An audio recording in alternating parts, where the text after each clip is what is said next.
Dolores, a forgotten world, hidden in the stars from its own existence, yet saved by its own weakness. A place where the creator Pandora exists amongst her creations. Little do they know that it's all a lie. Their creator, their sanctuary, even the guarantee of tomorrow. An impending doom called the Judicator comes closer by the day. Will the chosen women foreseen in the stars be enough to save the last world in existence? Stay a while and witness the words I set to page, for we are all mere spectators to the Chronicles of Dolores.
Hello. I'm Rune Rook, your DM, and I'm gathered here with some incredible players for session 60 of the Promises of Pandora. As always, I'm very excited to get things moving on. We're getting closer and closer to the conclusion of this crazy story, and as I said before, I've been very honored to be able to move towards it with the players. That being said, let's do a roll call as always. Alice Solnier, are you there? I'm here. That is Divine News. Gwendolyn Wonder, are you there? I am y'all. That is Wonderful News. Caliph Ironvein, are you there?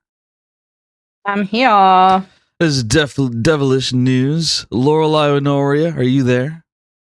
I'm here. That is Deathly News. Lyra Maris, are you there?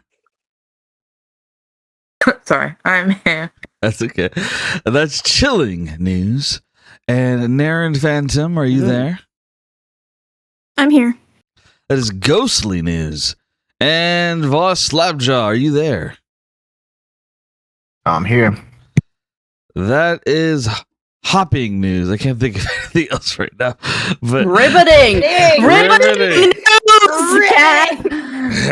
I always Every forget that. time we lose the opportunity.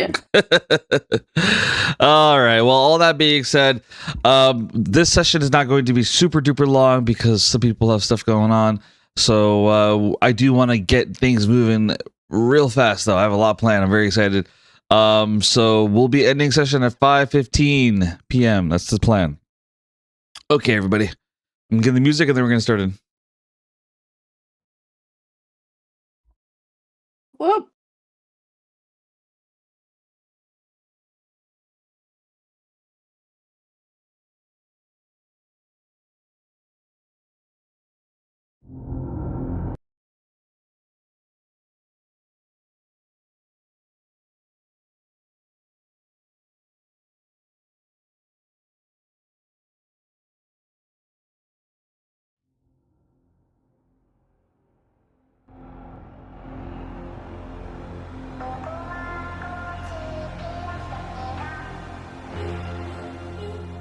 All right, we begin session 60 with a little recap of what's been going on. Things have grown intense. They've grown chaotic. They've grown hopeful. They've grown into a werewolf? Things are getting crazy.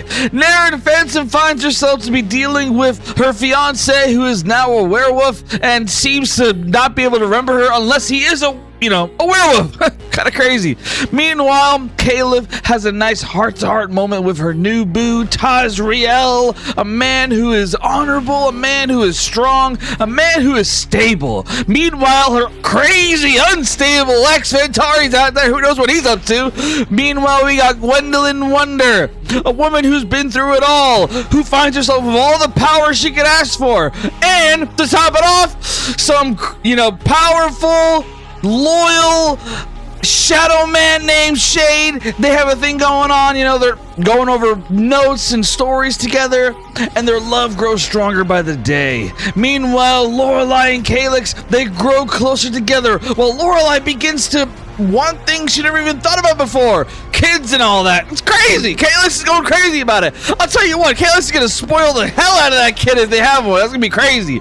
Meanwhile, we have Alice Solnier, who manages to convince her Aunt Agatha to help in the war, and she grows closer to her Griffin Aglaya. And to top all of that off, we have Lyra Maris with probably the craziest plot twist going on right now. Her son comes from the future, Kados, as he just shows up and he's like, hey guys, Mom, you're kind of dead, and well, you guys lose, so we gotta figure that shit out. Meanwhile, Lyra, who was a gladiator, who was brutally killing people, who literally bit a man's neck vein out just to survive, is currently having a fun time, taking care of a little baby. It's crazy. We got so much going on, and I'm excited to continue forward. So, do I have any volunteers? Now, just to remind you, we are in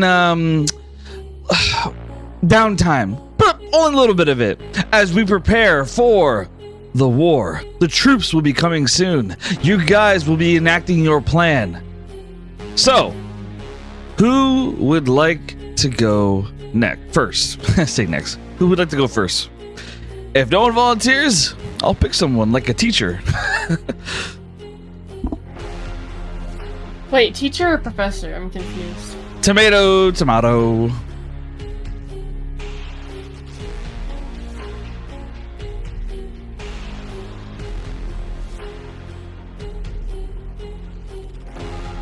No volunteers? All right. Let me change the music, and let's do Caliph. Is that okay, Caliph? You know what? I knew it. I had a feeling. It's fine. We can do it. It's okay. Genuinely, whenever I pick someone, I just pick the one that I have the clearest vision of what I'm doing right now. So don't stop. Oh boy, I'm scared. I'm scared. All right. So if anything, it's a compliment. It means that I got some shit You planned. think about me? Oh, Aw, no, you're so sweet, Cap. no. I just mean in terms of I got plans of things about to go crazy. All right, guys. So, Caliph, I think it's safe to assume that after you and Tazrael have special time together, you would go to sleep, correct? Yeah. So, Caliph, you lay in bed with Tazriel, and I want you to roll a perception check. Oh boy. I have a feeling. 13. So 13. Let me see here.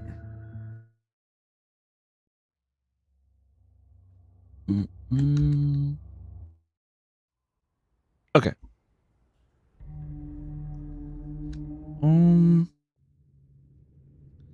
Swear. Playlist always. Why are you doesn't play- changing music on me? Why? It's not a good sign. What do you mean? No. Don't worry about it. Every time you start changing the music, some shit's gonna go down. All right. My goodness. Dumb playlist. Finally, there we go. Finally. Whew. Sheesh. Okay. All right, so Caliph and Tazrael, they rest together in bed, and it's for the first time, well, in years, they've grown closer together. Tazrael, a man who's always wanted the best for Caliph, and Caliph, who, for the first time in her life, is getting what she really wanted. The two of them together, as they lay in bed. My goodness. So, with your perception check, it's not high enough. I'm going to describe a scene to you. And to be clear, this is just a theatrical scene because your character would not be aware of what is happening right now. So I'm describing this for dramatic irony. So...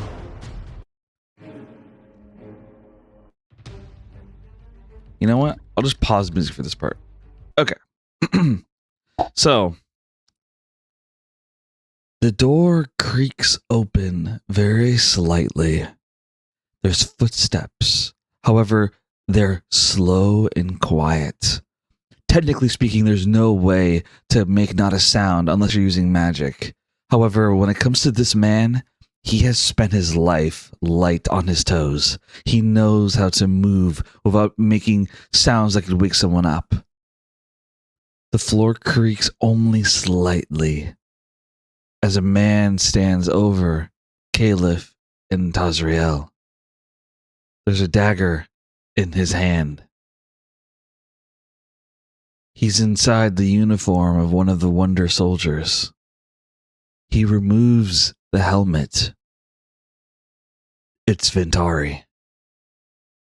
He stares down at Caliph and Tazrael. His eyes, they look between her and him. He thinks about the life that he should have had. About the life that they could have had together. He thinks about what Caliph said to him. About how he could be better. But then when he thinks about that child that Caliph is pregnant with, his child, his right, he feels anger in himself. What right does Tazrael have to be any kind of father to his child? Ventari approaches the bed with a dagger. He's coated it with poison. He approaches Tazrael, and he puts the dagger up to his neck. He looks at Caliph, and for a moment,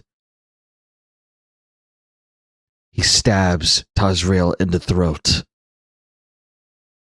killing him. But in that moment, it was in his head, just a fantasy. He pulls the dagger back, and he shakes his head. Not like this. He sheaves the dagger, gives Caliph one last look, and he walks away. And as the door shuts, you wake up, Caliph. And when you do, you see a note on top of you in your bed.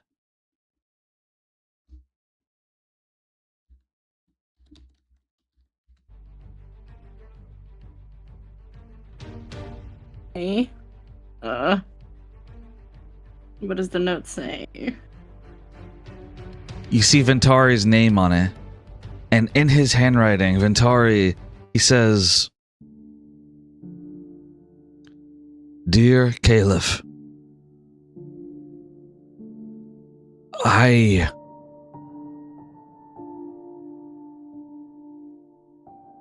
my father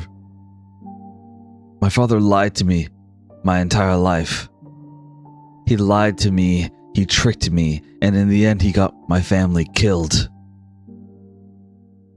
I don't want to be like my father.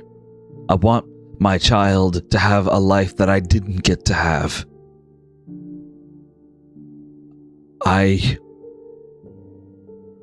I want you to know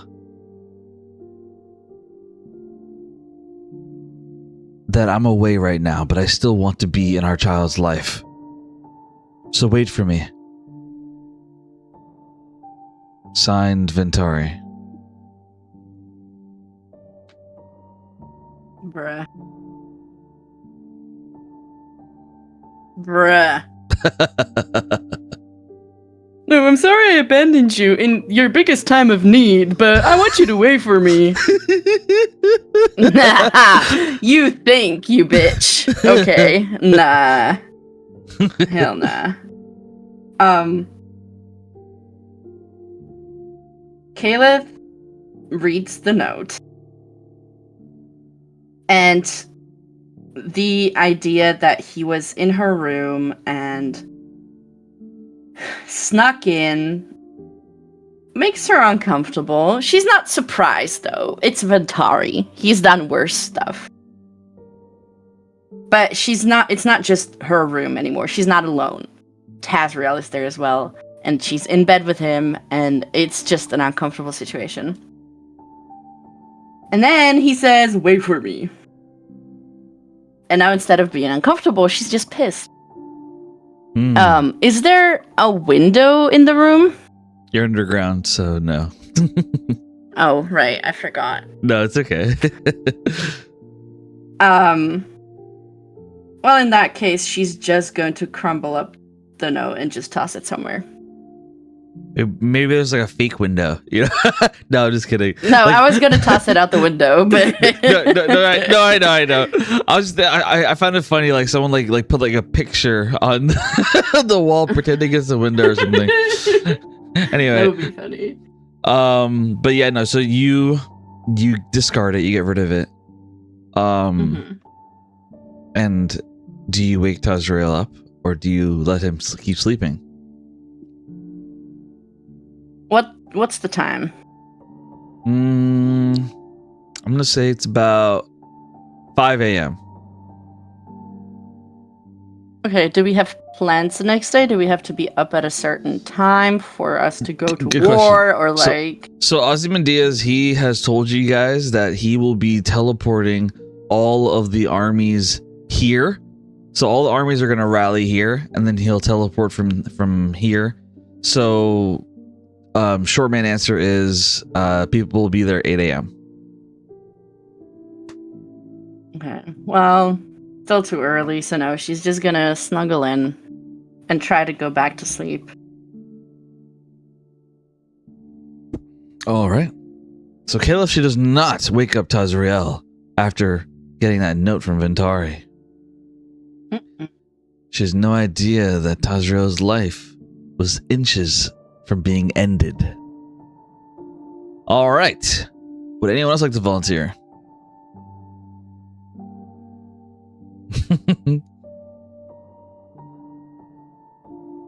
Don't all volunteer at once. Yes, indeed. Yes, indeed. All right. Let's do. Let's do.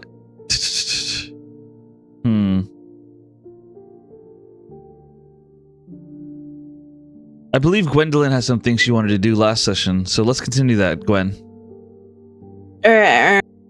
Okay, I don't know what I want to do, but sure. I remember you mentioned that you wanted to do more, but we ran out of time. I decided against it. I took it all off my list. I thought about confronting the person that has malice intent. Okay, perfect. Okay, well then I know exactly what I want to do next. Perfect. Is there anything else you could think of, or not right now? She would have told Shade about it. Okay. Perfect. But I'm also afraid that he better behave himself. He'll behave. We would have had that conversation. Yeah. He'll behave. He'll behave. Good boy. He's on a tight leash with this. Oh, God. All right. So, very nice. Very nice. So, I'll say that Gwendolyn and Shade, they share a nice night together. They talk and other things, and eventually they fall asleep together in bed. And Gwendolyn, I want you to roll a perception check. God, this is not good. Am I asleep? You're honk honk snooze or snoo snoo, whatever the phrase is. Honk shoe? Yeah, honk shoe. There you go. Honk shoe. I got a 17, but I mean, I just feel like if I'm asleep, I should have disadvantage, but... That's a good theory and question. Realistically, every DM is different. Some DMs, they apply your passive perception for this kind of thing, but I'm doing a roll. So since we're doing a roll, I'm not going to give you disadvantage for this. Okay. Because we haven't established that you're a heavy sleeper or anything like that. Not in the past, I think that if I had told Shade... Well, actually, Gwen would be a light sleeper because she lived in the Abyss and it was very dangerous. And Yep. and plus she has Shade, and I think Shade would be very light sleeper. Yep. And especially if she just said, like, hey, this person has it out for me. All right. So, Gwendolyn, you hear a light footsteps. As you guys know, there's someone here who wants Gwendolyn dead. Suddenly, as you're laying in bed, Gwen, your ears, they perk up as you hear the sound of a creak. And suddenly, Shade, he puts his arm over you as he whispers to you, there's someone here. And as he says that, he yells out, I know that you're here. Don't move. Suddenly you hear some kind of flash. And as you hear the flash, you hear the sound of thunder crack through the room. And suddenly, a sword is blocked right in front of you, Gwen, as Shade uses his shadow hand to grab the blade. The blade glows as it presses into his shadow hand, and he looks at you with nothing but pure hatred in his eyes. He stares at you in anger. You. Shade, if you knew what she's going to do, you would not stop me from what has to happen. Move your hand, please.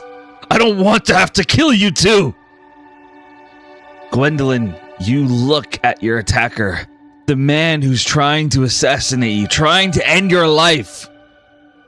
It's Lyra's son, Kados. Yeah.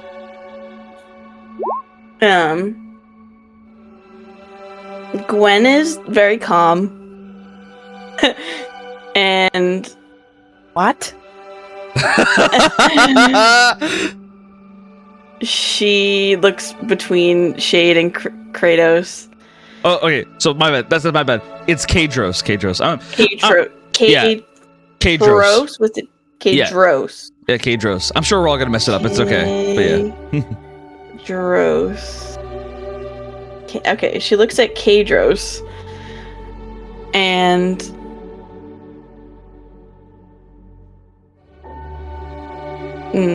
she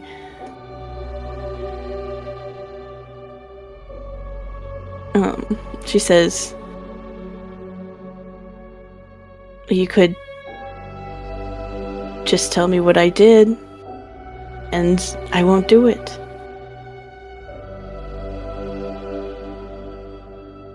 What you need to do is die.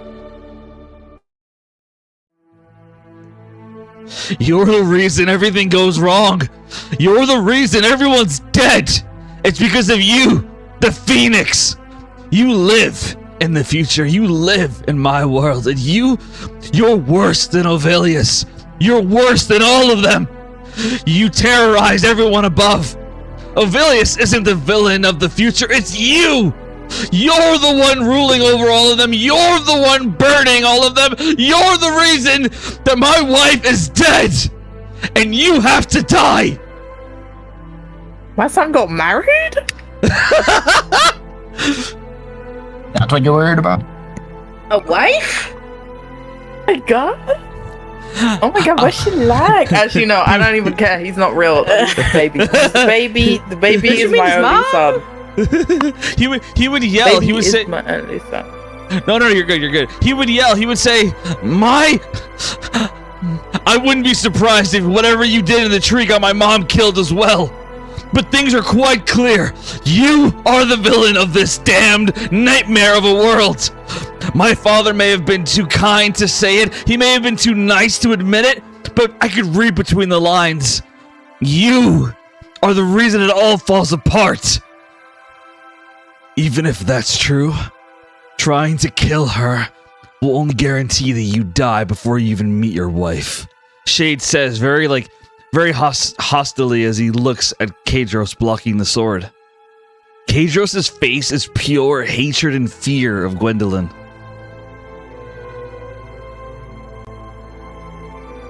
Oh, God.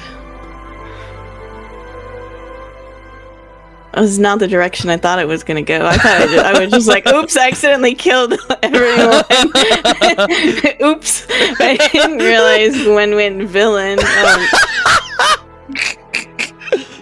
I'm guessing because of... Okay, I think I know why, but...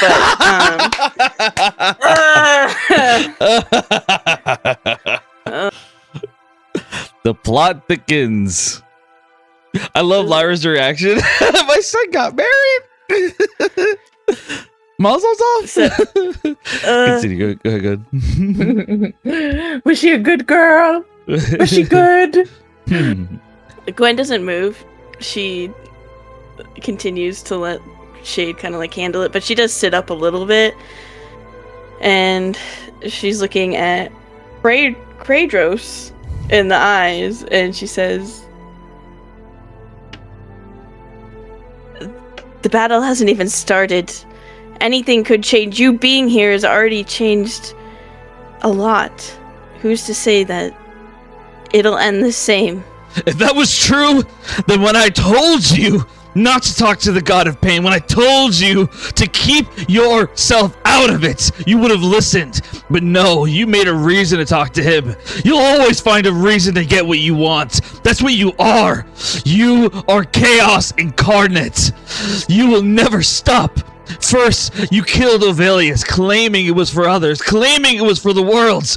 But quickly after that, you began to enslave the dragons, claiming it was for the best of us. And then after the dragons, you enslaved the fairies, then the giants, then the vampires. And before you knew it, humans were in cages, all to worship Miss Wonder.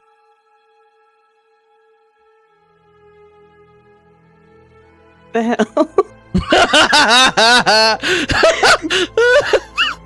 I don't know how to respond to my future self. What am I say to this? I don't know.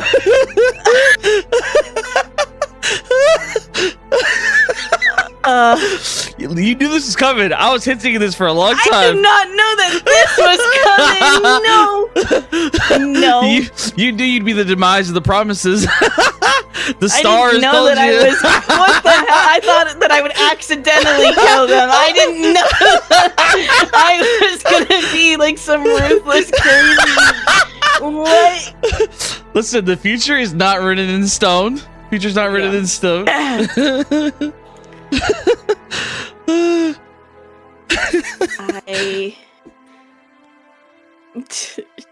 Take your time, Gwen.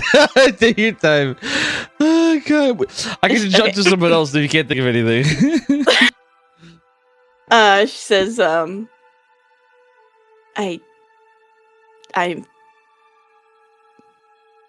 understand why you hate me if all of this is true, but it hasn't happened yet. I haven't done those things. Nothing that you're saying sounds like something I would do. It's not what I want, Kratos.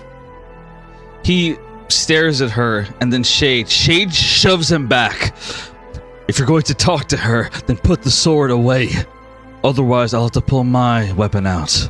Shade stands there now, facing Kadros, staring him down. Kadros shakes his head. It doesn't matter anyway. Now that she's awake, I won't be able to kill her. Her phoenix will protect her. That's what you really are. You're nothing more than a weapon. A phoenix. I'm one of the few people left that is still even able to handle your flames. Kadros stands there, and he shakes his head. My master Caliph begged me not to confront you with this. She told me that it wasn't your fault, that something happened to you, that you didn't always be the person that you were in the future. And maybe she's right, but regardless, if you die, none of it happens. I bet even Ovilius will lose the battle. So why don't you just be the hero and let me slit your throats? Talk to her that way again, and you'll be the one with slit throats.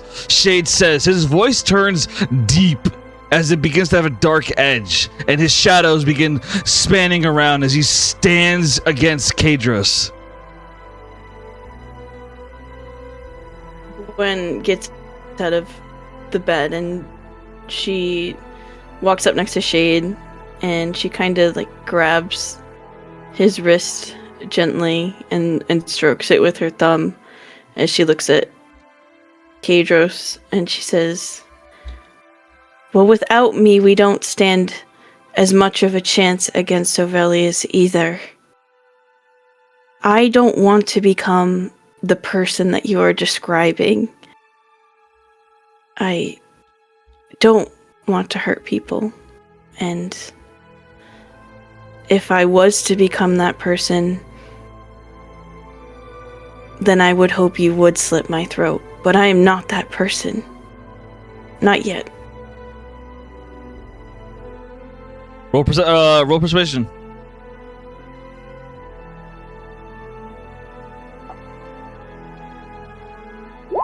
$18. With an 18, Kadros, he looks at you and he says, I don't know the full story of what happened in that tree. Jericho, he wouldn't tell me everything. Maybe it was because of Lyra dying, or I don't know. I don't know what happens in the tree, but he told me one thing. One detail that he was able to get out of Lorelei before she went into hiding of Calyx. Something that I'm going to tell you. And I'm going to hope that you truly are not the Phoenix that I know in my time. He sheaves his sword. I'm going to message you what it is that he tells you, Gwen. Okay.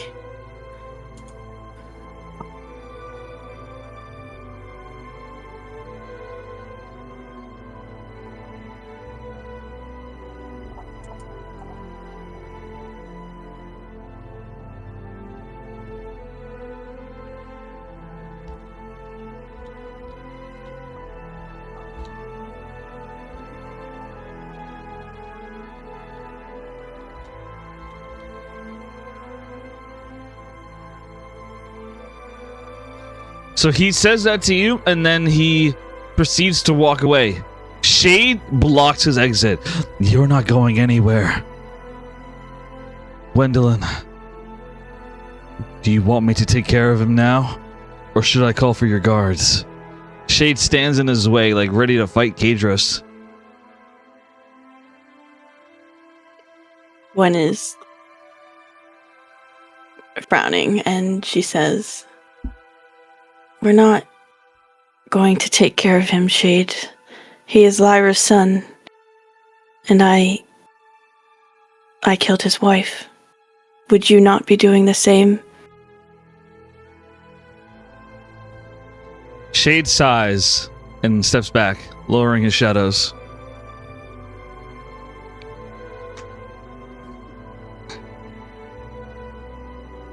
Gwen's just gonna let him go. Kadros begins to walk towards the door and he looks at you and he says, for what it's worth, I hope that you stay alive.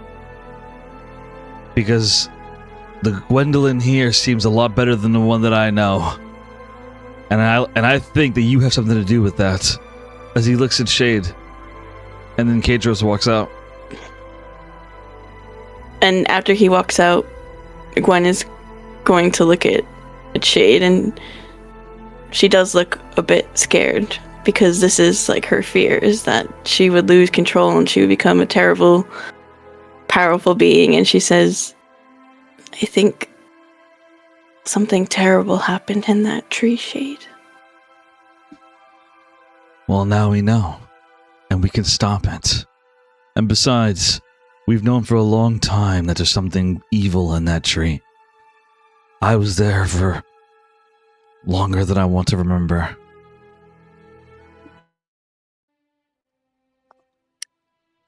She nods and she walks over and she hugs him and she talks into his chest and she says, after you finish your side mission, getting the prisoners, you need to come to me as fast as you can. That was already the plan. You think I can't? You think I can resist being near you? He says with a flirtatious smile. She smiles against him and just hugs him tighter. The two of them hug, and they share their moment trying to fight against the future that Kadros describes. A future that Shade is not in. A future that Gwendolyn is worse than Ovilius. So much going on. Who knows what's going to happen? So yeah, your son wants Gwen dead. How do you feel about that, Lyra?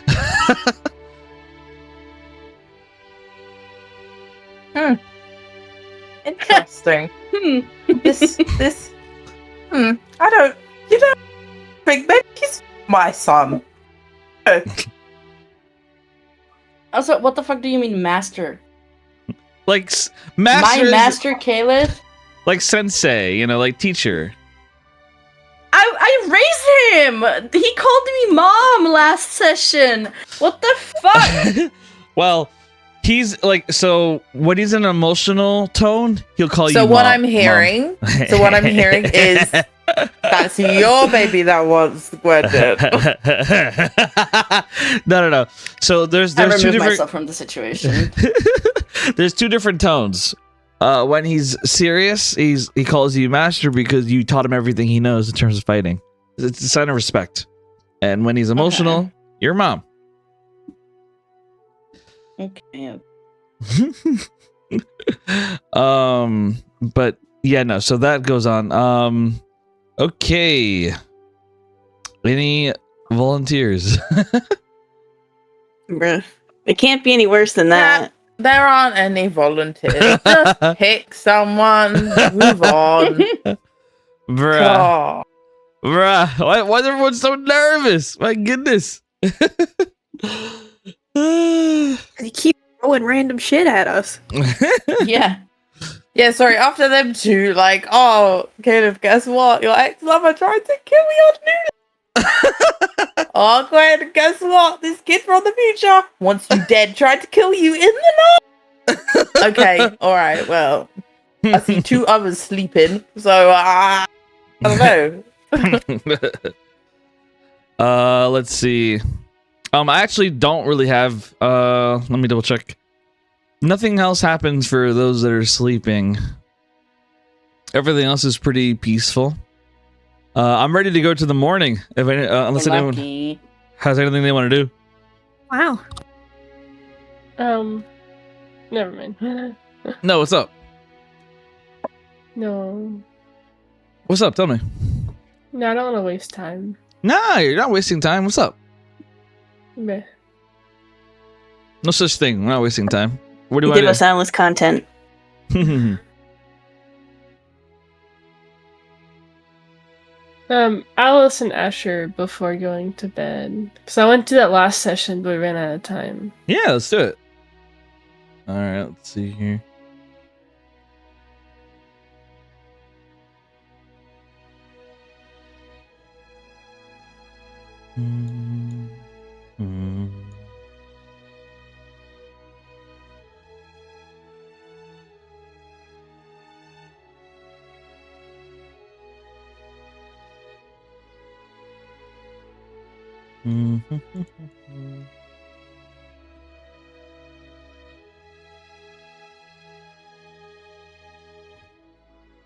All right. So Alice and Asher, they spend the night together in their room. They've been through a lot. They fought against the goddess of faith, a goddess who has abused her powers for centuries. Someone who has I'm having like a word freeze. Has mentally manipulated her people for hundreds of years. Alice and Asher have managed to overcome that, and they defeated her. They now stand together in their room before the night takes them. What would you like to talk about, Alice? Oh boy. I feel like I wrote it down, but I don't remember. Well, I could start a conversation if you can't think of anything. Sure. All right, so Alice and Asher. Oh, sorry. Asher would look at you, and he'd place his hand under your cheek.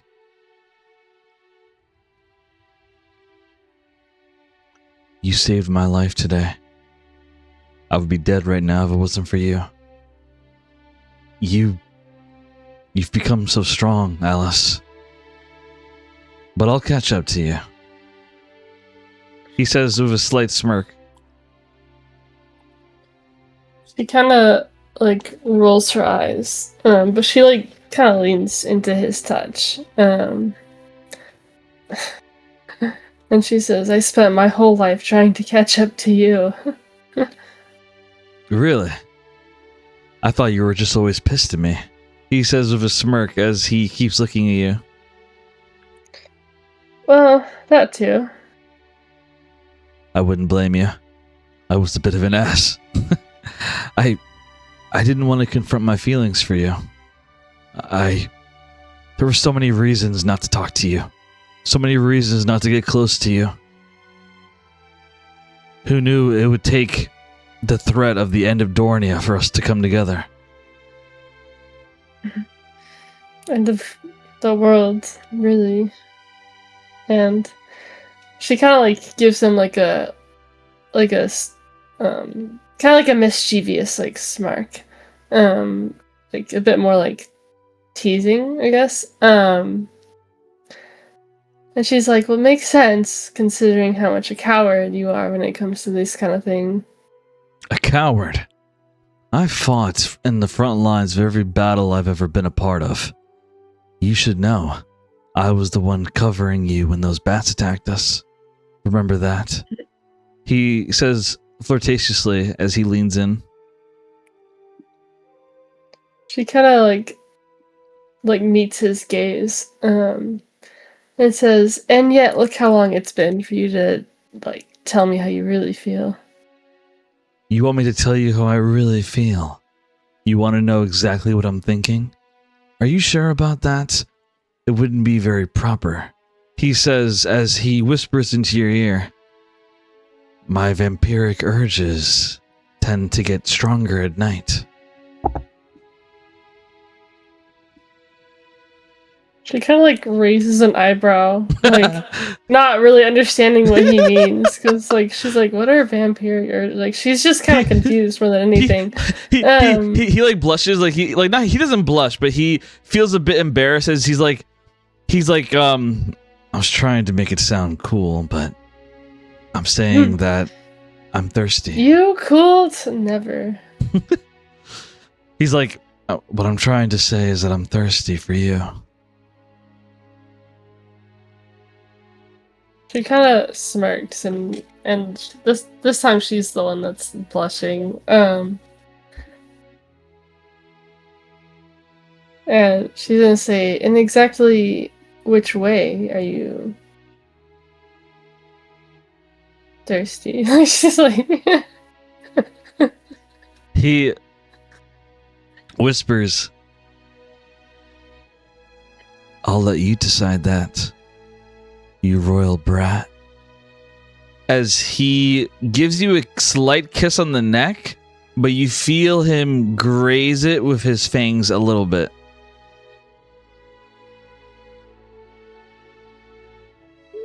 her face like reddens deeply, and she kind of like can't help but like lean a little bit more into him a bit. As you do, he would whisper, he'd say, before I sink myself into you in more ways than one, I hate that this is going to stay on my mind until we talk about this. As he takes a step back, when this war is over, when you and I come out on top, which we will come out on top, what do you want to do? Do you want to go to Harpy's Nest, or do you want to go to the Divine Union? Wherever you go, I want to be by your side. I want to fight beside you. I want to make sure that I can be your knight of dawn. She's like still recovering from what he said before he got a little more serious. Her face is like beet red, but she tries to like collect herself. Well,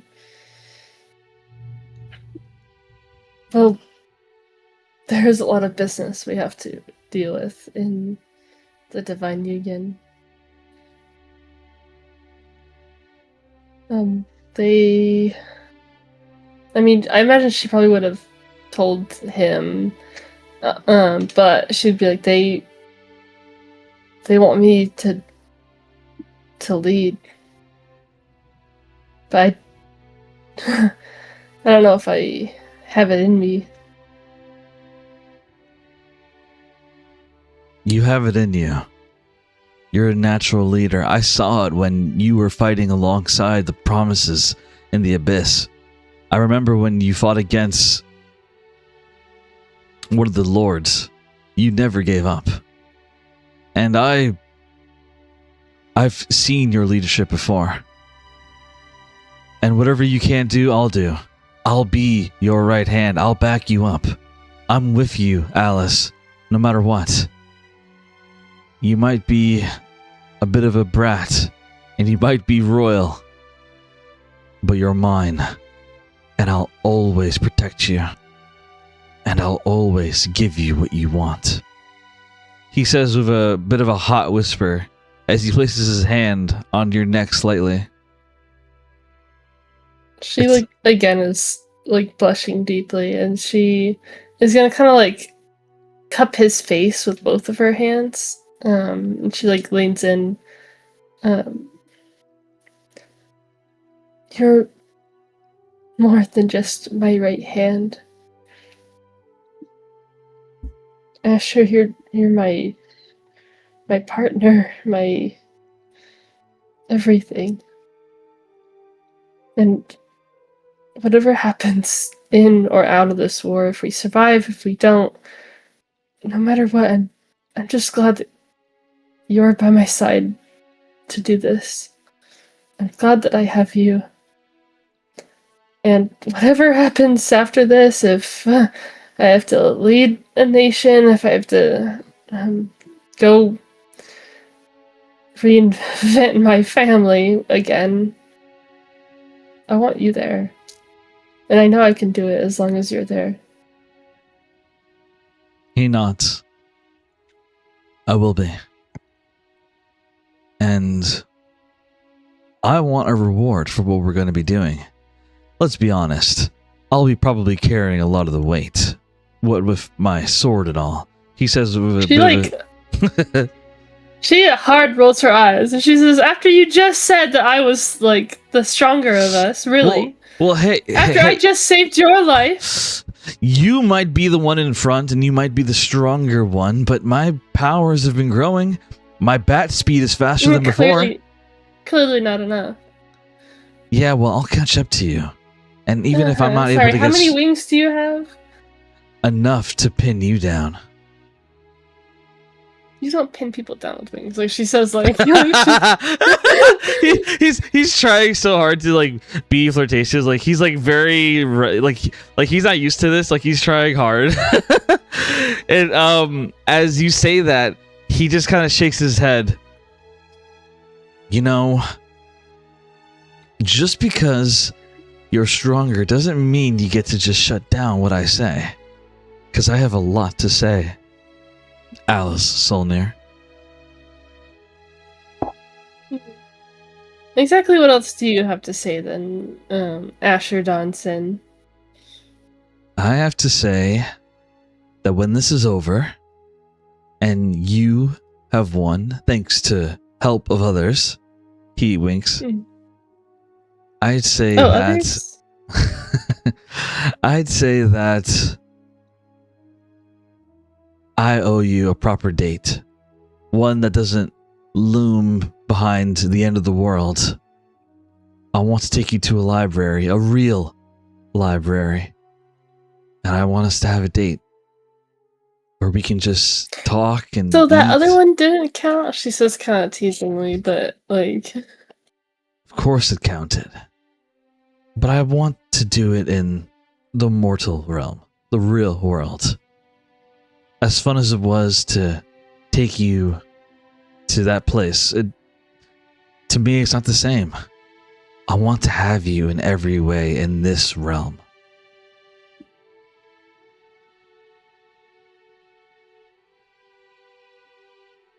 She just like blushes again. And she says, if we make it through this, you can have me in any way you want. Good to know, royal brat. And he She gives it. just rolls her eyes, but he puts his mouth on your neck and he says, I'll be gentle. Tell me when to stop. As he would proceed to sink his fangs into your neck and very slowly and very, like, not being rough or anything, he would begin to suck your blood. And as he's sucking your blood, he'd put his hands, or correction, his arms, he put his arms around you, like kind of hugging you. It's a warm embrace as you feel connected to him as he drinks your blood.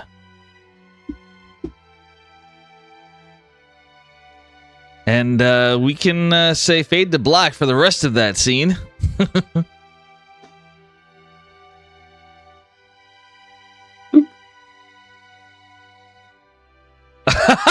Okay, well, I just got a special request. No, don't say that. Don't say that. No, don't say it. Don't say it. Are you sure? Okay. All right. I will say it. I will say it. Okay.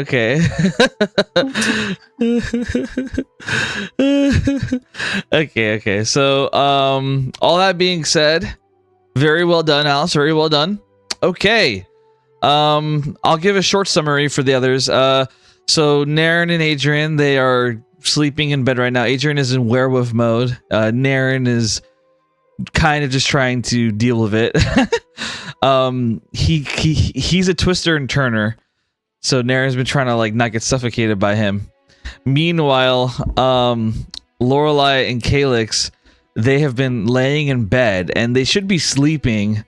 And before you jump to, dirty conclusions, no, they're not doing the fun activity thing. What they're actually doing is Calyx keeps talking about different baby names for the future. I kind of like the name Samuel. And he's going over different names of Lorelai and seeing what she thinks, acting like she's pregnant when she's not. So he's talking about names but not practicing making a baby? That's crazy. Redundant. Anyway.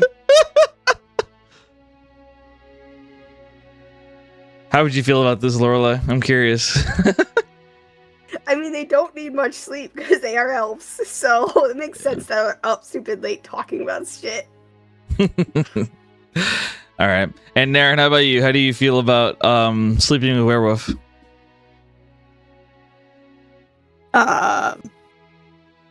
I'm not going to repeat what I said in general. Anyways.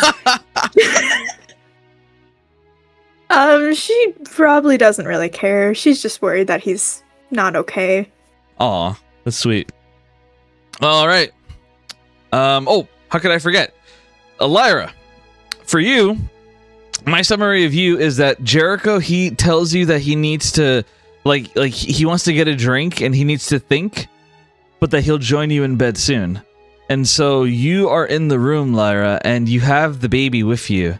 And the baby's in your arms.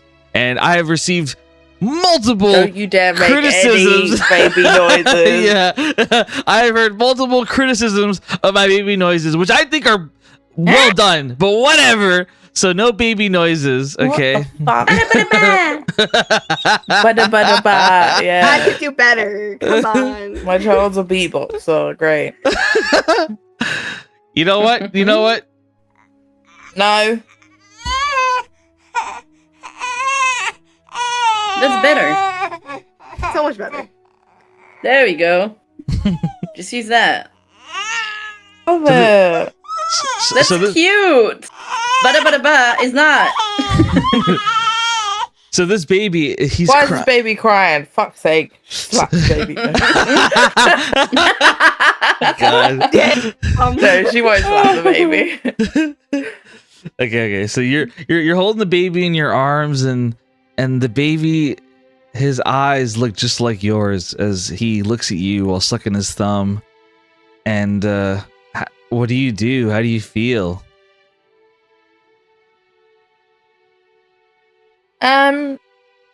She's just I think she's quite overwhelmed with the idea of like having a child. Like this came stalk delivered. Like she did not have time to prepare. I don't think her and Jericho ever really spoke about it. They haven't even spoken about being married or anything really. So it's quite overwhelming.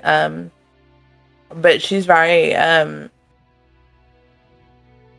I think very happy in a sense, because it's like trying to, or not getting a do-over of her family, but kind of having a bit more say of her like chosen family, like how she had with Blue Rose. So she's trying. I think she's asking some of the Wonder Foundation guards and stuff. She's like, I feed milk? Do you have milk? I feed it milk, right? And she's just like asking for like random bits of supplies if anyone could like kind of give her something. Of course. That kind of thing. For a promise, anything. Here. Under the orders of Empress Wonder, we'll give you whatever you want. Here. Quick. We managed to get a bottle of milk for the baby. Here you go. So yeah, I think she would just feed the baby, and she's just trying to like, I don't know, just try to be in the moment and not kind of think about the war and stuff going on right now.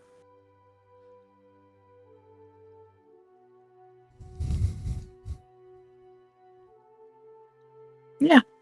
Very well said. Thank you so much. So, I have something in mind for Slapjaw. Are you there, Slapjaw? Huh? Are you there, Slapjaw? I'm here. I have a scene for you, my friend. Are you ready? Yeah, go ahead. All right. One moment.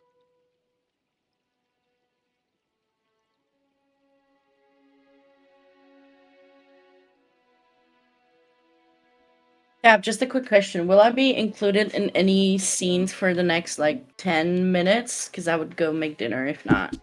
Good question. Let me double check my notes. No.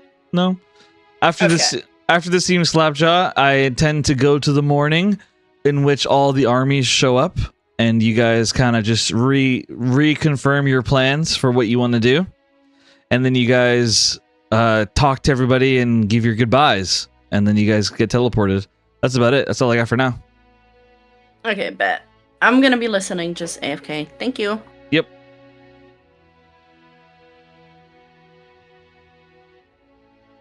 Alice, shut up. What is this question? What? Alice, shut up. I'm just saying. You got mommy milkers? Alice. Hey.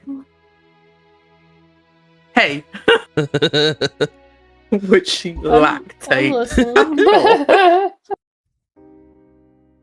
All right, so Good question. I mean, the galaxy just said, "Here's a baby." We're not going to give you the means to feed it, though.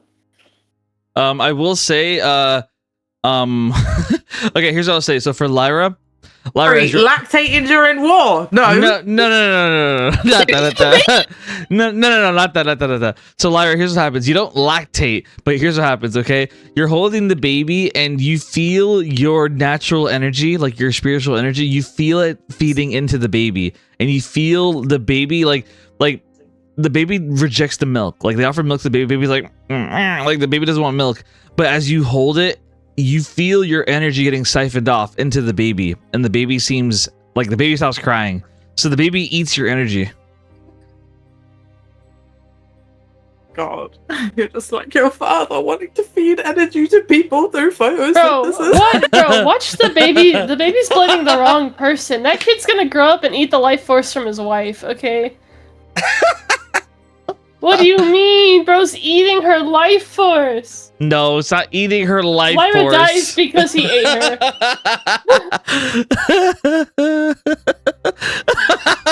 and no one told him. It's a race to see And who he can blames eat Lyra Gwen. first, guys.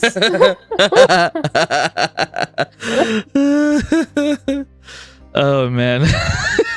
Okay, so so Slapjaw, are you ready? We're about to start. I'm here. Alright, perfect. So Slapjaw, you find yourself to be sitting inside of the bar of the Wonder Foundation. And as you're sitting there, you are enjoying some nice food, mosquito soup. You're enjoying some mosquito soup, and you have Ozymandias sitting in front of you, listening to another one of your wild stories. And while the two of you are conversing, Jericho walks in, and he sits down in front of Slapjaw. I don't believe that I don't think we've formally met. You're one of the champions of the gods, right? Well, used to be gods, I suppose. Now, Jericho says as he looks at Slapjaw. I will turn around and stop eating and put out my paw, my hand, and try to shake his hand. He shakes That I am. How are you doing? He shakes your hand back. Well, I'm doing quite well. You were the one who stopped the dragons from attacking my republic. You're the reason that people's lives were saved. I owe a great debt to you, Slapjaw. I knew you looked familiar. Man, you've come a long way from there, huh? Well, I mean, it's been a day or so, but yeah, I get what you're saying. I will admit that my body has changed quite a bit ever since I defeated Kovar. You defeated Kovar? Really? Ozymandias says. That man has lived for centuries. He's been known as one of the most deadly men in the world. You defeated him. What kind of combat experience did you have? Aside from West Vaughn military training, none really. I just relied on my gadgets and my mind. I managed to get the upper hand. I got lucky. You did not get lucky, Dad. You are one of the smartest minds of the world. You managed to defeat him through your inventions and through your tenacity. You were strong. I know because I'm strong, Kadros says, as he's been drinking a bit. How? This is your son? Oh man, this is a family reunion, huh? Here, sit down. Have some food, man. Relax. Kadros nods. It's just as he's sitting next to you and he's drinking and eating, and Kadros looks at Slapjaw. In the future, your people, they, well... Your dad? Yeah, well, it is what it is. The opposite, actually. They, they serve the ruler We're the of dominant Dornia. race? Oh, even better. No, I wish. No, if anything, you help the dominant one. You're servants to the Phoenix. You fight for them. Ozymandias and Jericho, both their eyes kind of widen a little bit as they're like, Kadros, what did you just say? And Kadros' eyes widen as he puts the drink down. I said nothing. You know, there's no booze where I'm from. I've read about it and I've heard about it from Uncle Ventari, but I never realized how strong it was. There's no booze? Ah, man, you know, well, if I had to give a reason as to why my race would do all that, I think that's a good place to start. He nods. And Jericho looks at Slapjaw. Yeah, I'm not really sure what you're talking about when it comes to the Phoenix. Gwendolyn has proven to be nothing but an ally to us. She's fought beside us. She's a good person. I respect her a lot, actually. To me, I admire her. She has power, but she uses it for good. I want to do the same thing with the Republic. I want to change the slaves' lives there. Well, rather, people who used to be slaves. I want to give them a better life. I want to give them a home. And I hope that I can give you a better life in this time, Kadros. I know that Lyra won't die. She'll make it out of this. She's the strongest woman I know. She is very impressive. Almost as impressive as that Lorelei. You know, I hated her in the beginning because of her serving the goddess of death, but the way that she's fought, the way that she's saved lives, it's just so inspiring. It reminds me of the goddess of mystical nature. She's like a mortal version of her. You know what I mean? Like, how strong is the relationship between her and Calyx? Do you guys know? Ozymandias says, as he's drinking now as well. Ozymandias looks at Slapjaw. You know, Slapjaw, you seem to have a lot of wisdom. And as someone who's a part of an endangered race, I'm sure you can appreciate the value of love. What do you think? Should I try to win Lorelei's heart?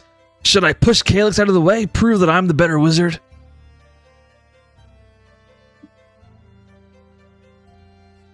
I'm gonna take a drink. You know what? I'm gonna chug down a drink, a whole entire drink. And then put my hands on another. Listen, I wouldn't go chasing around any females. Nothing good can come of it. Honestly, the way I see the problem is, and then I'm gonna take another chug of my drink. I see Gwen the same way I see the gods. Just another person with too much power. She, just like the gods, I mean, don't get me wrong, the gods are great and all. If it wasn't for them, I personally wouldn't be involved in all of this. Then I take a cup and then I give it to Jericho. I'll be like, here man, drink. We've all fought a good fight. We've all been on weird sides. Jericho takes a drink and he puts it down. Unfortunately, I can't get drunk. Every time I drink something, my body, it purifies it. I have a temple of pureness. I always have energy. I heal all the time. I feel amazing. Honestly, I wish I had more time to show Lyra that I'm more of an asset now. But things have been so chaotic that I haven't had a lot of alone time with her. And now there's a baby, and I'm worried that she won't really have interest in me anymore since we have a kid now. Is that silly to think? I've never really been in a real relationship before.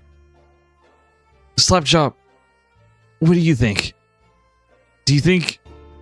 Well, can people fall out of love? I know that I would never fall out of love. That Lyra, she's my life. She's my everything. I fought for her. I stayed alive for her. I do anything for her. But what if now that she got what she wanted, she won't want me anymore? Jericho looks down at his hands. Kadros is currently just gulping down a mug. He's gulping down a mug as Jericho gives you this crisis. I hand another cup to Ozymandias as I take another chug and eat a little bit of food, eat some fly soup or whatever I'm eating. Well, I guess it's all about priorities, right? Like, think about it this way. If there was a dragon in front of her, and you and a kid, who's the most likely to come out of that unscathed, you know? Like, Yeah. it's gonna be the kid, obviously. That's true. Okay. Children are the next generation, so, I mean, everyone has to protect them, you know? Has to take another gulp. So Cadris would put the mug down and he would say, you know, I wanted to have a kid. Me and my wife, Nymira, we were about to have one. But then, well, she died. You know, I kind of suspected that she was pregnant. But I don't know. Either way, she died. You're from the future, right? Yeah. As I point to him. Well, why don't you find her now, fall in love, and then have the kid? It's perfect. Well, she doesn't exist yet. Kind of being from the future. Are you like he like burps? Like he's trying to like insult you, but he can't. I want to give him another cup to drink. Here, it's okay. Yeah, this time the cup I give him to drink is actually just normal juice and not alcohol. It's like, here, man, you've been drinking too much. Just take a little bit of this and you'll probably feel better. Probably. He takes it. I'm not exactly you. I don't know exactly how your whole thing works, but at least for me, it helps. He takes it, and Ozymandias, he asks, you know, Cadros, what happened to your wife? And Cadros, he would look at him and he'd say, I'm not really supposed to talk about the future. Well, the goal is to change it, right? I think you already have. Also a little bit too late for not talking about the future, right? Exactly. What my friend Slapjaw just said. Cadros nods and he says, very well. Nymira and I, we were what they'd call us the Hellfire Riders. We'd use dragons under the ground. There was someone who was ruling above, someone who was dangerous. Anytime that they were seen, they were burned alive if they didn't serve her. Because of that, we had to learn how to use dragons under the ground. We'd begin riding under the ground, flying our dragons. We'd use them to try to find weak points, to try to defeat the dictator above. One time, we got sloppy. We got caught. We were confronted by a man who deceived us. A man who claimed to have been a spy for us, but was actually working for the dictator. A man named Atlas. He lured us into a trap. Nymira, she sacrificed herself to save my life. I watched her burn alive to death.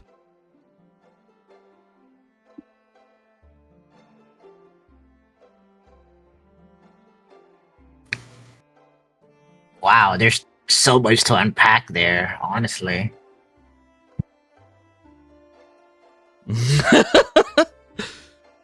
Cadros nods, and Jericho looks at Slapjaw. Slapjaw, I need to know. Are you going to help us defeat the Rotten King? We have to stop that thing. We have to save the world. And I believe that you could help us. I'll help you only because I live on the world, you know.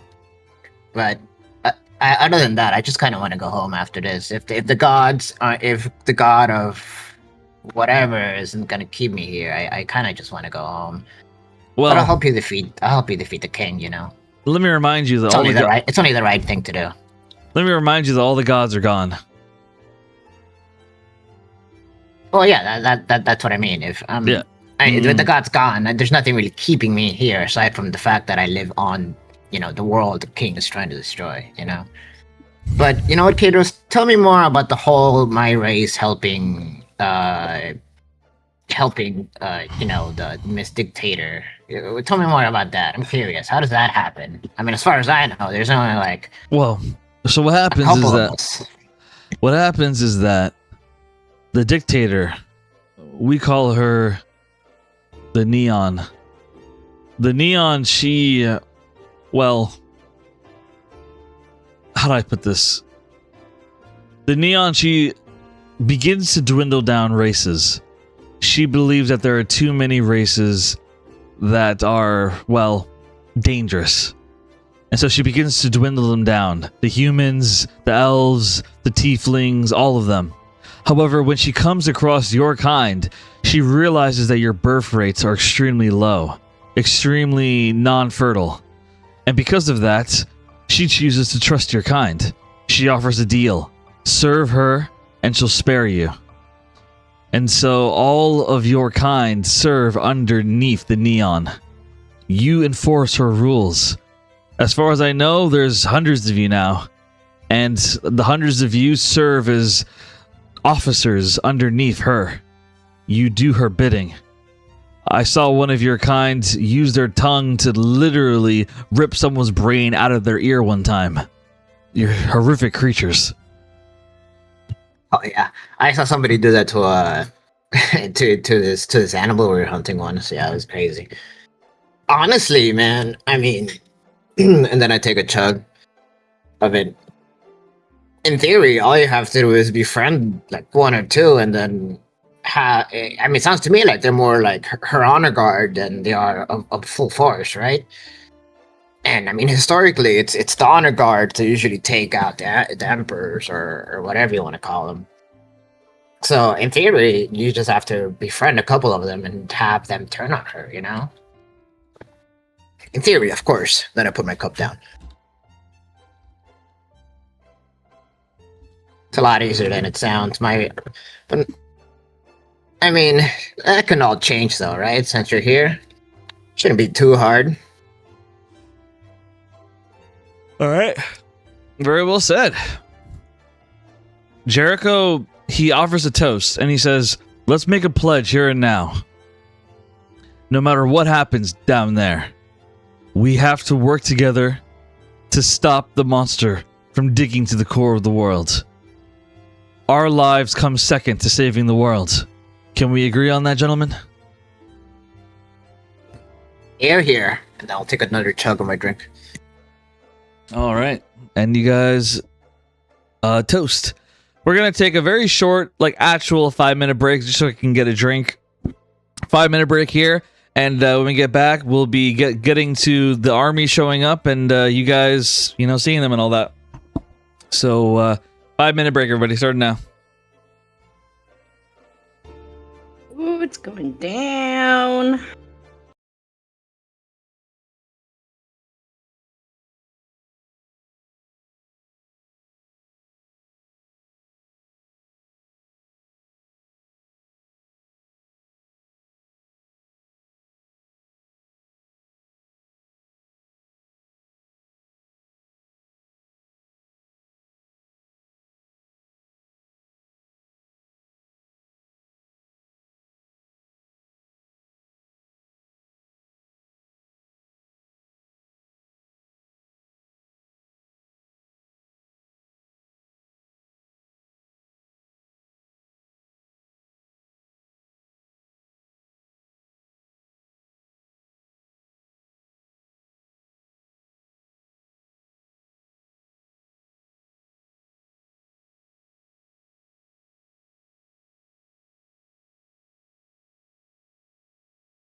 All right, hello, we are Awesome sauce. back to resume session 60 of the Promises of Pandora. So we got a couple things that I got to knock out of the way, and then we will be getting to the meeting topside. So, first thing is, I will announce that Bartholomew has agreed to go with you guys to the tree. However, his girlfriend Rena is very strict, as she says that she's going to allow him to go, but when he comes back, he better come back, that she expects 2 more kids out of him. And he says, understood. And so they have a nice tender moment as that goes on. And we now get to the morning time. So in the morning, everyone gets out of bed and, begins to like walk around and all that. As Naren, as you're laying in bed, Adrian, he wakes up and he decides that he wants to treat you. He wants to get you breakfast. He almost killed you. He threw it into your life. The least the guy can do is get breakfast for his fiancée. So he decides to get out of bed and go get breakfast for you. However, as he does, suddenly, you hear... And suddenly you hear a growl. And just like that, you hear the chambering, like the clambering of armor and weapons as they yell out, say, "Corner the beast! Corner it!" As Adrian is just like, he's pressed back against the wall in his werewolf form, as there's 7 wonder soldiers with their weapons out. All this happening in your guys' hallway. One moment, let me get the map.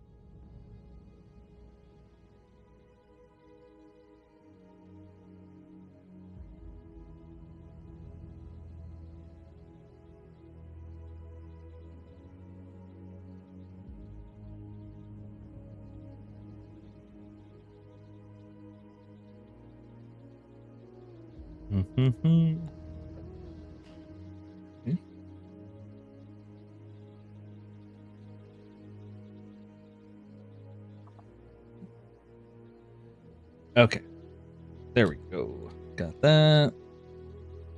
And I'm gonna say that everybody wakes up from this. You all hear the ho. So what do you guys do at this point? Adrian is cornered against the wall with multiple swords drawn on him, and he's like he growls at them, and then he says, "Stop! It's me. It's Adrian. I'm the fiancé of Naren. Stop talking, beast! On your knees before we swing!" As they raise their swords up. Well, I know Naren would run to stand in front of him. I don't have control of my token, by the way. Me either. I was about to say. Stupid roll 20. Same. Here, let me fix it. I swear, roll 20 has been I so do bad for some lately. reason, so You're just special. Pretty privilege. it's because I have a baby right now. I'm like, here's the baby bed. I'm like, if any of this wakes up the baby, oh my god. I love how Lara's just full mom mode. She, like, it's right outside her door. She slams the door open. Who woke up? Who dare? My baby. Like, Adrian's kind of blocking your door right now. You just hit him accidentally. maybe like opens inwards. Or I don't know, if it opens outwards, yeah, she hits him. Like, he slams against the wall. Who woke up my child? Let's see. I'm giving control as we speak.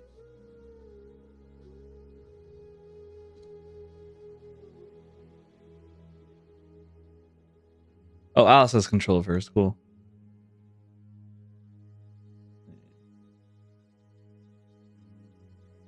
Yeah, I'm special.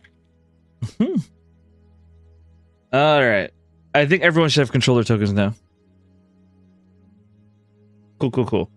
Okay, so, Naren, you would get in front of the soldiers as they say, "Promise, please, step out of the way. We'll take care of this beast." There is no need to take care of anything, and he is not a beast. You step away. So, roll... I'll let you choose, persuasion or intimidation.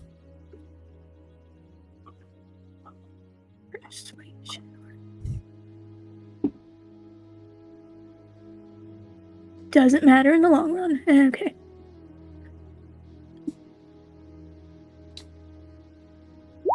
$29. So with 29, you convince them as they lower their weapons. However, as they lower their weapons, suddenly someone walks in behind. What's going on here? Nothing, sir. It turns out to be a misunderstanding. This beast is friends with one of the Promises. Indigo walks up. Whoa, what the fuck? Look at that thing! Holy shit, man! Oh, I've never seen a monster like that before! Put your swords back up! Put your swords back up! As Indigo points at Adrian, and Adrian just kind of growls. Rrr, as Indigo just like points as they raise their swords again. And Indigo, like, one of the soldiers says, "Sir, shouldn't we go and get Miss Empress Gwendolyn? Or sorry, Empress Wonder?" "Ah, no, don't bother her with this. I can handle this. Listen, you might be a promise, but I need you to give us the beast. Surrender him to us. It's a safety issue." I'd rather cut your head off. Get away from him. I did not say and I said he is not a beast. Indigo's eyes would widen as he says, "Oh, okay. Let me go ask my cousin and see how she feels about it, okay?" How about you do that? Yeah. Indigo walks over to Gwendolyn. And Gwen, as you're like kind of walking into the hallway, Indigo walks up to you. He says, "Ah, Empress Wonder, I'm so glad you're awake. You know, I wanted to take initiative since, you know, you're so kind and so smart and so benevolent and honestly just the best." What do you want, Indigo? Well, I was just going to say that, well, I have a lot of experience when it comes to guard duty, and I would be honored if you would make me your head of security when you're Empress. As a matter of fact, I just stopped a dangerous beast from coming after you. He's way back there, and, well, I suspect that he was going to try to kill you, but I managed to stop him just for you. Gwen is standing with her arms crossed, and she kind of just like leans her head slightly to see what's going on. She can. I don't know if I think she does know Adrian's a werewolf. I think that was brought up. It's up to Naren if she wants. It has been. Okay, cool. Yeah. And Gwen has plenty of experience with having a man who might like crash out every now and then, and she can tell that Naren has this somewhat handled, and she kind of straightens back up and looks at Indigo. "Did you now? Well, I think that I'm gonna need a little more proof. If you do well on this mission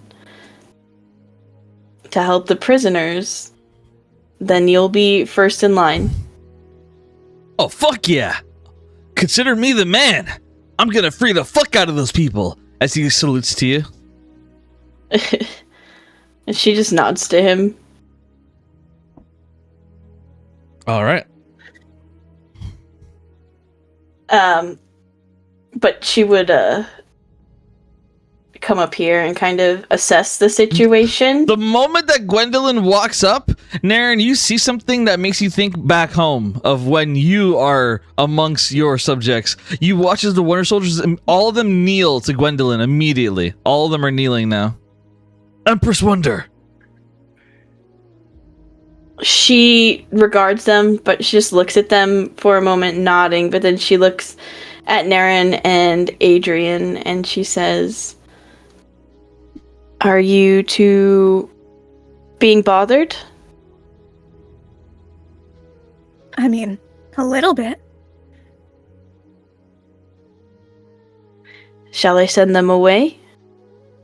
That would be ideal. Please. Thank you.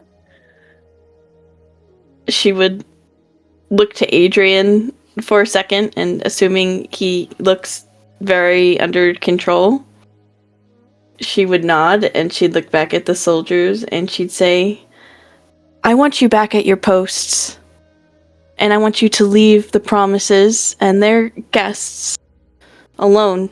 He is to be treated as the rest of our guests."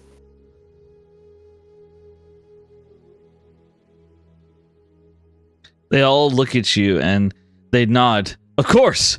Apologies, Empress Wonder. We live and die by you. As they all just kind of nod at you. Like they'll do whatever you say.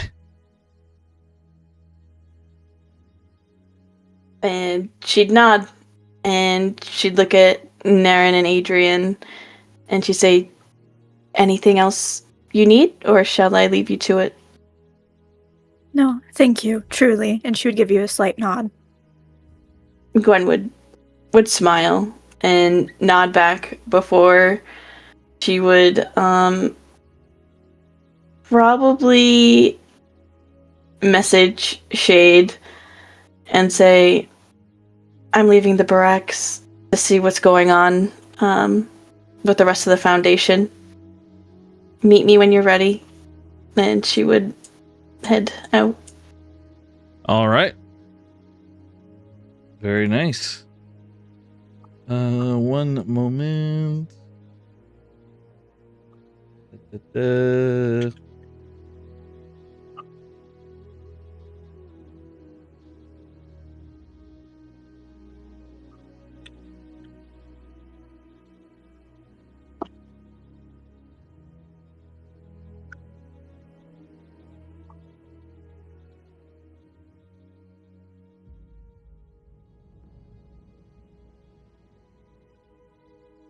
Man, oh man, things are turning interesting.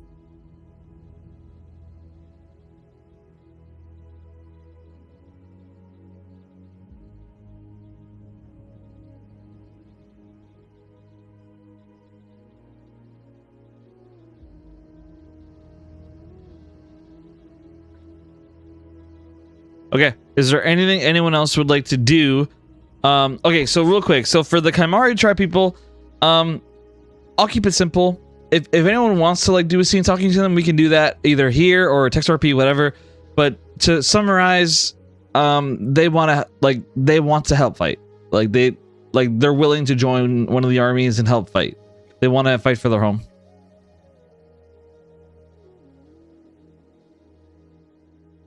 Sounds good. Cool. Just checking.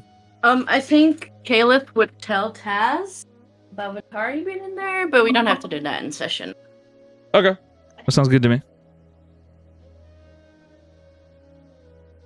Okay. I think I got everyone's tokens. If I'm missing anyone, please don't be shy to speak up. I'm putting you guys back on the surface. So basically, Ozymandias, he's teleporting in all the armies, and you guys will have a little bit of time to chat if you want to.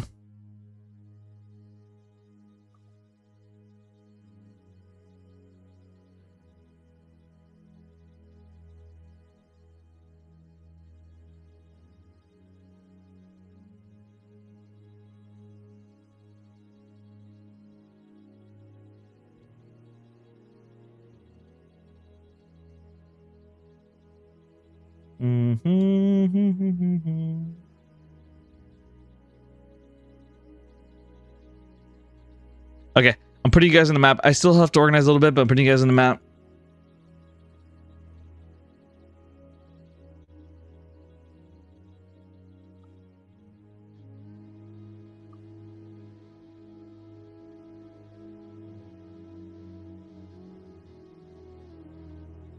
Here we go.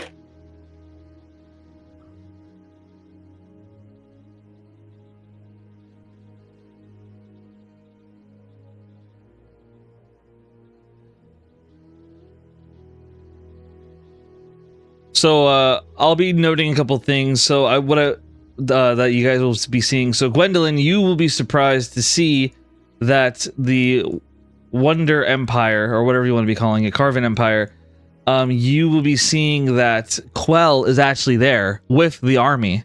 Quell is there along with Alien, and they have carts of like Arentium crystal bombs, or sorry, chaos bombs. That's surprising.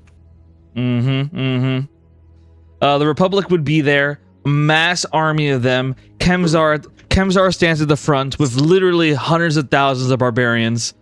Like you see multiple of them have bruises on them.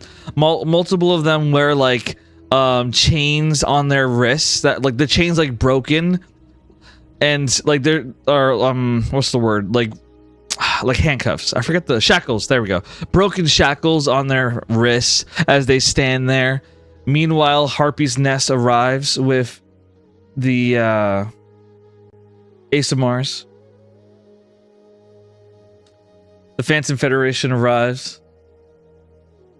And to Naren's surprise, her own father is there as well. He's never once been involved in the battlefield, but he's there for this.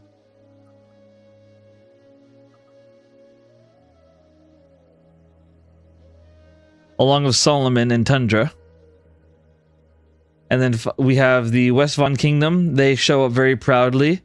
Darian and Arius both leading different platoons as they stand there very proudly. And then finally you have Fairy Tale. Ronan appearing with his unique army.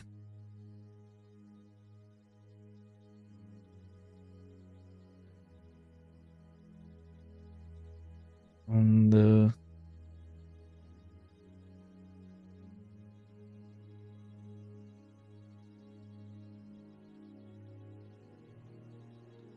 okay, there we go. I'm done. Is Artorias there? You're dead? Yeah. I thought he was staying because of the That's what I vines. thought also, Yeah, he is staying. But his token was on the map, so I was confused. That's a mistake. Let me get rid of that. Whoopsie, that's a mistake. Yeah, no, Dad's too busy. All right, everyone.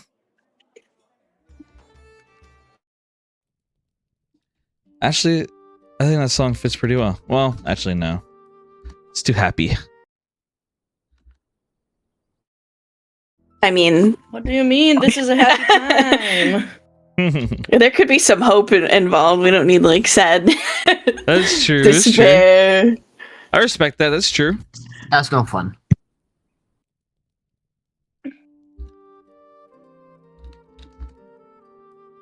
Okay, fair enough. I respect that. So, you guys are standing on the field above the Wonder Foundation as you see armies begin teleporting in by Ozymandias. He teleports them all in. Now, I'll move your guys' tokens a bit, but I put like everyone on top side for now. We have Fang, Rogue, Dirt, Gragu. Those are like the side support. Meanwhile, we got Slapjaw, Leo, Yasira, Bartholomew, Agatha,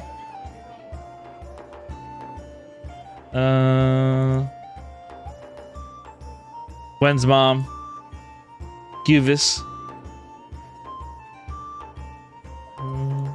Indigo, Clever, and Rena.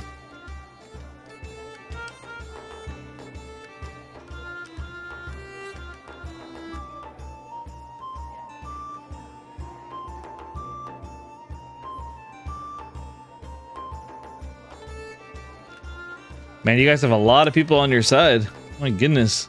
Yeah. Can't wait We're for all popular.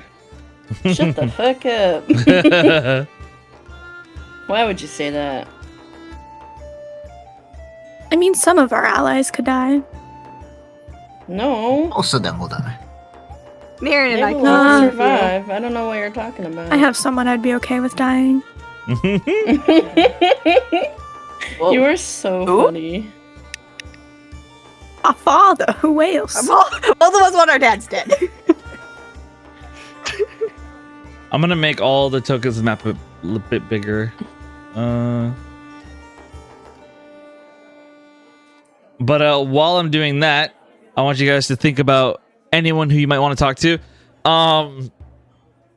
What we can do is we'll organize in a moment. We'll organize the tokens into like who is going where and all that. But I want you guys to think about anyone you want to talk to before we get this shebang started. Bong. As long as Rena's looking off the baby, I don't care. Rena's looking after the baby. She'll take the baby. She shouldn't be topside, yeah. Yeah, no, it's Rena, just Grogu, temporary. and Dirt, right? Yeah, yeah, no, it's just temporary. I'll remove them in a second. But yeah, no, Rena, she would smile and say, "What a cute baby you have." And she just smiles and holds the baby, and she like pinches his little cheeks. It's like, "Meh, meh, meh. Cute baby." No. Again. And the baby is fine. The baby does not cry at this assault. So weirdly enough, the baby just laughs and like looks like happy when its cheek gets pinched a little bit. That's crazy. I think she's watching like studying very stirred. She's like, oh, okay.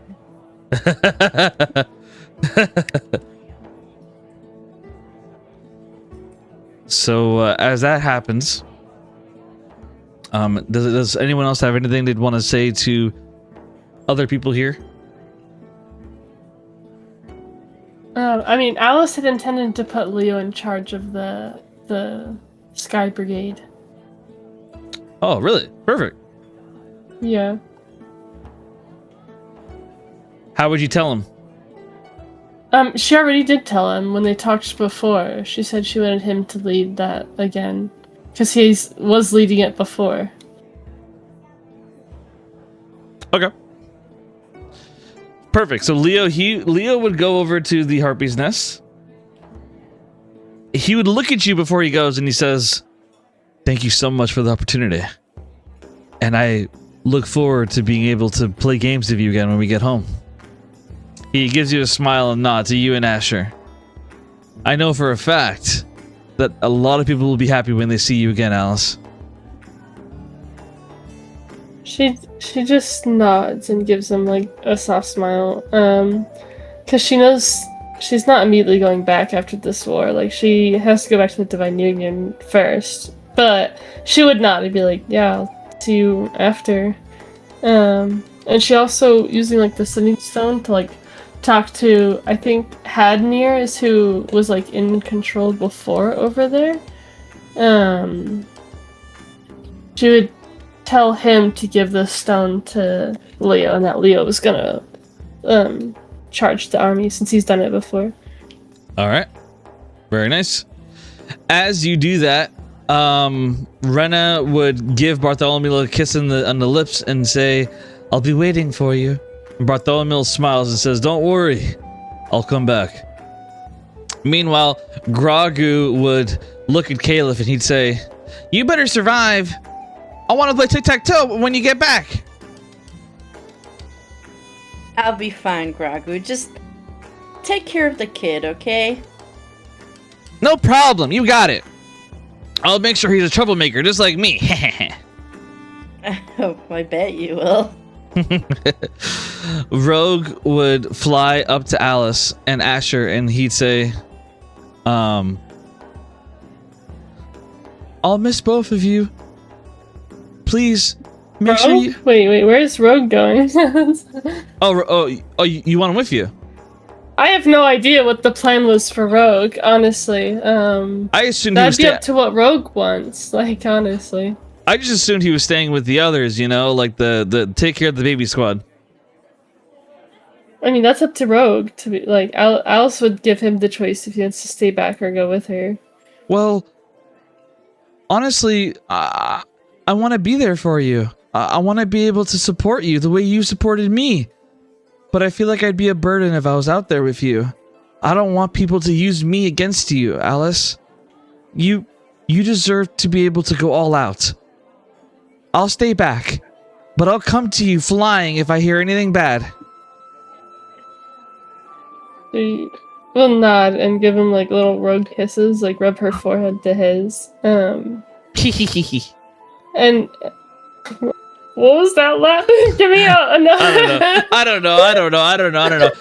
He just smile. He'd say, "You're my best friend. Please make it back. I don't want to not have a best friend." Well,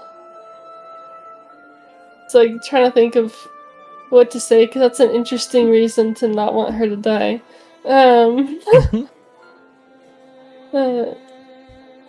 And she says, well, of course, I'll try my best.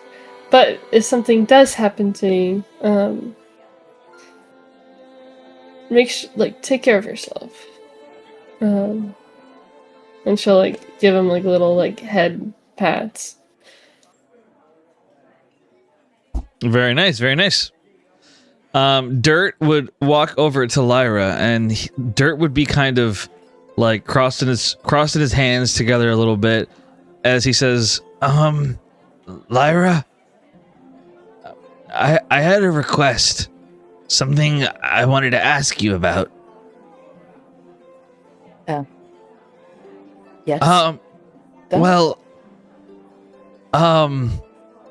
when this war is over, back in the Hellfire Zone, well, when I was in the Obsidian Order, our policy was that if someone had a child, we would throw it into the volcano to see what would happen to it. And well, if you throw my child into a no, volcano, of course not. No. So what I'm trying to say is that, well,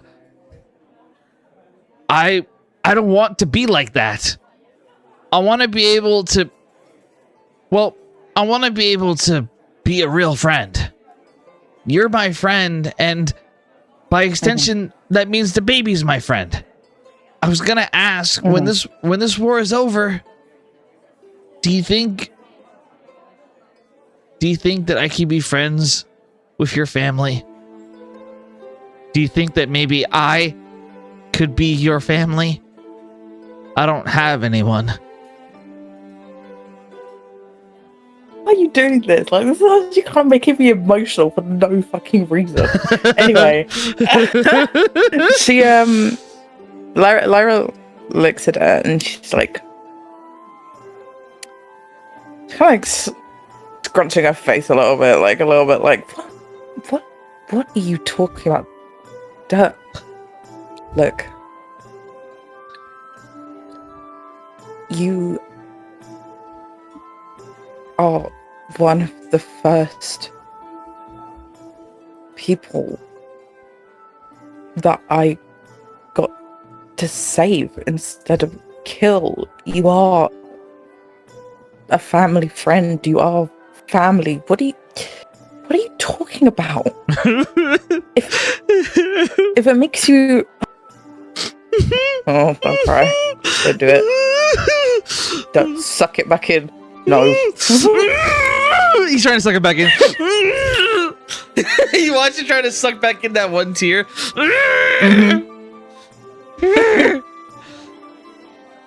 You're yeah. She just like she has a small smile. She's like, duh, of course you are part of our family.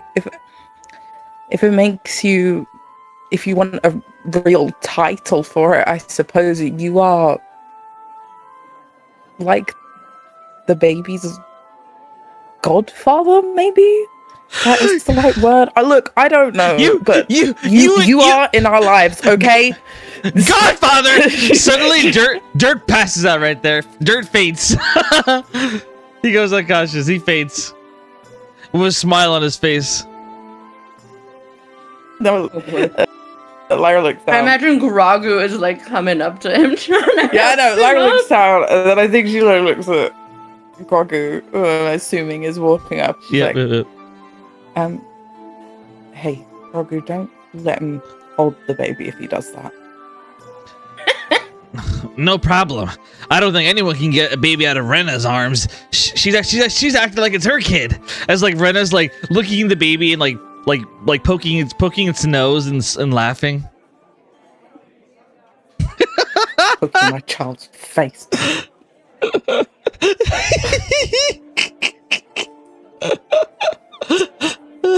think like Lyra just sighs. She's just like, this is very weird, strange, and new. And and I think she like looks for Jericho at this point. She's done with this interaction. Jericho just nods with a smile as they go back. So Gragu and Dirt go back. Fang walks over to Gwendolyn and he doesn't say anything. He just rubs his face onto the palm of her hand as she doesn't hear any words, but she can feel the emotions. He doesn't want her to go. He doesn't want Shade to go. That he's rooting for you. Gwen would pat him, and she would get on her knee to like fold down, like rub the pup, and she would message Shade and say, "You're leaving Fang behind." Shade nods. I have to. Ovelius knows me too well. She'd use my connection with Fang to get into my head. I have to keep him far from her. She would nod and kind of like bury her face into his fur before standing, and she'd say, "You're a good boy, Fang. We'll be back. Don't worry. Both of us." Fang nods, and he just like he's supposed to walk away now, but he keeps rubbing his face into you, like just staying where he is, like he doesn't want to go. But Gwen's not gonna make him go. That's Shade's dog. He can figure it out. Shade says, all right, that's enough. You can have plenty of that after we come back. As Shade leads Fang away, and Faye kind of whimpers. Can I say something to Fang? I'm sorry. Absolutely. First off, I want to give him a treat while Gwen's not looking. Oh, you gotta be kidding me. And I want to point out Rogue and be like, watch over him, please, like to Fang. Fang nods, and he gives you a bark, and then he walks over near Rogue. I want to hear the spark. Wait, no, I'm joking. Yeah, I was like, As Fang goes over. Never mind, I don't want to hear the spark anyway. I messaged you, Cap. Yeah. I just have a What's question. Yeah, what's up? Let me see. Well, it's in the secret RP. Yeah. Oh. Because wouldn't...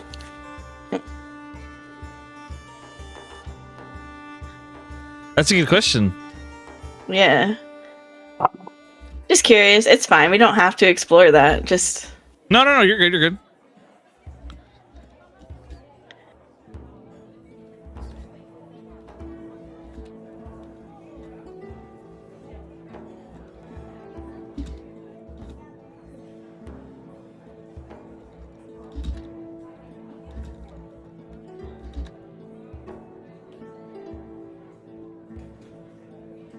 There you go. There's your answer.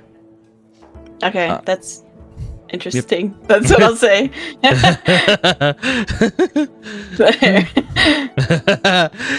the real word I want to use.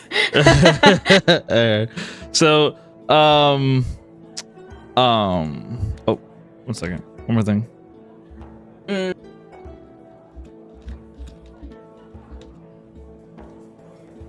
Okay, so plotting. Don't worry about it.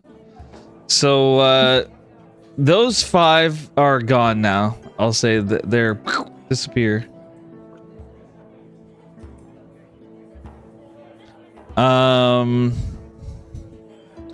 Is there anything anyone else would like to say to other people? Oh, Kratos or Kadros. Kadros would be standing next to Jericho, and he would volunteer to go with Jericho to the tunnel.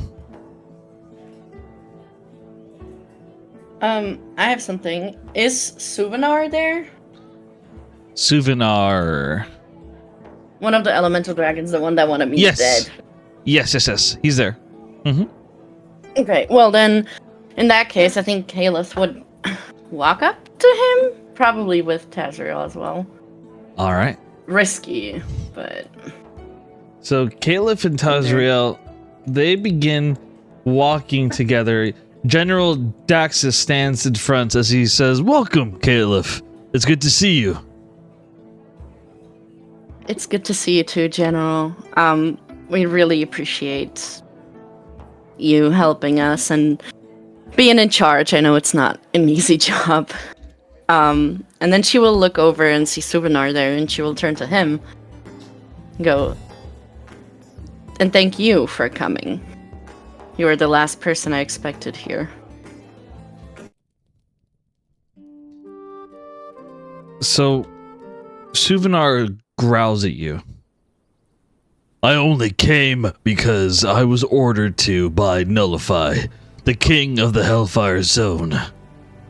He has taken over since the last time you saw him, and he has threatened to expose us to all of our followers if we don't obey. And so I'm only here because of him. As for you, Tazriel, I knew that you were alive, and I know that you will never step in our walls again. If you do, I'll burn you alive myself. Caleb will step forward, like a little bit, like in front of Tazriel. You will not do any of that. It's good that Nullify forced you to come here. Maybe you'll take some sort of a good action in your entire life. We do appreciate your help, but that doesn't change the fact that you are not a good person. And I hope you take this time to reflect that and you choose to live a better life. Tazriel is a hero to the Hellfire Zone, and he will be coming home. You don't have a say in that. Suvenar shakes his head. No. He is nothing more than a distraction, and he will die once this war is over, and I will be the one to kill him, and then I'll kill you. As Suvenar snarls at you, and there's multiple dragons behind him. As he says this, the other dragons, they get in the way. As one of the dragons, he looks and he says, Suvenar, I may have supported your plans in the past, but Caleb has proven to fight for us. And Tazriel, he defended our home. We are with them. We are fighting for both of you. One of the dragons looks at Caleb and Tazriel and he says, when this war is over, you can live anywhere you like within our home. For dragons can go anywhere now. We can fly anywhere.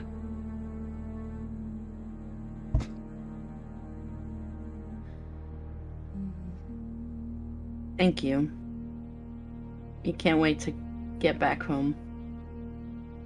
And thank you to everyone for coming. I know that you're putting your lives at risk. And it's an unfair thing of us to ask. So we appreciate you doing it anyway.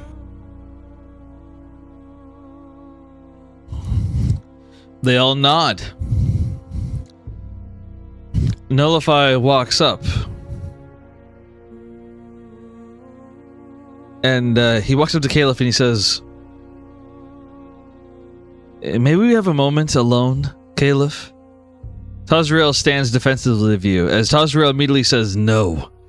I was speaking to the solar hero, not you. Nullify says, It's okay. He won't hurt me, I promise. And she will give Taz a kiss on the cheek, and then give Nullify a nod. You do remember your oath, don't you? What you'll have to do after this war is over? Yes, sir, I do. I see. Let me ask you, what will you do if I tell you that I don't want my guard involving herself with Tazriel? That I don't want you anywhere near him?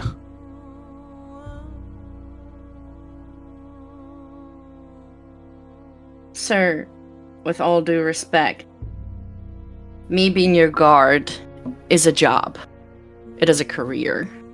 It has nothing to do with my personal life, and I do respect you. This isn't meant to be disrespectful, but the choices I make in my personal life are mine. You're absolutely right. You're well-spoken, well-mannered, excellent in combat, and you're beautiful. Not that that really matters to me.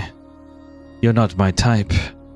I'm more interested in the male variety.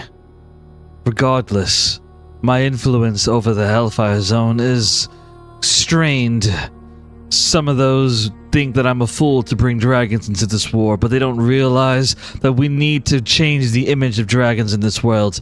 We need to show them that we are not monsters. However, I worry that the loss of life will make me being king more difficult. I require a marriage. A unity that screams power. And what more power is there than the son of a god and the solar hero? Agree to marry me, and I will pardon any ban on Tazriel from entering our home. And you can keep him on the side if you desire, so long as you keep it a secret. That is my offer to you. And if you decline, I will not remove his ban. He will be a target in the Hellfire Zone, even if we let him in.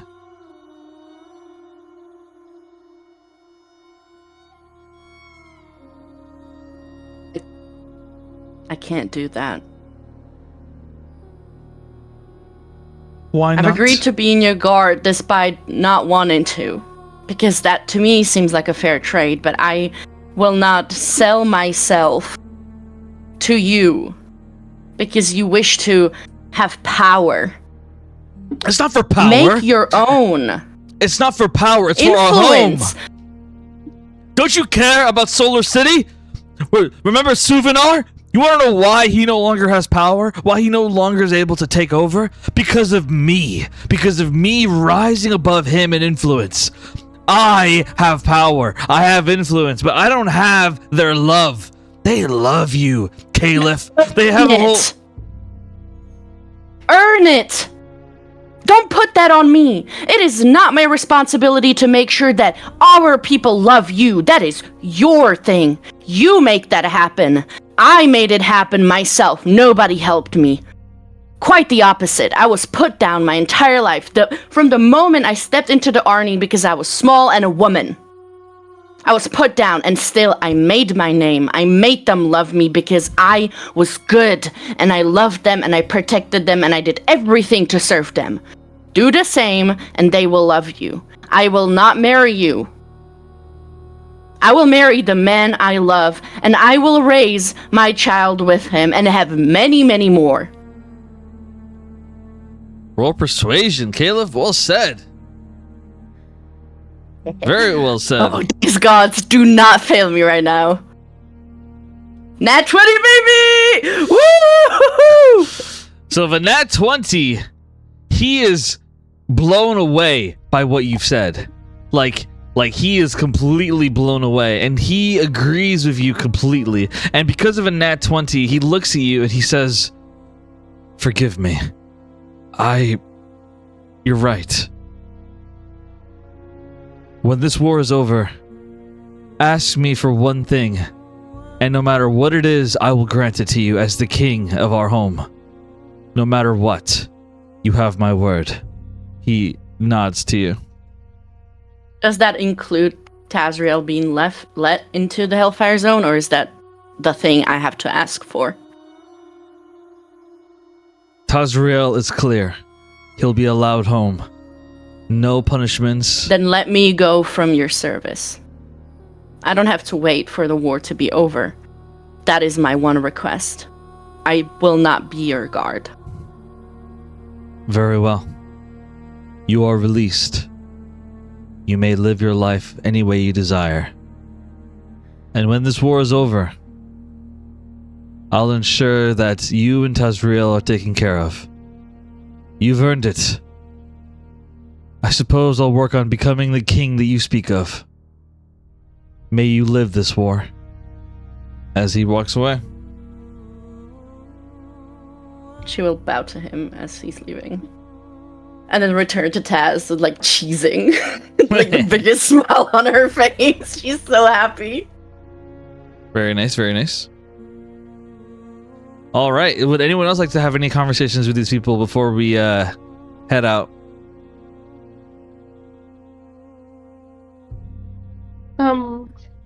Where's Agatha going again? So yeah, we're gonna talk about that. So you know what? Here we'll talk about it now. So let's move tokens around. So, okay. So first group, the group going to the tree. We got Adrian, we got Naren, Gwen and Shade, Alice and Asher. Is Aglaia going as well, Alice? Yeah, she stays with me. Okay. Aglaia's going as well. Yes. Speaking of which, can I like summon and unsummon her? Yes. Okay, because I know we talked about that way back when. Yes. Okay. Lorelai's I have going. like the find steed thing that we. Yeah. Anyway. Calyx is going with Jericho to stop the Rotten King. So Calyx, Jericho. Oop. There we go. Kadros will be going with them as well. Ozymandias, he'll be outside. He's offering support and all that. So he is the teleporter. Yasira, is he going with you guys or no?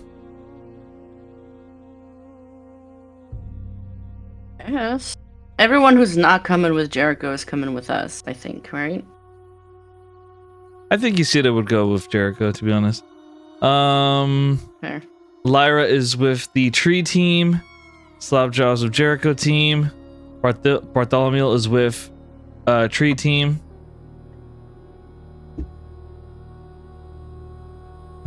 Indigo's with tree team. Cubis is with tree team. Agatha, where do you want her to go, Alice? Where does she want to go? Whatever her favorite niece desires. I'm pretty sure I'm her only niece. Yeah. Yeah.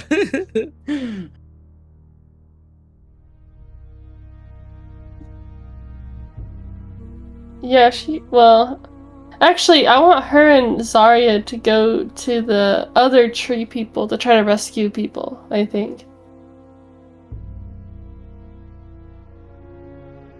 Okay. So to the tree, then, I guess. All right, Because isn't Shade and Asher doing that as well? Yes. Yeah, I want With Agatha the to go with Hellfire them, I Knights, think. right? Because also with Zarya, they can hopefully maybe carry some people out. Yep. Do we know how many people there is under the tree? Sorry, quick question. I don't know if we know. No idea. We know it's a few villages, right? So Yeah, it's probably a few dozen people. Yeah, Okay, no, for sure. alright. Okay. My back. Oh, me and Taz. I can't move Taz, but I'm moving myself. Here, let me give you control of him. Thank you. All right. Gwen, is your mom going with you guys? I didn't want her to. I think I had a conversation with her last time. She's like, but I didn't really want her to. I wanted her to stay with the babysitting crew. Because she's still, like, weak. She's not fully healed. Very So understandable. I would prefer if she stayed. All right. Are you okay? Yeah, sorry. Can you hear me? Yeah. No, you're good. You're good. Just yeah. Okay. So I'm running around. No. Sorry. You're good. Okay. That was you Sorry, took a I'm very sorry. deep breath. Yep. Okay, so as that happens, so your mom will be staying behind. Clever's going with you, correct?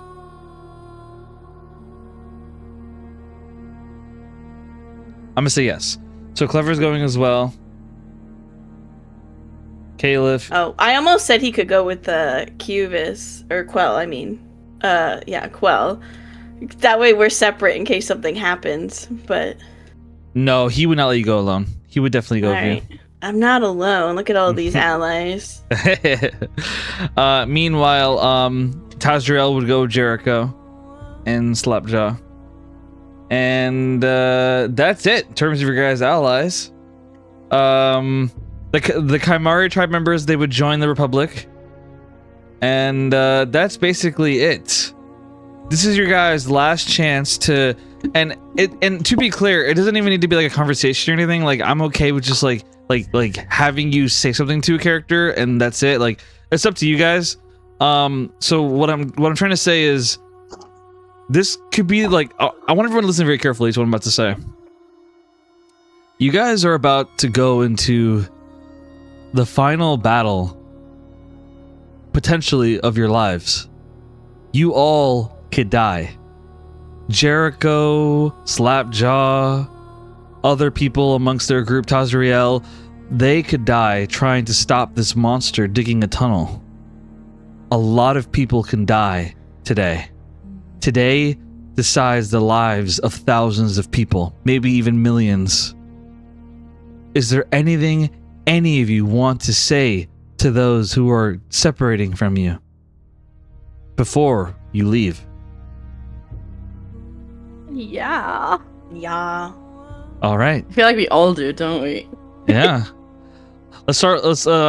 Any volunteers? If not, I'll just pick randomly. All right, randomly it is. Roll a die. Well, no, I was gonna say Caleb went first in session, so I'll pick. I only heard Gwen. Does anyone else have anything else? Actually, you know what? I'm gonna mix the bag because Lorelei hasn't talked that much. Lorelei, let's start with you. You have a speech to give, right? Feel it. I remembered Yes, I you. do. I remembered you. All right, Some Lorelei. people didn't. So, Lorelei, you approach your stepfather, and he smirks at you and he says, I'm glad that you're here. With a speech from you, our people will be motivated to fight harder than ever. And who knows, maybe after this war is over, you could help me in leading our clan. I tend to have a very delicate hand for those who are inspirational. He says very creepily. You'd be like, she's just like, aha. That's one way to say it.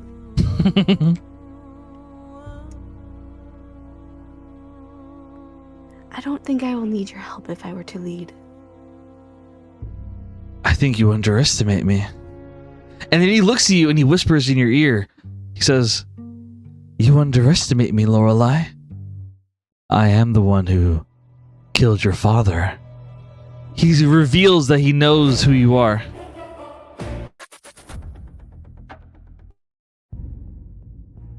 And you think I didn't know? Oh, I hope that you did. So you could know that I want the treasures in that tree. Whatever you find in there goes to us, goes to me.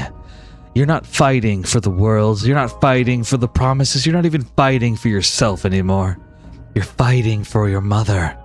Because if you don't do as I say, she'll suffer for it. Even more than I make her suffer now.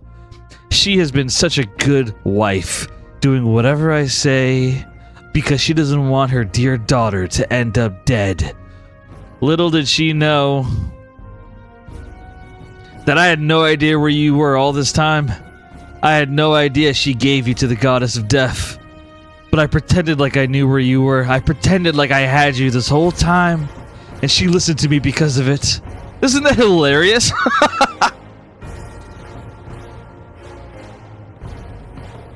And who's to say that you'd be able to survive this war? I'm a survivor. I'll be just fine.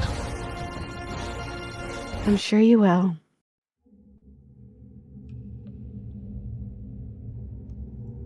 He steps back. People of Fairy Tale.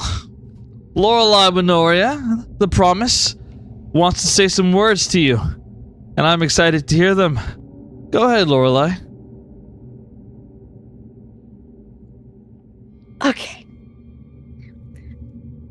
As you heard him say, my name is Lorelei. I am one of the promises born here in Fairy Tale, beneath the same skies as you, half drow, half high elf, a daughter of this land, even if I was never truly given the chance to grow within it.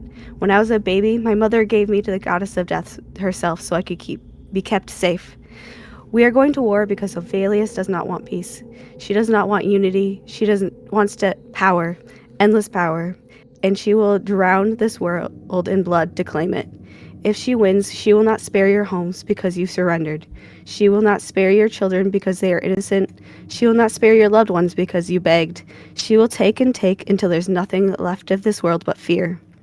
Think about the people you love, your families, your brothers and sisters, the children who wait for you to come home, the villages that raised you, the countries that trust you to stand in when darkness came. If we do not fight now, there will be no safety for them later. I am not your ruler, not yet, perhaps never. But I stand before you not because I crave the throne. I stand before you because I love this land. After this war, if we survive it, I want to return to Fairy Tale and help unite our people. Not through fear, not through conquest, but through hope. The other promises I were brought into this world for a reason. Together, we are meant to end this age of endless war between nations, to build a future where children are not raised in fear of the next invasion, where borders are not stained with blood, where people can simply live. I am fighting because I want a future, and I believe you do too. So today, I ask you to stand with me, not for glory, not for crowns, not for songs written after we're dead. Fight for the people who are waiting for you at home. Fight for the chance to see another sunrise over Fairy Tale. Fight so the world will still exist for the next generation to inherit. Stand with me against Ophelius, and let the world remember that when darkness came to Fairy Tale, its people did not kneel. And that's it. Roll persuasion. Okay.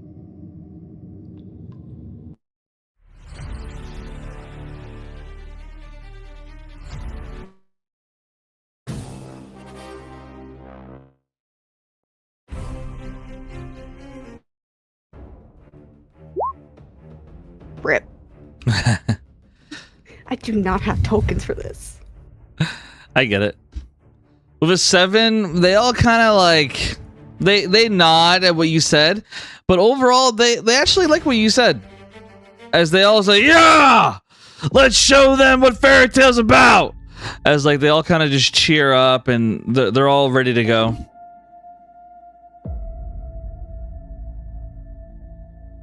And yeah. Oh, all right. She just walk away if she can. Yeah, no, you're good. Well said. Well said. All right. Gwendolyn, who would you like to say goodbye to?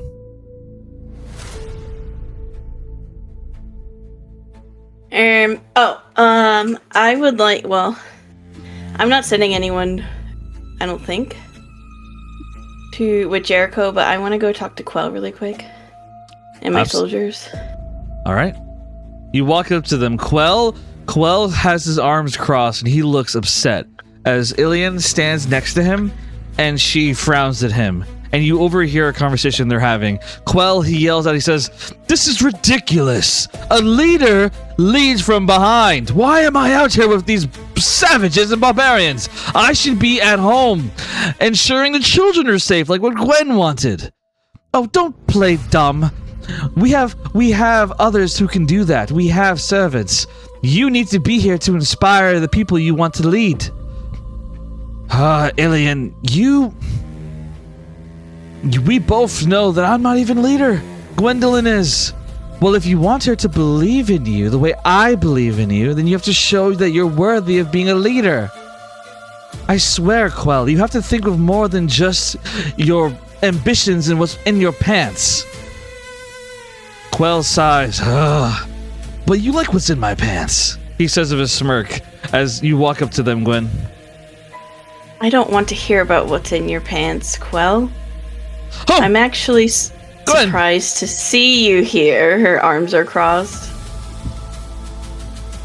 Well, you know, I wanted to be here to fight for the people, to show that, to show that the Wonders care. Yeah. And she looks at Ilian for a second, like, I'm sure this is your idea, before looking at Quell. And she said she did hear the remark about leading from the background or the back, and she's like, it'll do us no good to lead from the background, as you said, Quell. Even I am throwing myself into the front lines. Yeah, well, not all of us have god powers on us, do we? Some of us only have our good looks and our charm. And 15,000 soldiers at your disposal. He sighs. I don't know about you, but I'm going to sit back and make sure that the people who fight for us actually fight for us. I don't intend on dying today.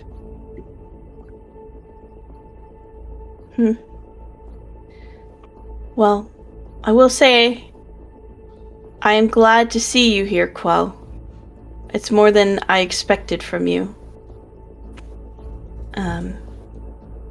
Just know that our people need you.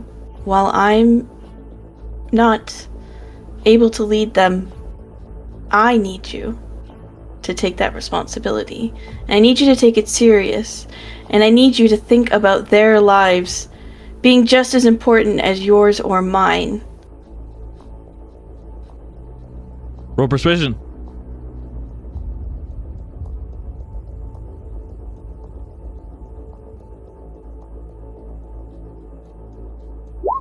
Anyone? His eyes widen at your words as he looks at you. And as he looks at you, he nods. I'll try my best. She would nod and she'd say, I need you to try harder than your best, Quell. I need you to put everything into this, because if we lose this, our names will mean nothing. We'll be corpses on the ground. Okay? Yeah, I heard you the first time. I'll make sure that we win. I'll do my best. And she'd like walk up next to him and put like a hand on his shoulder. And she'd say, me resisting the urge to say good boy, she'd say, that's my brother. And she would walk past him to address the troops very briefly, because I did not prepare anything. You're good. And like, Gwen says a speech to inspire the troops, and she's blah blah blah, and she says, I thank you all for your service today. There's nothing that I can do to repay you for putting your lives on the line, but just know that we'd either have to put our lives on the line now or later, because Ovelius is a threat that is not just going to go away. And I will be doing everything that I can. There's an echo cap. Please, I'm sorry. it's killing me. I'm so sorry. It's okay. I will be doing everything that I can to defeat Ovelius within the tree before she can do any more harm to us, to our people, to our land, or to Dornia. So thank you. Thank you for being here. And for supporting me, and for supporting Dornia. That's all I got right now. Roll persuasion.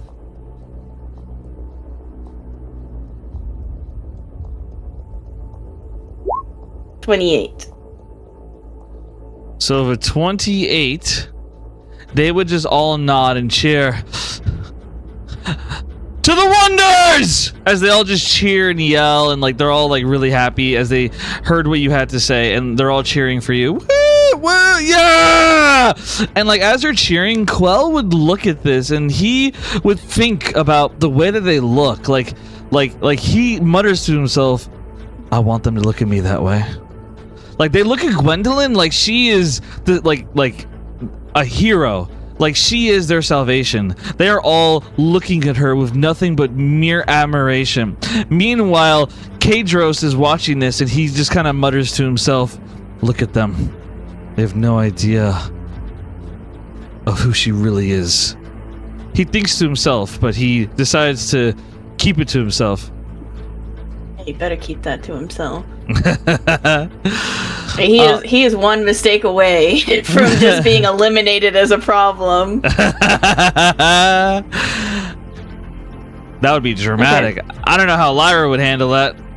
Which you guys might fight each other. I thought Quell said that. I'm so sorry. I didn't realize that was Kadros. Kadros. Yeah, no, you're good. I get it. My bad. No. Nothing bothers for it. Okay. And so yeah, that's all. I just wanted to make sure my troops felt seen and respected by their leader. I will leave now. So I mean, Glenn, I agree either way, but like, hey. Hey girl, hey. All right, well said. Is there anyone else to... The mic thing was down. No, you're good. Would anyone else like to say anything? Me. All right, Caleb. All of us, yeah. All right, Caleb, what do you got? I'm gonna say bye to my man. Okay. Caleb is going to walk up to Taz. Can we have a music change? Absolutely. It's going to be emotional. Thank you. Thank you, DJ. DJ, switch the track. DJ, drop the beat. Sorry, just before this happens, is my mic okay? I think it was fucking up a little bit. It's all good. Okay. Here we go. Thank you. Killers walks up to Tazriel. I almost just said Ventari right there. Anyway, she walks up to Tazriel, and she kind of just like looks at him for a moment, just kind of like watches his face as if she's like trying to kind of like engrave it into her memory. And then she will walk up to him and give him a kiss and a hug, like squeeze him so tight. And she'll say, please don't be our hero this time.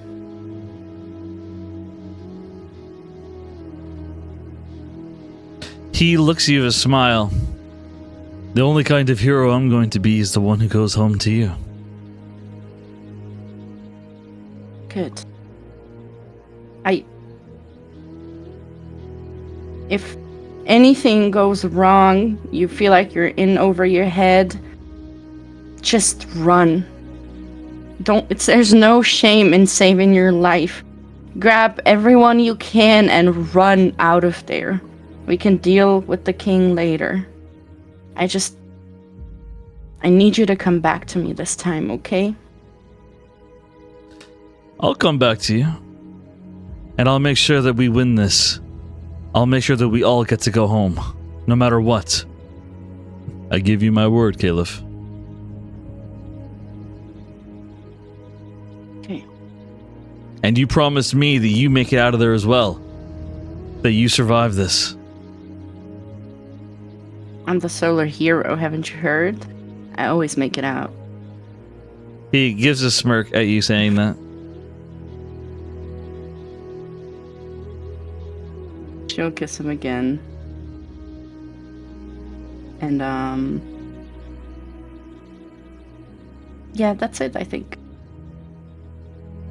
Nothing crazy. Very well said, very well said.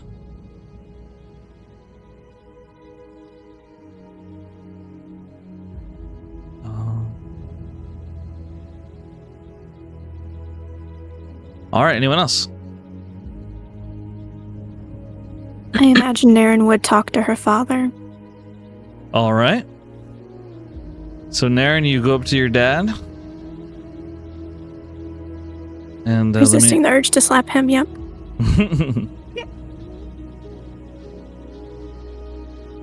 Let me adjust his map.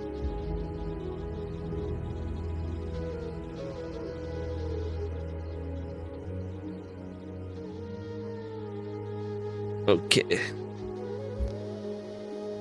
Let me see here. All right, Aaron, let's go to you on the map. So you walk up to Tazriel. I'm saying Tazriel, sorry. For your father, What? Roger Phantom. What do you want to tell Yell, Naren? So you walk up to your father, and what do you say to him, Naren? He would nod to you. He would say, "Hello, daughter."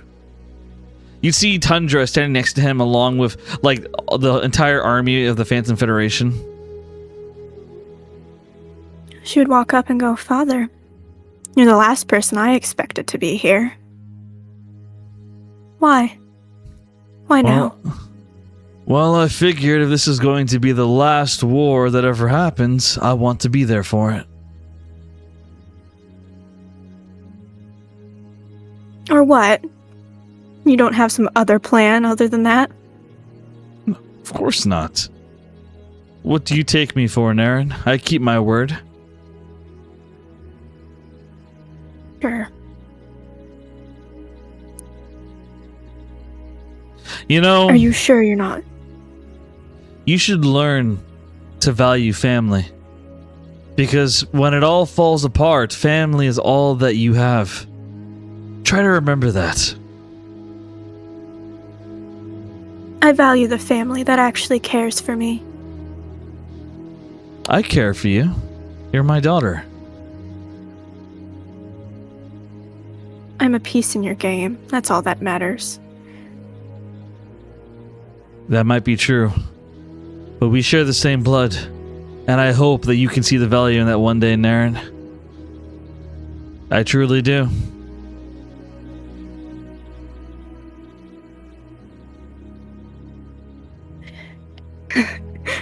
You really are something. I hope I don't be like you. So do I. Good luck out there. Stay alive, kiddo. He says with a shocking smile and gives you a hug. She would be confused. She wouldn't hug him back. She'd give us, but then she would break away after like maybe 3 seconds and say, "I'll stay alive, but don't think I'm staying alive because of you. I'm staying alive so I can see Mother again, so I can right your wrongs. Goodbye." She'd walk away. Goodbye. Naren walks away, getting the last word on her dad for the first time. Well said, Naren. Well said.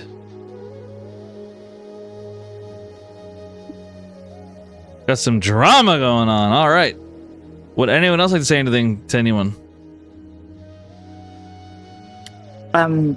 Yeah. Oh, Lyra, you Yeah. go first.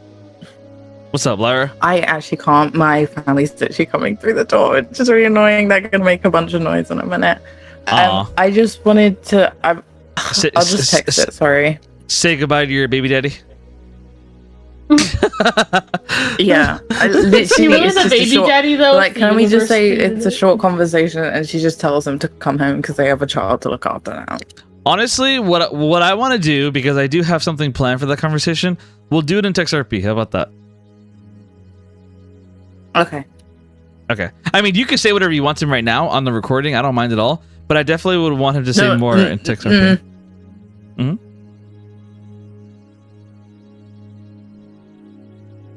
Okay, cool. All right. So, anyone else? Alice, what did you want to say?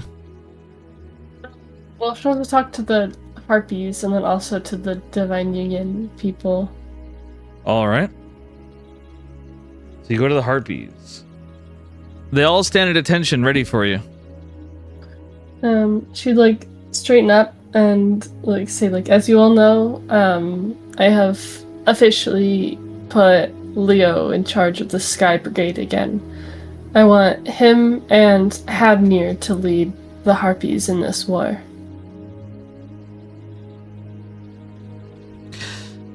And As- she'd like glance at Leo, and then at Hadmir, but she's also like very like keeping an eye, like wanting to keep an eye on Notnir because he does not like Alice, from what she's seen before. He would scoff at this. Really? You're going to let someone who doesn't have royal blood lead our army? He's done it before. He trained me. Show respect to him, Hadnir says. This is ridiculous. We shouldn't be told what to do by someone without royal blood. The fact that Alice is a woman I was able to distract because she has royal blood, but he doesn't even have blood that justifies ruling us. I should be the one leading this army. Alice kind of frowns, and she didn't really want to like use this, but clearly she has to. So she's going to like activate the Golden Valkyrie as like Kai imagines that she already had her wings out walking up to them, but instead of like all of her wings turning gold, I imagine it's like her small wings are like on her like head and like wrists and stuff turn gold, and then her larger wings, it's just like the tip is like faded gold, and there's like a glow around her as she like stares Not down, and she says, "Did I stutter?" He frowns at you, and he crosses his arms. Whatever. I am not just a woman. I am not just royalty. I am not just Alice Solnir. I am also the Golden Valkyrie, and you will listen because the fate of the world counts on this. The fate of everyone counts on this. I cannot afford to have insurrection in this army. Roll persuasion.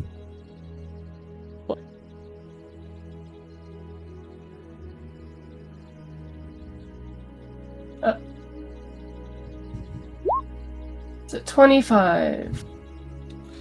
He begrudgingly nods at you and says, "Fine." And he agrees. For now, anyway. I don't get like special treatment because the Golden Valkyrie thing. No. What the Golden Valkyrie? I mean, you're the daughter of the Archangel, so they're already like, you know, holy shit. But yes, with the Golden Valkyrie, they all just kind of like nod to you with respect, as they all just like they look at you as though you are their leader. Like they have a lot of respect for you. She's gonna like straighten up and look, especially at Notnir, because he's the most like hesitant of all of them. And she says, "This is not to say that I will not be needing all of your help. You guys are all important in this battle, and depending on how well you can prove yourselves and how well you not only contribute to this battle, but contribute to the peace among our own allies will determine your fate outside of this war. So if I hear of any sort of insurrection, then there will be consequences." They all nod in agreement. We shall obey Commander Leo. We're with him, and we're with you. She glances at Leo and says, like, "If any of them step out of line, let me know immediately."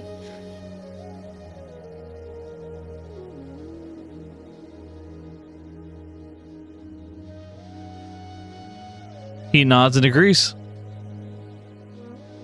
She'll go to talk to Rona and the Divine Union troops next.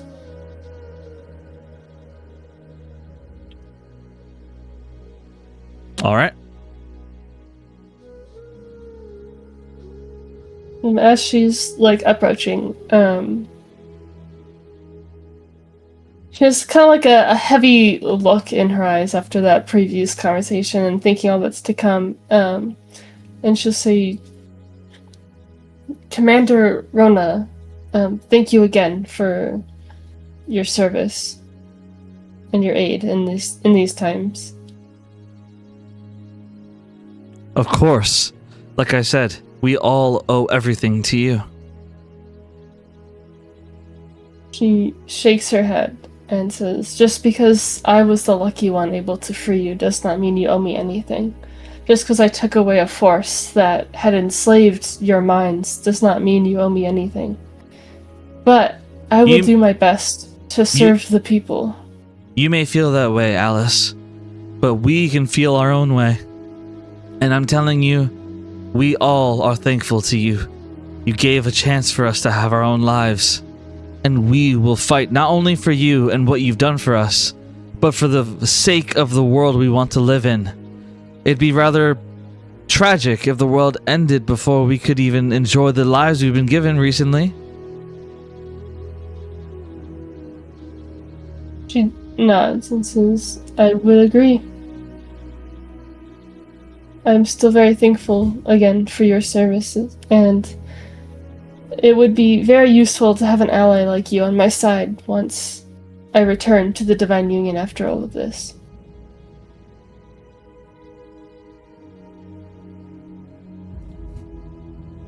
She nods and says, absolutely. We look forward to you ruling over us, and we look forward to having you with us. Whether you're a ruler or a knight or whatever you choose to be, our home is your home, Alice, and we're ready for war. They all, all the Divine Union nod and kind of salute themselves. She'll nod and glance at, the soldiers, and say, My name is Alice Solnir. Thank you all for your service and your dedication in this battle.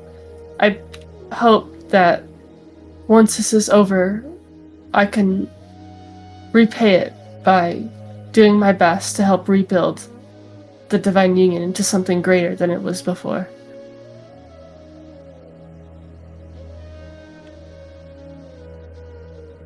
They all nod and agree with you. Very well said, Alice. Very well said.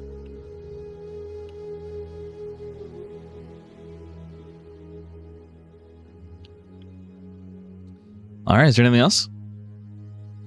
I think that's it for me. All right. Sounds good to me. Does anyone else have anything they'd like to say to their people?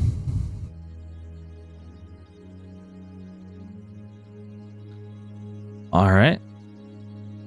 Awesome. All right, guys, we're going to take a 10-minute break here. And what I'm going to do during the break is I'm going to pull up the map of the war again. And we're going to be following your guys' plan. I'm going to describe how this happens and all that. So I'm going to put you guys on your war map, but we're going to take a break. I'll keep the map on the screen, though, but I will be muting. So nobody can hear you. Rip.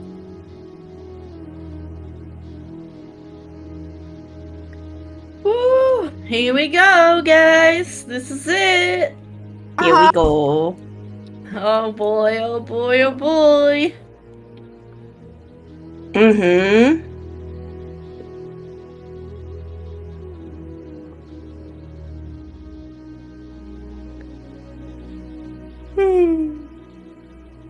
Wakey wakey. Yep. Wait, so are we teleporting in with the armies at all, or are we just going straight to the tree? I think that our tree group just gets teleported to the tree. To the tree. Okay. Because we need to figure out the fire tornado. And at least Gwen was going to do Arcana stuff on it. Yeah. Presumably, though, Kayla's might be able to get through with her armor. Yeah. Yeah. Yeah. Not dig. Yes, dig. Dig. Dig a diggy Dig, hole. dig, dig. Yeah. Diggy, diggy hole. Diggy, diggy hole. Different. Oh, kind of hole what a we're gonna go into throwback. this time.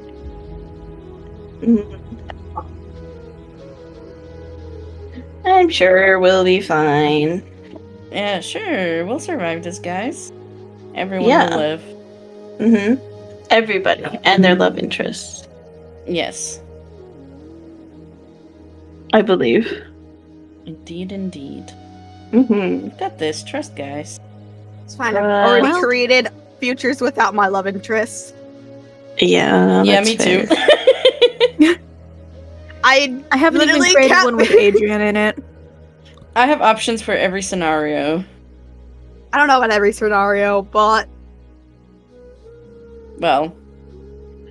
See, I had one for if Taz dies and Ventari lives, but that's now changed, so. It changed. Yeah, because fuck him. Fuck him. well, We I don't just- hate him any less. I'm going to brainstorming abandon Yazzie you one while now. you're pregnant, but wait for me till I'm ready to go take care of you and our child. Sure, buddy.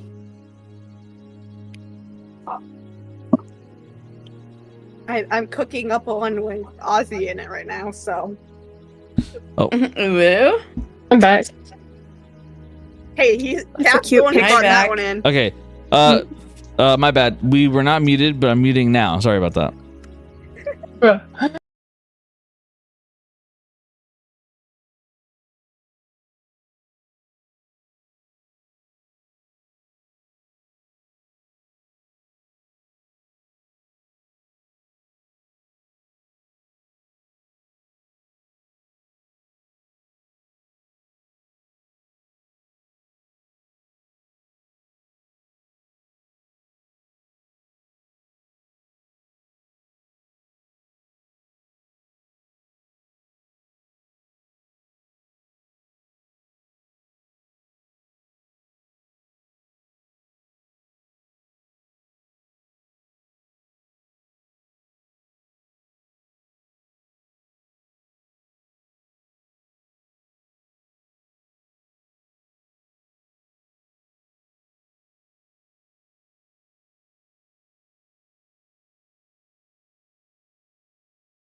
All right, we are back to resume session 60 of the Promises of Pandora. Our players have discussed a lot of different things when it comes to what's going on, and they are officially ready for the war to begin.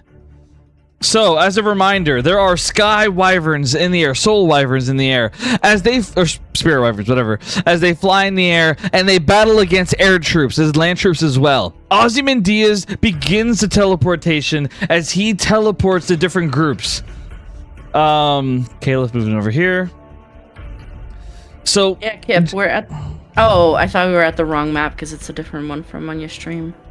Yeah, no, you're good. So, Sorry. No, it's okay. The map should... Oh, there we go. Now I changed it. Okay, so... Basically, what goes on is that the players... Ozymandias, he begins casting teleportation, and as he does, he yells and he says...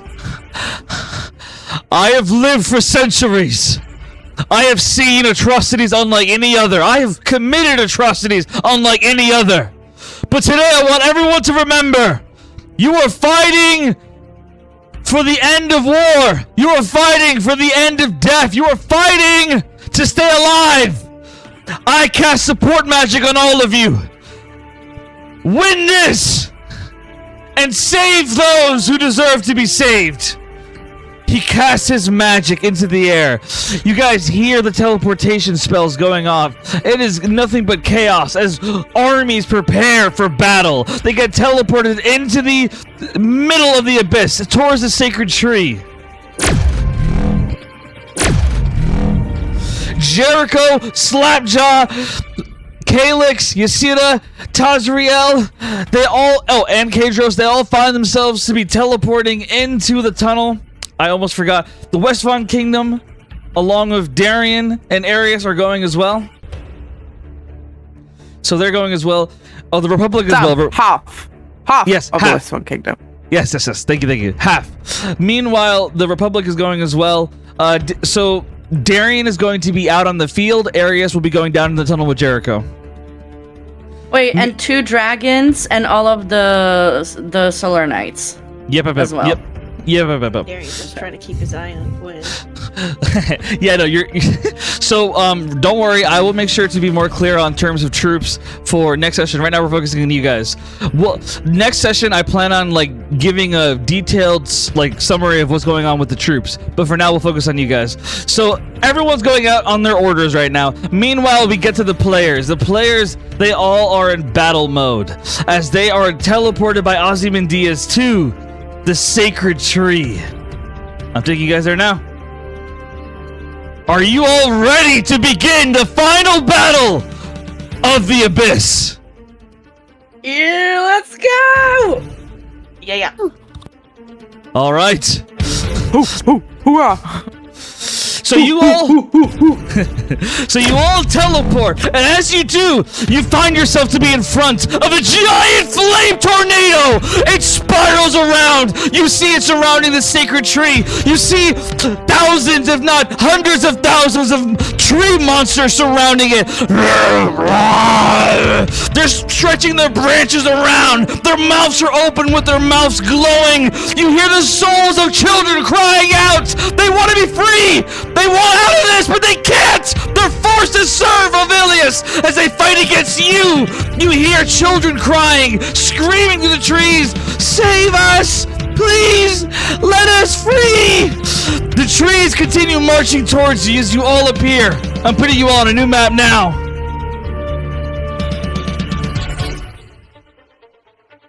Oh boy. All right, here That we was go. intense. Whoa, Cap. Absolutely. Hey, Yeah, holy shit. Absolutely. Great. Make sure you protect your voice, please. Don't I'm hurt good. yourself. Thank you. I'm good.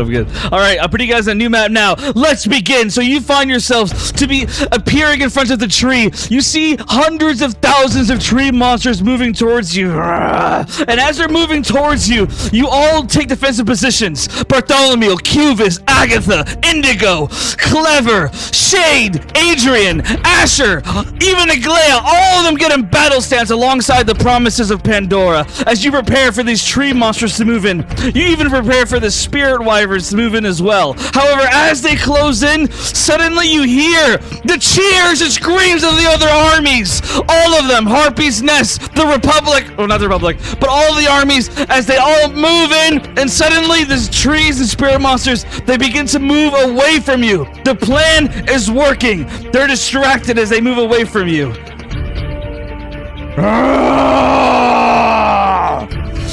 So you see multiple of these tree monsters moving away from you as you guys are clear.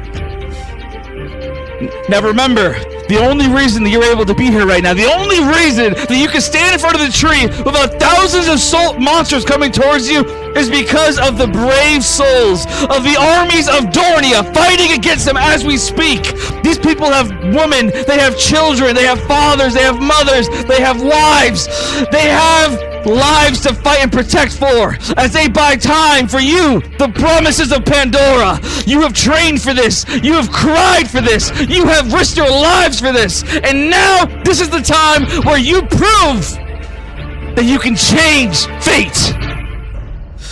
You all stand in front of the fire tornado as it continues to bloom around. You're not able to enter the tree because of it. It continues to spiral as you hear flames.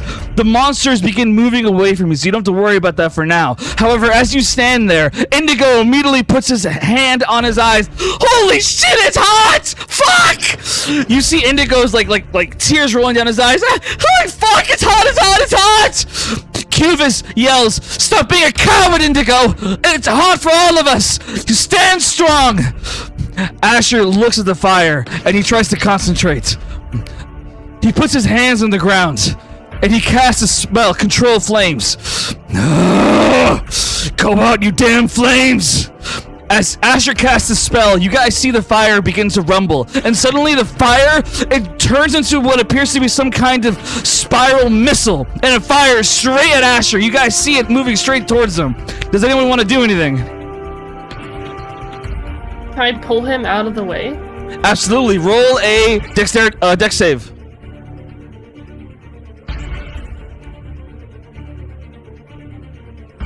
I'd also be doing an Arcana check during this. Absolutely, Gwendolyn, go ahead. Okay. It's not rolling for me either. Oh boy. We'll give it a minute. I saw the dice roll. I saw a roll, but it's not they showing didn't up come up. who it was. I got a didn't see. 19, and I think Alice got Oh. a 6. Oh, there we go. Wait, I think it's rolling now. Oh, that's a one. Oh, there we go. Wow, we rolled bad. All right. Oh, wait, actually, I get a total. 11. Wait. No. I also get +4 and +2. Okay. So So 15. it's 17. So you grab Asher by his arm and you pull him to the side as the fire drill fires into the ground. It slams there as a hole is created. And as a hole is created there, you see something that shocks you, Alice. Both you and Asher see it as PTSD consumes you. You see 5 letters inside the crater. D-A-V-I-S. Davis. Not nice. Asher stares at that in shock. What the fuck? Shade frowns. This is new.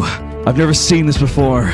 Shade says to Gwendolyn, with your Arcana check, Gwendolyn, you're able to determine that this fire tornado, it is celestial in nature. Its power beyond anything you've ever sensed before. Stronger than anything, even stronger than the Phoenix itself. As you feel these flames in front of you, the power is shocking to you.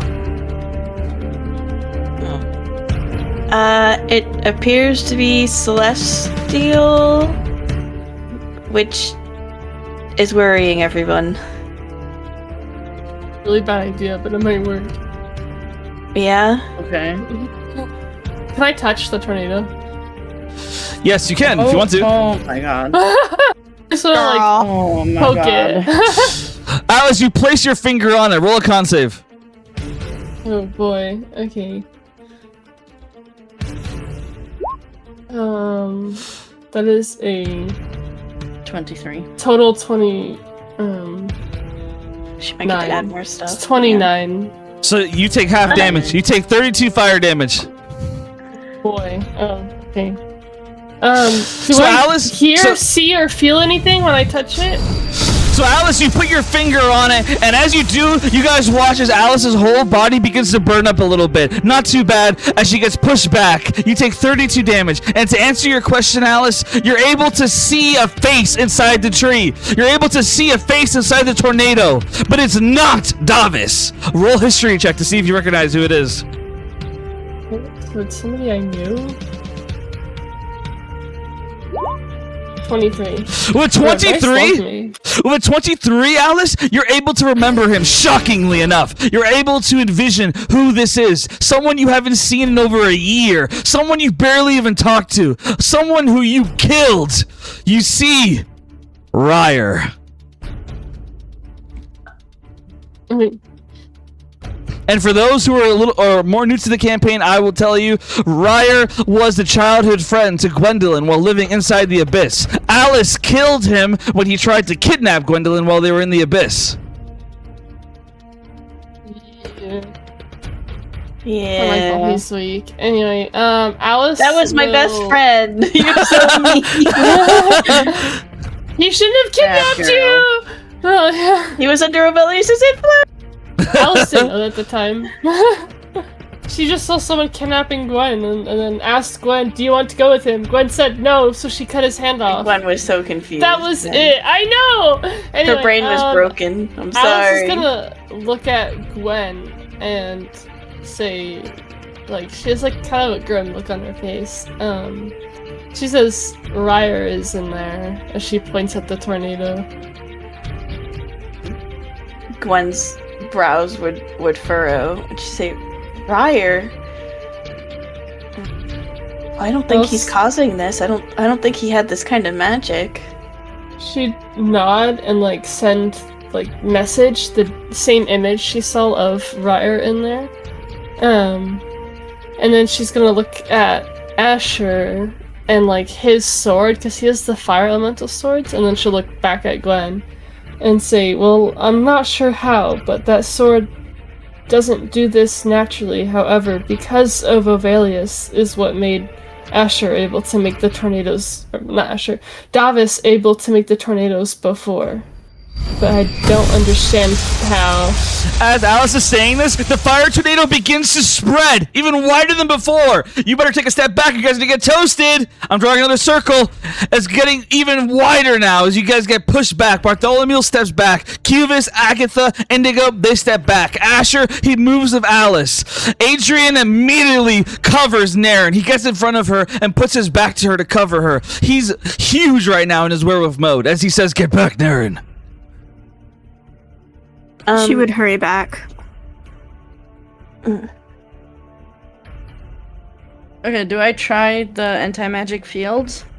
Oh, wait, Gwen, what did you want to say? I'll back up this time, and Caleb can try it. All right, Caleb, go ahead. Okay. Right, so it's 10 feet. So Caleb presses the button on her armor. And hold on. Fuck, how do I... Right. 10 feet. 10 feet of my thingy. So, she will come up just close enough where, like, the edge of the anti-magic field touches the tornado to see if it, like, if that does anything. So you but guys still, like, far enough where she's safe. So you guys watch as Kayla, she powers up her anti-magic armor. A powerful device. One that she used to break open into the barrier of Ovalius. To be able to... Not Ovalius, sorry. Tora. As you manage to defeat Tora because of that. However, as you activate it now, as you guys hear the device begin to power up, suddenly, the device powers back down. As I want you to roll a wisdom save, Caleb. Oh, fuck off. Okay, yes.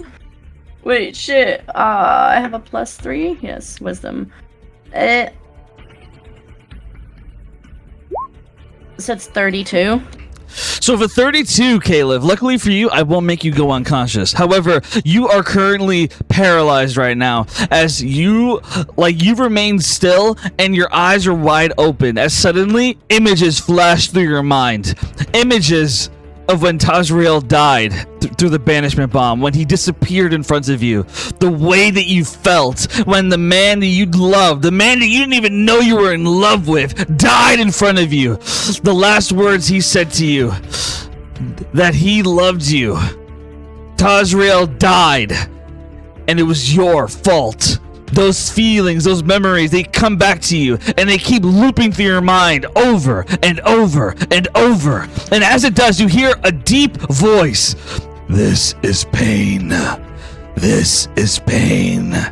As Caliph is frozen right now, guys. You see Caliph is like she's breathing, but her eyes are frozen as her body's not moving.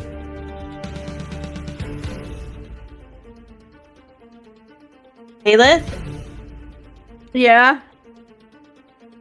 are you okay? Oh, that was out of character. I was gonna say. No, okay, that was out of character. Okay. Yeah, sorry. In No, I love character, that. I love that. I love that. Caliph. In character, Kayla's silent, staring up at the sky, like in shock, widened eyes, and there's tears streaming down her face. No Yep. answer. Yep.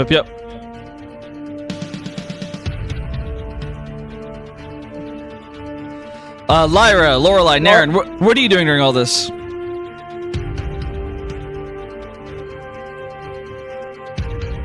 Naren's probably shocked at the whole Kayla's just staring and crying. Okay. And Lyra, how about you? What are you doing?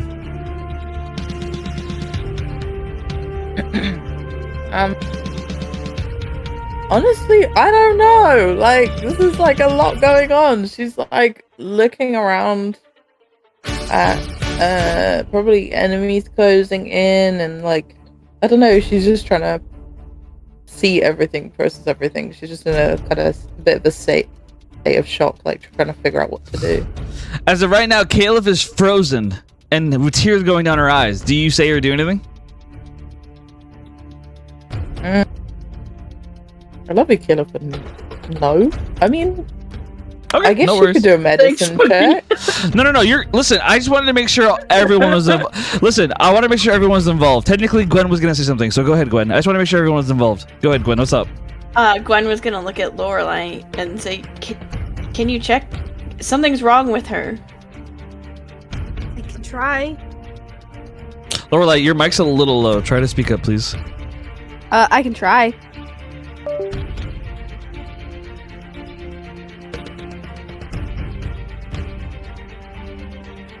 All right, Lorelei, what do you do? The fire tornado continues to spiral around. It continues to spread. Meanwhile, while you guys are having this conversation and all this is going on, people are dying out there. People are fighting for their lives against the tree monsters, against the spirit wyverns. They are fighting left and right. Their shields are up. They're blocking attacks from vines. They're blocking attacks from spirit blasts. They are fighting for their lives while you guys are trying to get into this tree.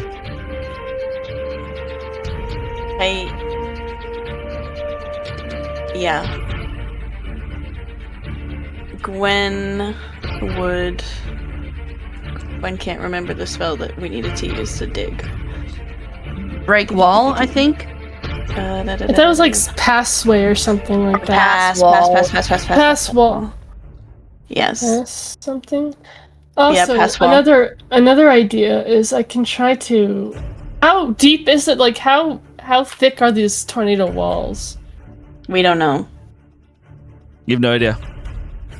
Even when okay. Oh, never mind then. Because I was like, I could try to wall of force or globe of invulnerability to make like a little passageway, but You could try, I don't but think that would work. the only way to know how thick it is if you can see through the flames. Can we see through the flames? No, you cannot. It's thick. Okay. Turn on X-ray. I actually don't feel good about digging, because what if it just I guess we could dig ×2, then close off the one that would be surface. But then you guys could suffocate. I have a lot of concerns about just digging a tunnel right now. So as you guys Also, are... Let's try something else. I'm gonna let it real quick. consume me. So I was gonna say real quick.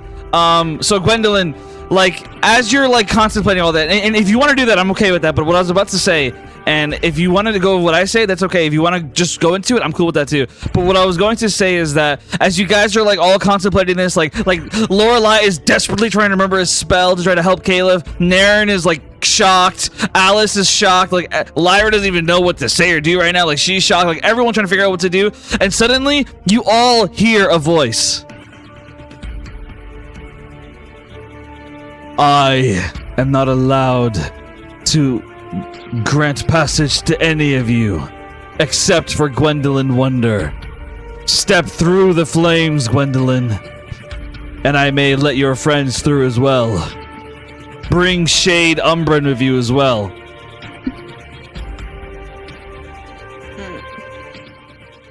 Gwen would look at Shade and she looks scared because she knows.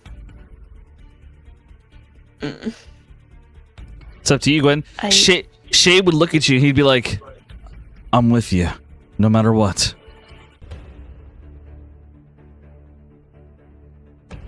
She would nod.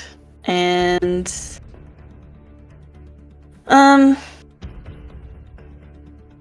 think she would go through. Alright. Gwendolyn and Shade, they walk into the fire tornado. And they disappear. The moment they do, Caliph, you are out of your nightmare. You're no longer paralyzed.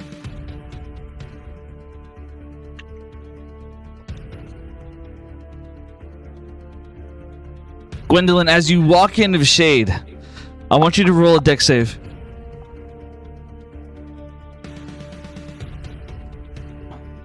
I'm gonna inspiration that real quick. No nat ones. Fuck. I'll take that though. I'm sure this is a fail. A 12. Alright, so unfortunately you were not fast enough. As you step into the fire tornado, suddenly you see a portal open up. And Miss Tiana, she grabs Shade by his arm and drags him through the portal. As Shade says, "Hey, let go of me!"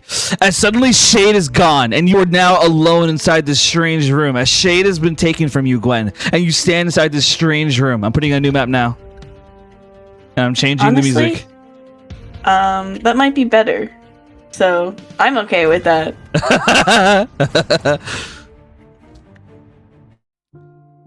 I'm changing the song. Oh, this is perfect for what I have planned. Is it? Absolutely. So, Gwendolyn, you find yourself to be standing in a room with what appears to be a heart. But it's a giant heart, like the size of an elephant, as it lays on the ground, and it's thumping, bump, bump, bump, bump. And you see black veins spread around its heart, like scars. And as it's pumping, you see a man with a hood over his head standing in front of you. His back is to you. I've waited for you, Gwendolyn. I've waited all this time for you. And you finally show up. He turns to look at you. I've always been forward of you, so that won't change. I am Void, the one who fell for you, Gwendolyn Wonder. I'm showing you an image on the map.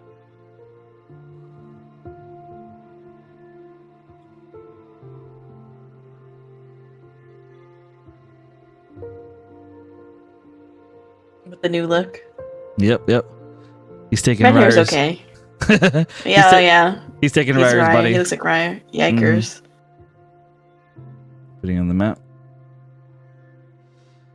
Ovilius Ovilius revived your friend Ryer as a way of using him as leverage against you. But when she realized that wouldn't work, she allowed me to take his body for my own after you destroyed my last vessel.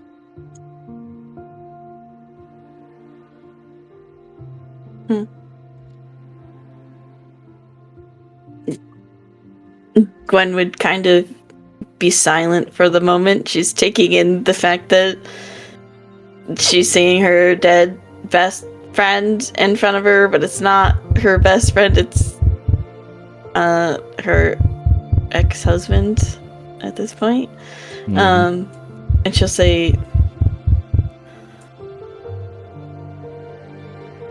Void. Just Void? Or all of you? As in the god of pain. The god of pain is stuck inside the tree. I am his soul. The body and the soul are connected in certain ways and disconnected in others. His body carries the reality of him being a god, him having to serve Pandora, him having to do everything he's done, give his power to Ovelius. I am his soul, the part of him that wants to be human, the part of him that wants to be alive. I loved you, Gwendolyn. I ran away, I betrayed you. I wasn't a good husband, but I loved you all the same, and you killed me. You killed me because I wasn't human enough for you. And now I don't know what I am. You think I killed you because you weren't human enough for me? I killed you because I was in pain. You had abandoned me. You kept disappearing. And then the Phoenix awakened and I didn't have full control. And the Phoenix took you. That's right. The Phoenix. Your power. The Phoenix is the reason why I even wanted to be close to you in the first place. I thought that it could be strong enough to get my body back, to defeat Ovelius. In the beginning, I wanted to help you for the sake of helping myself, saving myself.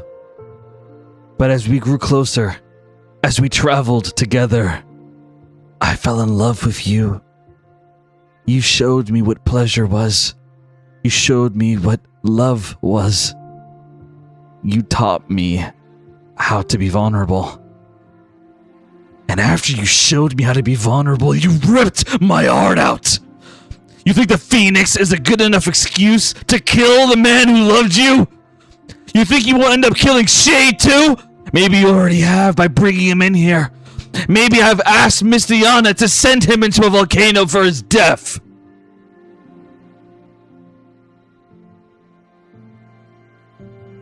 Gwen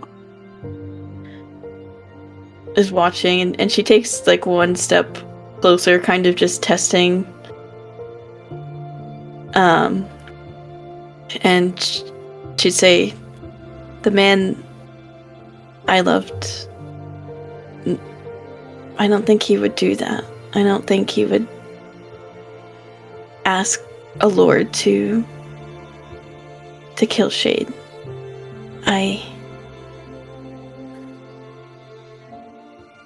You kept running away from your responsibilities. You ran away. You wanted to run away from being a god, and the world. Maybe the world needed you to be a god because the rest of the gods did whatever they wanted. And then you ran away from your responsibility to me. And then you sacrificed yourself as if it was some noble deed, just so that you wouldn't have to confront me. And when you came back, I was angry. And the Phoenix was angry. And I'm sorry. I can be better. We can be better. He steps closer to you. We could be together. You and me. My power and yours. We could be so much more. Ovelius wants me to fight you, but she doesn't realize that I can control myself. We can come together. We can betray her. You and me, we could be the gods of this world. Gwen would shake her head and she'd say, I already betrayed Shade once. I betrayed my love to him. He doesn't love you the way that I do. He wouldn't do anything the way I did. He wasn't the one who got you out of the abyss. It was me, Gwendolyn. I got you out. He stood by while you lived in a place of hell. I'm the one who took you out of that hell. I am the one who loves you, not him. You think he'll be there for you? In times of weakness and times of vulnerability? He's nothing more than a sad vessel of a man. I may not be fully human, but I'm human enough to know that he is no good for you. Be by me. Be with me. Please. You see a tear go down his eye. I love you.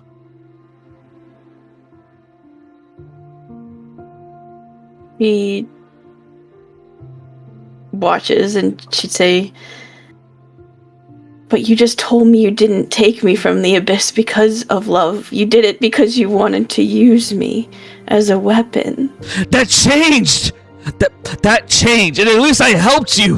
What did Shade do for you? What has he ever done for you?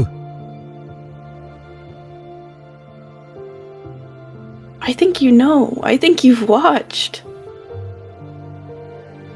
Shade has stuck by my side. That's what I needed when you kept leaving me. I needed someone beside me. Shut up, shut up, shut up, shut up!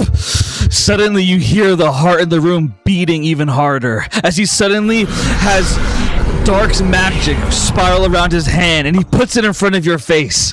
One more word and I'll make you feel pain unlike any other.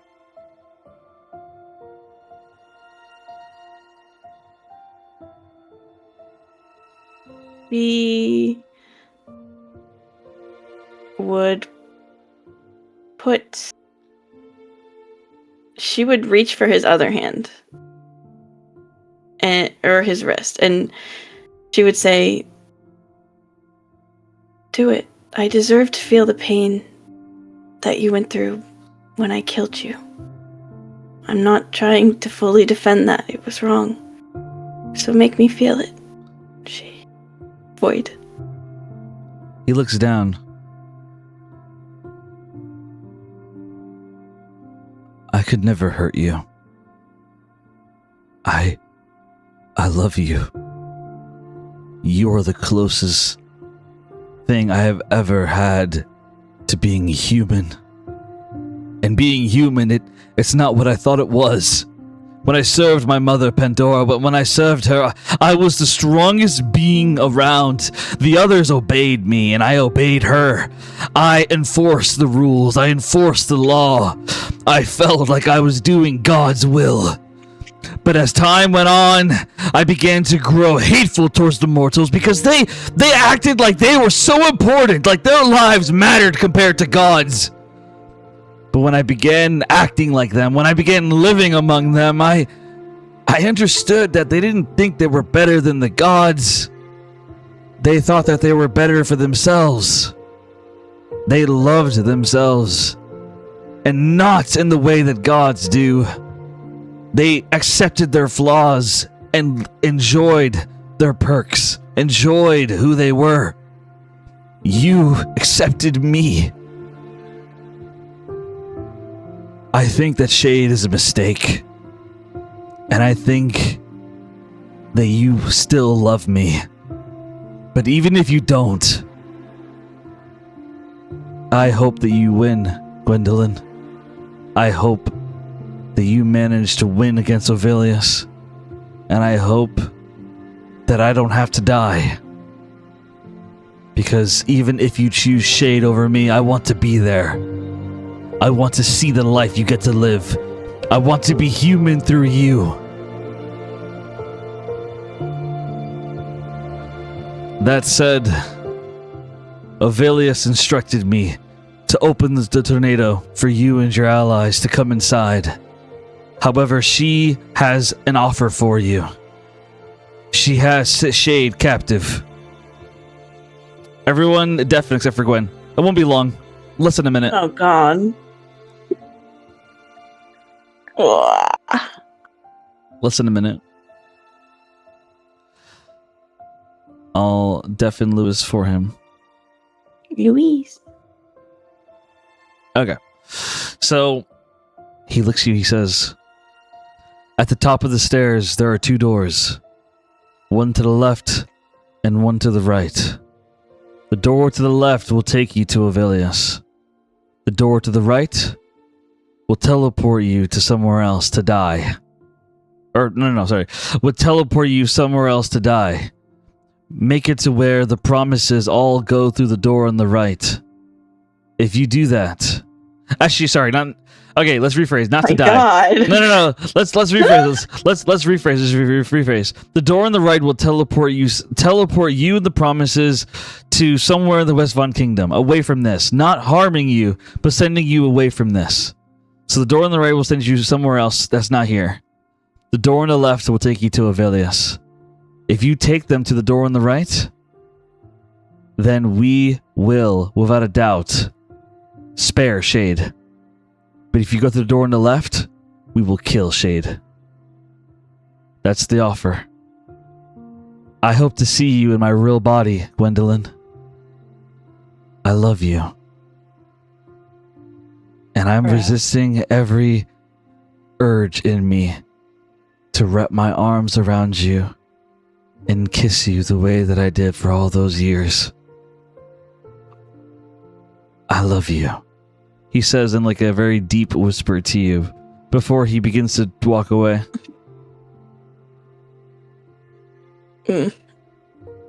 Gwen's looking down and she kind of like balls her fists and then she runs up behind him and she wraps her arms around him from behind. And a hug. And she says, the promises and I will do what needs to be done to win. And I want you to know that I never stopped loving you. But it is a different kind of love than what I have with Shade. And I hope that when all of this is over and you are returned to godhood, that you will still be our friend and you will be close. And you will get to be human through me. She lets go. All right. He disappears. Let me bring it back to the others. Can I just get a point of clarification? Absolutely. It's okay if they're in here. Did he say that was a message from her? Yes. Okay, so it's not a warning from him, technically. It's a message from her. Yeah. Mm-hmm. Gotcha. Message from her. Yep. Mm. Yep. Mm. All right, is everyone back yet? Lorelai's not. Oh boy. Let me get Lewis off the server deafen. There we go.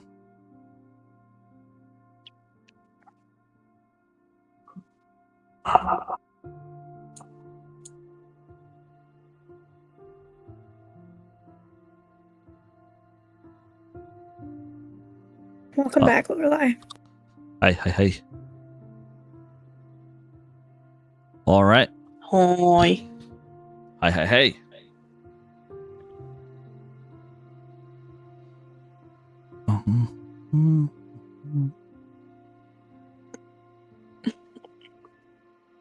When your ex-husband's in the body of your ex-best friend that your current best friend killed.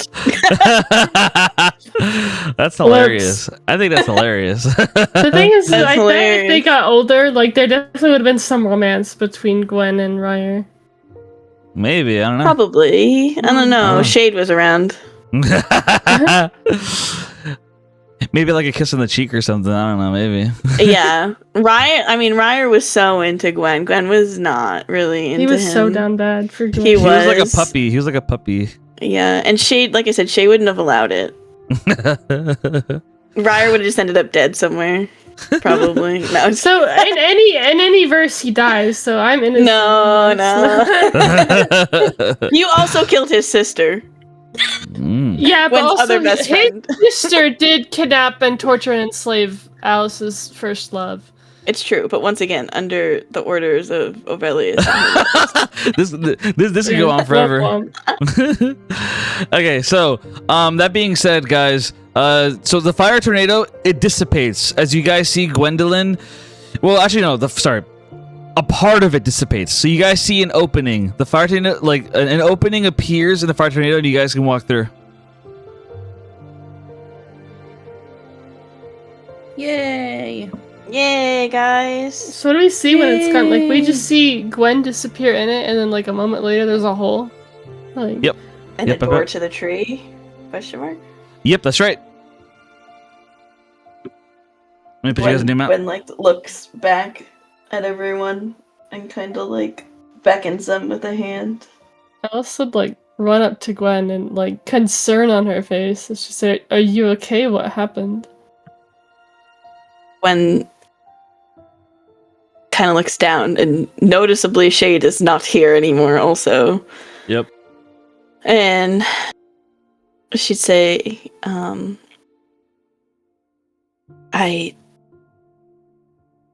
it's Void. She brought Void back. And they took Shade. Miss Tiana did. And she's like, he can't help with the prison break anymore. We'll have to hope the others can handle it. Wait, they took Shade? She nods. Ovelius did. To get to me, I'm sure. Well, we're not gonna let her. Gwen looks up at Calith and she smiles very weakly. And she says, yeah. We're also not going to be able to tell where the lords are without Shade being able to use his shadow magic to tell us. So this has gotten a lot more dangerous. We'll figure it out. We always not? have. Mm-hmm. And we'll get Shade back. He'll be okay. She Is, gives Gwen a smile. no. Is everyone okay? No one get hurt while I was in there? Alice shakes her head and she would kind of put a hand on Gwen's shoulder. Like her face is like serious, but there's like concern in her eyes. She says, "We're fine, and we will get Shade back." Gwen she nods again, and she's clearly trying to like psych herself back, like up to get herself back in the game. She's like, I just need a minute, but I'll be ready to fight when the time comes. All right. Shall we continue? Well said. Is everyone ready to go in? Mhm. Yeah. Ready. All right, perfect. So, you guys enter into the tree.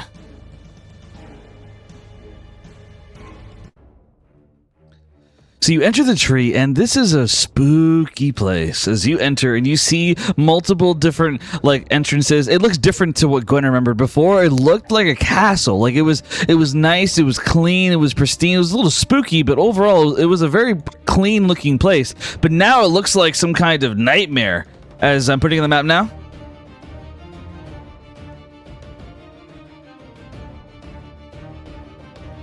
You said clean and pristine on this map? Before. Is that what he said? Before. Oh yeah, no, not now, of course, but before, absolutely. Oh, okay. So as you are on this map and you guys step inside, you see multiple different pathways. And of course, underneath you is the way to get to the prisoners. Okay.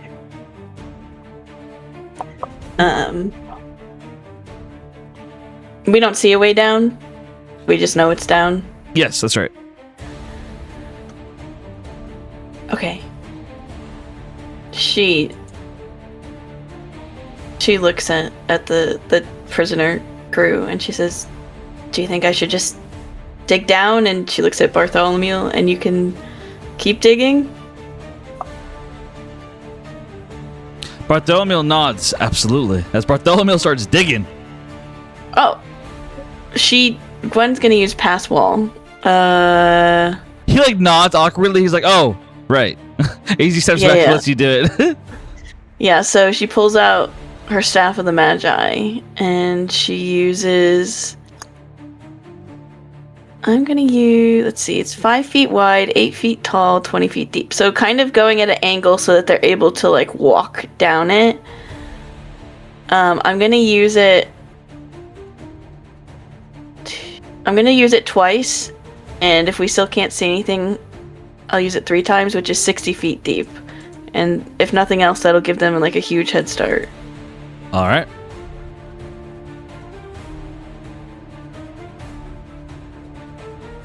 And she would look at her family and Bartholomew and she'd say, "Good luck.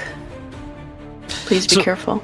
So the moment that you do that, as it opens up, you begin hearing screaming from below. As you see what appears to be hidden stairs that go deeper down. And as you see the stairs, you hear screaming and people yelling, saying, "Help! Please help! Someone let us out of here, please!" But like their voices sound far. Like it sounds like at least half a mile down. But it's echoing off the walls.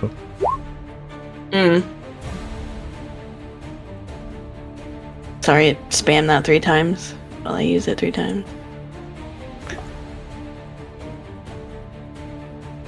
But we don't have time. It's on you guys. So everyone say your goodbyes. Who's going? So at this point, Asher would say, "I'll go. But you have to promise me that you'll be careful. I'll catch up," as he looks at Alice. Alice would nod and give him a very quick hug. Like she's in, like they were in a rush before, but she's even more so now, knowing that like Shade's life is on the line and he was taken. And she says, "Just stay safe." And then she'll look over at Agatha, who her and Zarya are staying behind as well to help get people out. And she's gonna look at Agatha and say, "If you could get them to, I forget his name, Ozymandias, he could teleport them to somewhere safe in the Divine Union."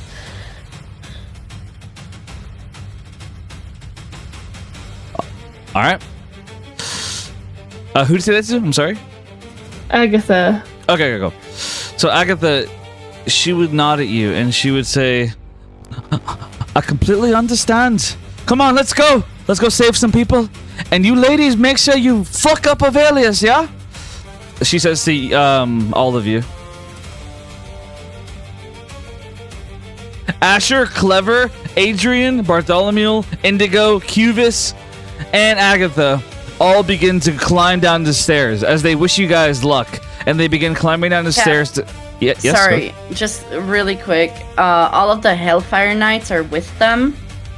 Okay. So that's 24 Hellfire Knights, just saying. And before they leave, Caliph would tell them, "Hellfire Knights, from now on, you follow the command of Asher. You do what he says, no matter what. And your goal is to get these people as far away from here as you can." The Hellfire Knights argue a little bit as they say, Solar Hero, with all due respect, you want us to listen to a man who's killed our kind?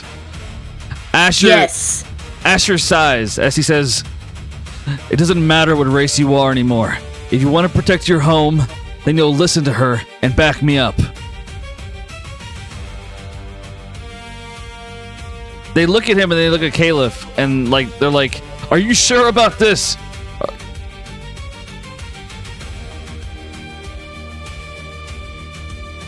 Did I stutter? I gave you an order. I expect you to follow that order. "Yes, ma'am."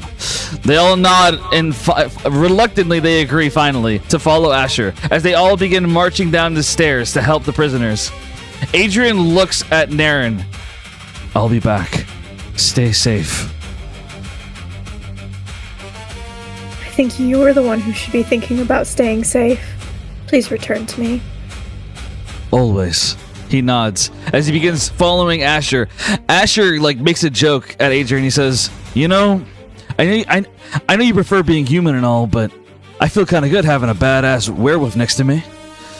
Adrian sighs. "Don't get used to it, Divine Knight." "Hey, I'm not a Divine Knight anymore." Yeah, whatever. As they begin walking down together along with Bartholomew. "Well, technically I'm a snake. Is that more threatening than a werewolf?" They both sigh as they continue climbing down the stairs.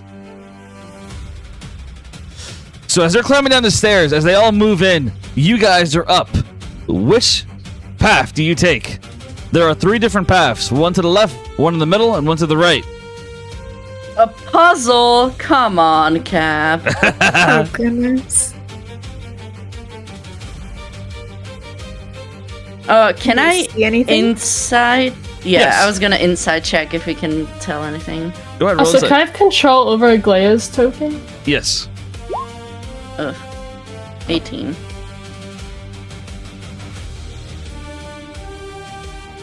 So with an 18, upon gazing, Caliph, you don't sense any kind of magic energy coming from the left and the middle pathways, but the right pathway has magic coming from it. Can I tell if it's like bad magic? Do I sense danger in it? To your life? No danger. Okay. Caliph would tell everyone that. I look at Gwen and just be like, "Do you recognize this? Do you know where we are? Since Gwen's lived here." The tree changes to suit the needs of what's going on. And when I lived here, it was a castle. It's completely different. Unfortunately. Roll a wisdom check, Gwen. Wisdom Mm-hmm. check? Mm-hmm. It's a 4, wait, do I get something? It's a 3. Wait, why isn't it adding my... Oh, no. What? It should be a 4. I don't know why. Oh, it did... Never mind. D&D Beyond's being fucky-wucky. Do I get something from Alice being next to me? It's only on saves. Okay. Okay. It's a 4. So of a 4, you don't know who is saying this to you, but a voice speaks in your head that says, Oh, did not mean to click that. it says, But can I guidance her? Sorry. Continue. yeah, sure, go ahead. Well, actually, no, it wouldn't matter. Realistically, she rolled so low that even with a extra 4, it wouldn't matter. So, I figured. Gwen, you hear a voice. It says to you, the paths on the left and the middle are traps. Take the path on the right. It'll lead you to Avelius. I'm an ally. Please, Gwendolyn, trust me. God, I'm tired of all these people telling me which way to go. Alright. In character. Did anyone else have a voice tell them which way to go? No. No.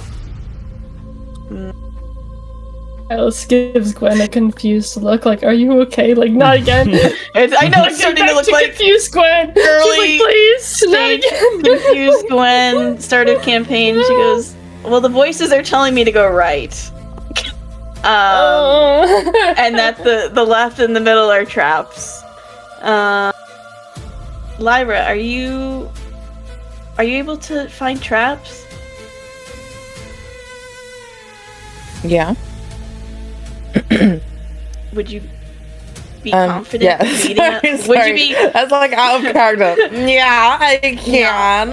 Yeah, I girl. can do that. I think.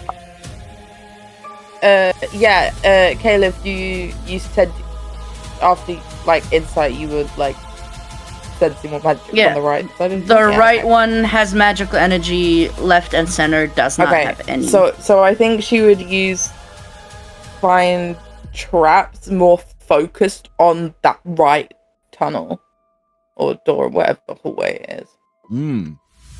And that like goes down for 120 feet. Okay. So for 120 feet, you don't sense a trap.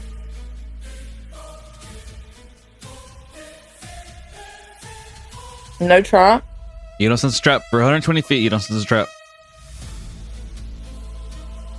See, the fact that you're reiterating that distance does not make me confident. For 120 feet. So for Genuinely, that could just be me fucking of you. So that's a lot. Yeah, of I know, possibilities. but it's not making you can't me because feel I'm any magical better. and magic says no. Why did that happen? True, you're so right, baby girl. Magic. But yeah, no traps. You're good. Okay. Like Lyra reiterates that to the group after focusing this entire time I've tried to think what Lyra looked like doing magic, but I just can't. Like, she looks like stressed. I think anytime she has to use magic. So she's like squinting her eyes, trying to focus down that hallway, and she's like, I don't sense any traps of any kind.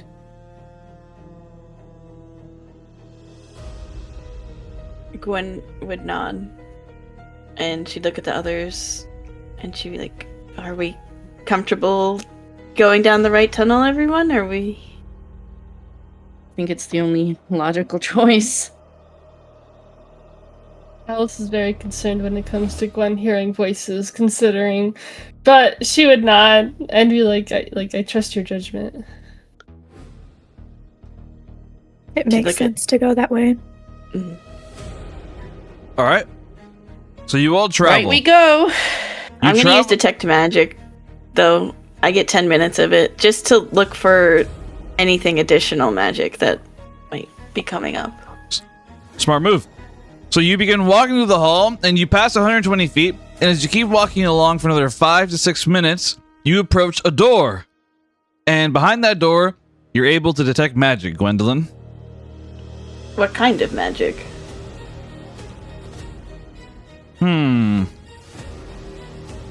Illusionary magic. Gwen would say, her eyes are glowing, by the way, and she'd say, there's some sort of illusionary magic. I'm not sure if it's the door itself or behind it.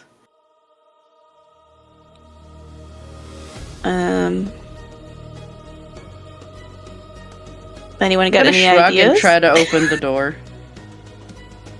Oh.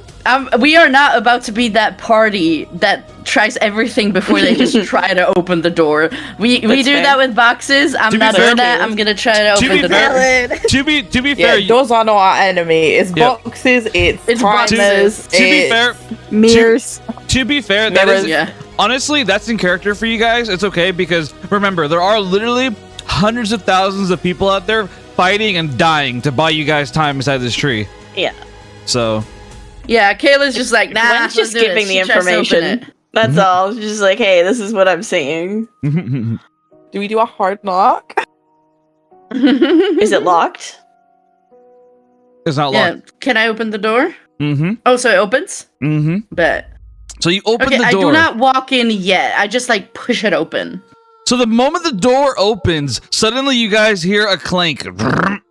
Some kind of mechanic. And suddenly you guys watch as a metal wall shuts behind you guys. And as the metal wall shuts behind you, it begins thrusting forward, shoving you into the room. Sorry, what was that wording? Say that again? Thrust what's you the door into doing the room. to us, Kat? Thrusting? It's pushing you into thrusting the room. into us? It's pushing you into Is the there anything on room. the wall? No, nothing on the It's wall. thrusting into us? There's nothing on the wall. That's crazy. There's nothing on the wall, you crazy people. Like, you guys are so Hey, I have a dirty baby. minded. Like, hey. What's the girth of this thrusting? I'm a taken I woman, gotta thank know. No. So the door getting I'm fucked taken with the with the wall. child. Caleb is taken I am with child. with child. so the door pushes you. So the door pushes you guys into the room. Everyone make a strength save. Oh. Oh, great. Save. Reminder, you all Alice? get a +4 from Alice. Yeah. Yes. Wait, can I substitute Wait. my +3 with Alice's +4? Since I'm close enough to her? Sure. Or do... Okay, bet. I'm doing it. I'm using an Wait, no, you inspiration. guys all get. Wait. You Cap, guys did all you hear get me? plus. Yeah, I hear Let me you. double check. Okay. Because I rolled a 2, and now I rolled a 20. Nice. Thank God. Yeah, you guys all get +4 from me. Okay. From my aura of protection. Okay, my total. I get was +6, which I might gravely need. Okay. So the save is 16. So if you got 16 or higher, you take half damage. If you got, half damage. So the total damage is 17. If you failed, if you passed, you take 9 damage. Gwen got nat 20, so 0 damage for Gwen. The wall shoves you guys into the room as the door shuts behind you, and as you get shoved into the room, hold on, give me 1 second. I want to make sure I have a clear voice for this. 1 second. Oh. What kind of damage is it? Bludgeoning. Not thrusting. That's the rusting damage. Actually, that's Lara's weakness. She takes the Girl, me too. Oh my God. The last It's time okay, I got thrusted listen. damage, I got pregnant. Alice is used to that thrusting damage. Oh my God. Oh my goodness. So she's resistant, is what you're Am I saying. immune to thrusting damage? Because, It's a possibility. No. Get me out. I'm just kidding. I'm just kidding. I'm just not kidding. anything, Asher's immune to thrusting damage. A wink. Oh my God. All right, so here we go. So Gwen? I almost never play this song, but this song fits what's happening right now. So suddenly, you are all thrown into this room. And as you're thrown into the room and the door shuts behind you, you see Beyonder standing in front of you with his arms wide. And he looks at you with his eyes. And you see mirrors on the walls begin to glow. And he yells, he says, "I'm sorry, but it was either this or death. I promise I'll keep you alive. Just enjoy the fantasy. Every move you've made has been a mistake. And in the end, there's only regret. So live now and enjoy what you want." As suddenly his eyes glow, and all of you are put under hypnosis. Everyone roll a wisdom save. Bruh. You Is it guys all considered a get charm? Yes. Yeah, but like, is this what like is charmed this? and being put to sleep? No. You're not being put to sleep. Is it? It's magic Are you though, right? kidding me? But Kind of. okay. Yes, go ahead. Well, then you guys all get Okay, advantage. Well, I think I get advantage because it's Yes. like. Is he within 5 feet? No, he's not. No, he's 30 feet. I'm sorry. You guys all get Oh, advantage fuck's from me. sake. Okay. Advantage. I got a and nat plus 20. anything. Well, yeah. Also plus 4 on all of you guys. So 25. 27. Bruh, this image is cool as fuck. I know. 22. I'm gonna post right it. here. 14. Hey, Darren, what's going on, dude? I'm gonna post it in keynotes. I really like this image. I'm gonna post it in keynotes. I really like it. It's really good. I don't think the number that's coming into roll 20 is correct. Because it's saying I get +9, and there's no way I get +9. I have +13 on my wisdom saves right Oh, I do get +9. I'm such an idiot, because this isn't a check. 11. This is not a Yeah, check. it's a save. Oh my god, a Yeah, save! right. This is crazy. I get a 22 then. Oh You my guys all God. get advantage and +4 from me. Yep. Damn. I'm good. 22. I got a 32. Where do you want us to put My the official options are numbers 10 we and have? So the 4. only person that passes is Caliph. Huh? Well, what's the save? What? Sorry, guys. The I save get a is 22. That's not high enough. DC is very high for this spell. What's very the high. DC? It is 25. I hit 25. Oh, you did? Okay, so Plus, I did. you pass as well. 8. Wait, Lyra, you too. Lyra does too. 'cause she Yeah, I gets know. more. I got 27. Okay, Because my if mis- it's Alice's plus my- So four. me, Lyra, my and mistake. Lorelei, yeah. My mistake. Yeah, it's tough. It doesn't show it. Okay, so Lyra, Lorelei, and Caliph, correct? Yeah. Okay, so you managed to pass the first one. Now roll a second wisdom save. Bruh, get the fuck out of here. he has multiple Join mirrors us in set our up. doom. Each mirror is Just gonna each- roll until they fail? What? bitch, that's a 27. I hit it again. There are 8 mirrors. I'm still so- hanging in there. All right. We have advantage, mind you. All right. Do we, I don't have to roll do we it. still get pluses if Mm-hmm. Alice No, said no, that? You Alice- still get No, advantage and plus no, not anymore. Because Well, I have Alice, advantage anyway. Because it's like, Alice, because Alice is out. Calm down. Alice is out. So no, not anymore from Alice. You get +3 from me. Yeah. At least. I got 24. Okay, I'm out. Sorry, 24. pointy-eared girls. We almost all made I'm it. still in. so Lyra I'm is still out. in. Lorelei, you're out as well, I assume. Lorelei, Yeah, I'm out. sorry, You buddy. get +4? +3. No. Oh. +3, yeah. Okay, With so me. Caliph is left. Caliph, like I said, there's 8 mirrors. That was 2 times. Third time, let's go. Wisdom save. Yeah, I'm fucked. Goodbye. I'm sorry. Fuck you. He set up a lot I of don't traps. like you right now. Leave me He's- alone. He set up a lot of traps. I'm sorry. Set up a lot of traps. Okay, No. so you guys. You're not sorry. He's sorry. So you guys are put into the hypnosis. I believe I posted the image on Discord if you guys want to check it out. I like it a lot.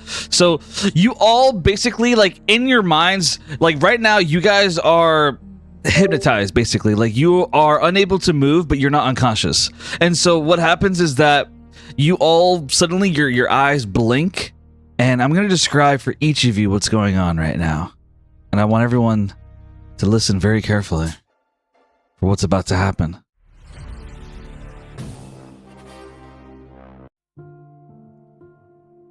Here we go. I'm gonna just pick randomly. Actually, I'll roll dice to decide. For once, on this. I'm gonna go from order 1 to 6 based off the picture. So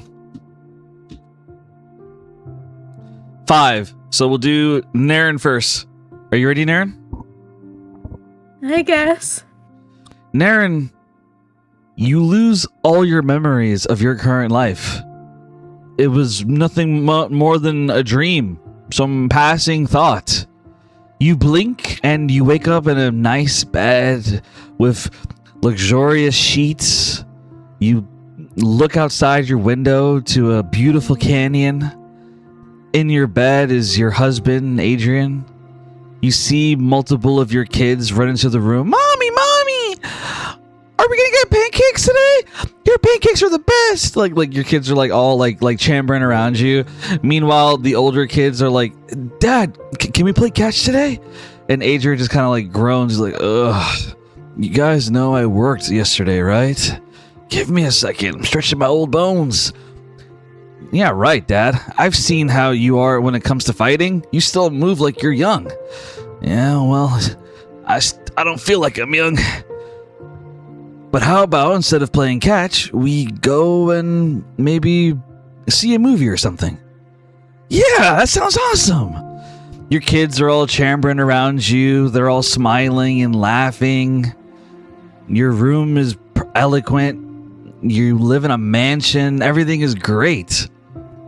You hear the doorbell go off, and when you get to the door, you see your mom and dad. Your dad is holding a fruit basket, and your mom is holding flowers. Congratulations! We heard about the baby. I can't believe you're pregnant again. Your mom says as she smiles at you, and your dad smiles as well. I'm so proud of you, Naren. You really have proven to be my favorite. Or actually, no, he won't say that. You really have proven to be nothing but a gift to the world. As you see your parents smiling at you while you're at the door. You are living in this perfect life, this perfect reality. A life that you've always wanted, where your parents love you, your kids love you, your husband loves you. Everything you could ever want is in your life in the Phantom Federation. That's Naren's life right now. Is there anything you'd like to say to that, Naren? Or no? It's okay if you don't. I like to offer the option. What the fuck? Now we're going to do Lyra. Lyra, you blink your eyes open and suddenly you wake up in bed next to Jericho. You appear to be living in some kind of luxurious suite that was just like the one when you lived as a gladiator. You have a servant knocking at the door saying, I have breakfast prepared. Would you like some? And Jericho is like just resting in bed next to you. There's a carriage with a baby inside next to you. The servant comes in and serves you your favorite breakfast, and Jericho smiles at you and lovingly gives you a kiss on the cheek while you get your favorite food. You know, what would Lyra's favorite food be, Lyra? If you could think of anything. Ooh. Her favorite food, probably while she was in the Republic, some kind of like, I don't know, some spiced meat, or I don't know, some kind of stew thing. I don't know. Make something up for me, DM. How about like spicy tacos? Hell yeah, spicy tacos. All right. So they serve you some nice spicy tacos. And as you enjoy the tacos, Jericho, he's just next to you, relaxing. And as you're there, you see on the table a puzzle, a kind of puzzle you play with your mom. And as you're laying there, you read a card that was sent to you yesterday from your mom living in the Westvon Kingdom and your dad. They tell you that they're going to be moving to the Republic soon.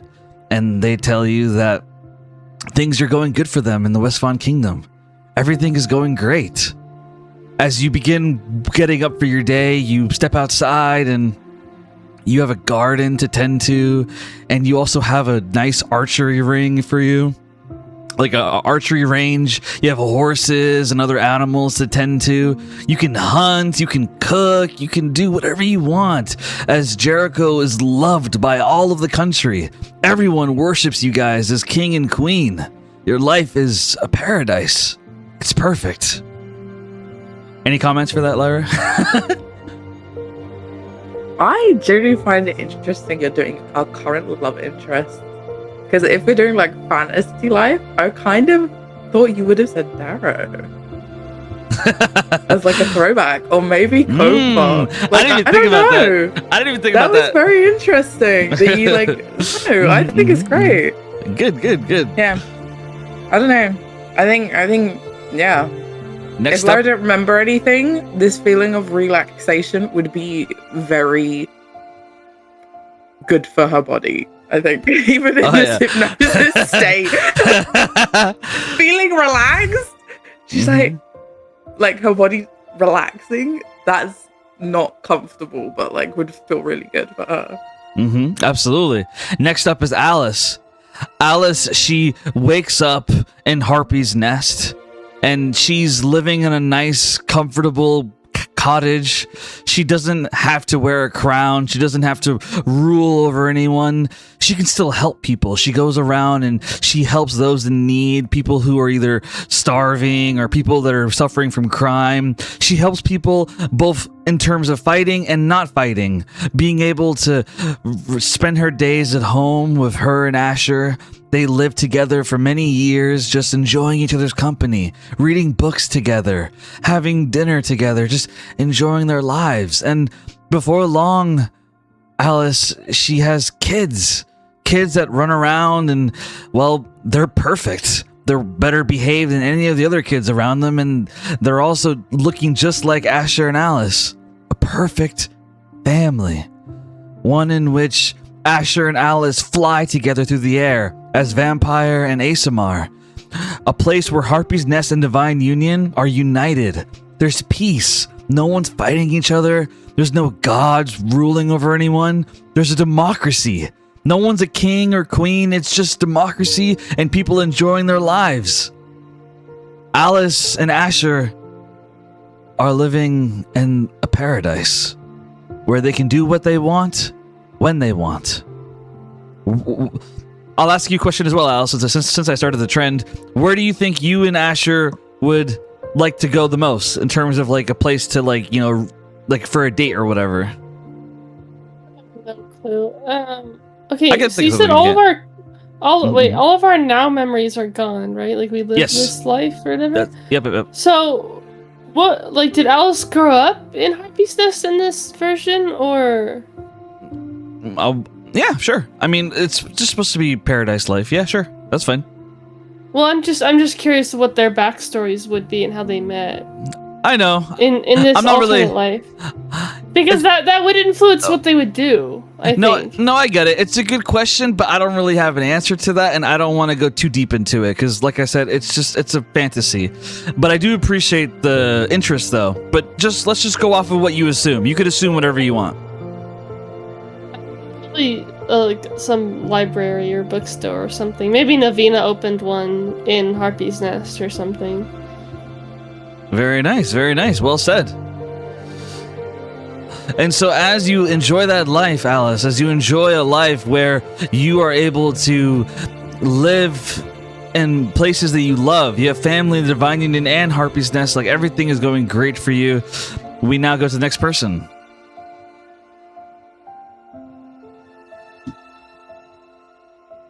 Next up is Caliph. Caliph, you blink your eyes and you wake up in a reality where you and Tazriel are both riding dragons to the sky. Both of your dragons fly to the sky, and your dragons are connected to each other. You two are connected to each other as you're able to feel each other's love, feel each other's thoughts as you fly through the sky. And as you fly through the sky, you come back home to your family, to your kids. Your parents are alive. Not only are they alive, they're babysitting your kids for you. They're spoiling them, and you're telling them not to spoil them too much. And they're saying, "Oh, I do what I want. I'm the grandparent." As they're having a great time, and everyone's happy. Ventari's there as well, and Ventari, he's respectful to you. He's kind to you. He doesn't romanticize you. He just sees you as a friend, as he supports you. He's your next door neighbor.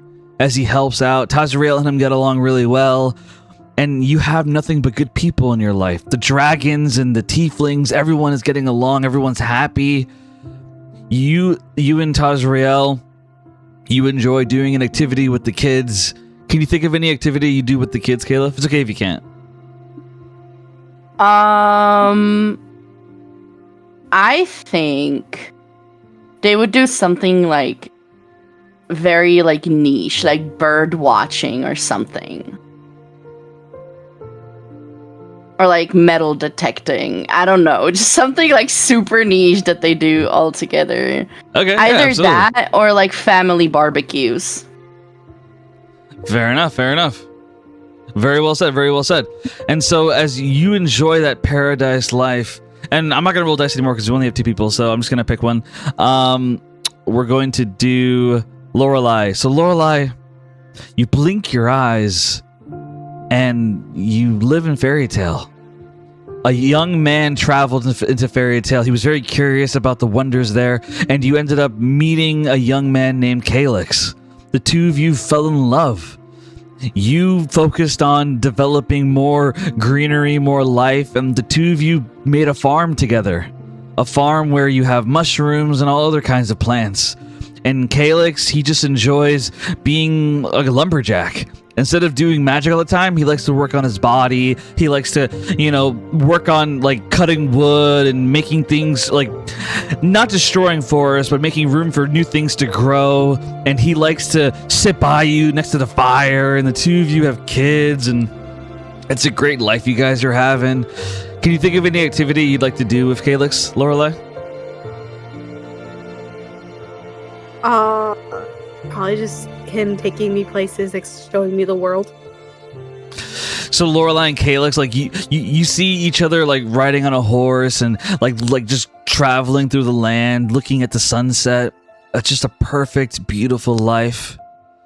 Meanwhile, we get to Gwendolyn. You blink your eyes, Gwen, and you are suddenly young. You're maybe 20, 21, as you are standing outside your house. And as you're standing outside your house, you see your mom and dad are both talking to each other and laughing, making jokes of each other. And they've been nothing but kind to you, a perfect life. And as you're standing there, a young man, he walks up to you. And he gives you a sly smile as he says, I hope it doesn't sound weird, but I've been keeping my eyes on you ever since you moved into the neighborhood. And well, I just can't stand not saying hi anymore. My name is Shade Umbrin. And he would like offer his hand to shake yours, and you'd meet Shade. And as you meet Shade, you would also you'd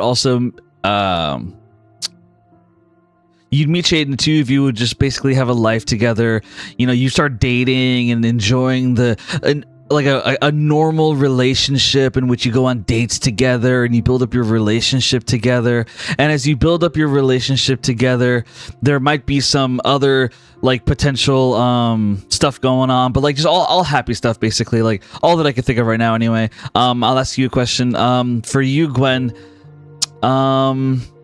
two questions. One, what kind of date do you think you'd enjoy with Shade? And two, would you want Void in this fantasy? And if you do, how? Oh my god. Okay. This is tough. Okay, so their date, which they've already like role played once, kind of, would they go out to dinner? And then he would show her the creatures that he takes care of. And we didn't add this, but I'm gonna add it. Then they would go stargazing, and I would want Void involved. I want him to be our best friend that we do, like maybe he like does. I think he said he would like run. I'm trying to think. I forget if he said. I think he said education. I asked Void what he would do. Not education, but like books. I'm trying to remember what he said. He said he would do something if he was in the Empire.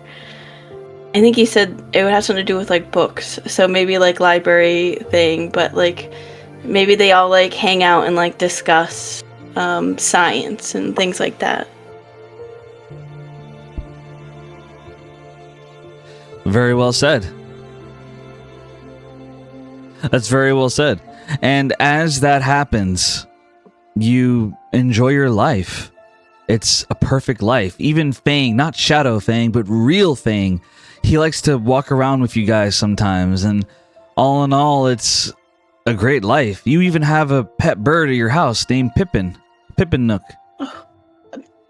Yep. Pippin Nook. Yep, Pippin Nook. He's in a bird cage at your house, and he's really happy with you. You take care of him. It's a perfect life, a perfect fantasy. All 6 of you have been through so much. You have suffered. You've cried. You have been through pain, and you have triumphed over so much. Many would say that you can't have a good life without some pain in it. And maybe that's true, but in this fantasy, in this dream, everything is perfect. Your lives are completely paradise. No pain, no suffering. You all dream inside of this paradise. Beyonder, he keeps you there until Avelius takes over the world, and you all live the rest of your lives in this paradise dream. And that is the end of the campaign. No, I'm kidding. I'm kidding. Bruh. I'm kidding. Get the fuck out of here. I'm just Could kidding. be worse, honestly. It could be worse. Yeah, we live our perfect Are we lives. photosynthesizing? No. See, that would make it worse. That would make it not worth Yes, it. we are photosynthesizing right now. Nope. No, I'm just kidding. I was messing with you guys. But no, but that might happen actually. So I think this is a good time to stop because we have to stop at 5:15 anyway. But before we end the session, I'm gonna ask each of you a question. But before we get to the question, what I will say is that whether that is how the campaign ends or not will depend on one thing. One of you 6 have to realize that this is a dream, that this is a fantasy. Oh, great. If one of you doesn't figure it out, if one of you does not decide that they don't want a perfect life of perfect happiness and perfect joy and perfect pleasure and literally everything they could ever want, if one of you can decide you don't want that, then you'll get out. That being said, you are now all stuck in his hypnosis. Now, I have a question for each of the players.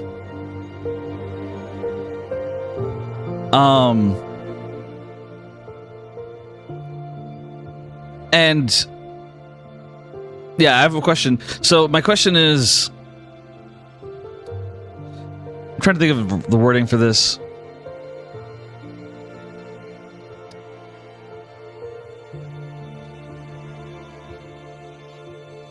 Let's start off with Caleb. Oh, boy. Caleb,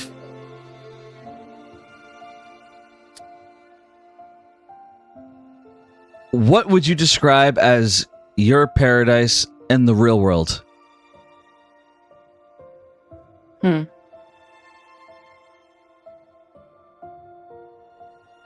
Oh. Here's a better question. What are you fighting for?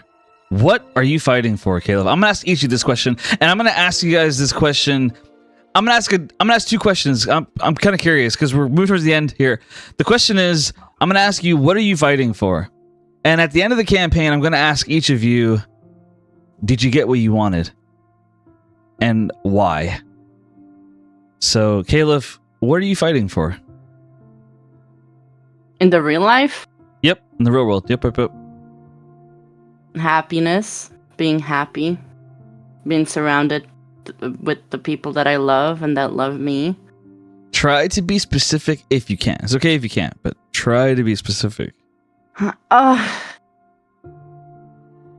Okay. A successful career. A happy relationship that eventually ends in marriage and we grow old together and die together. With hooves, give names, stuff like that. If you're comfortable with that. If Boy, you're not, I don't fucking know. It's okay. Here, I'll tell you what. I'll ask this question at the beginning of next session. I'll give you guys some time to think about it, but I really would love a detailed answer. Now, I'll give an example. If you were to ask me, like, if let's say, what NPC would I be? I'll be Ozymandias. What am I fighting for? To save the one I love, and to be able to bring her home with me, so that we can have a second chance to be together.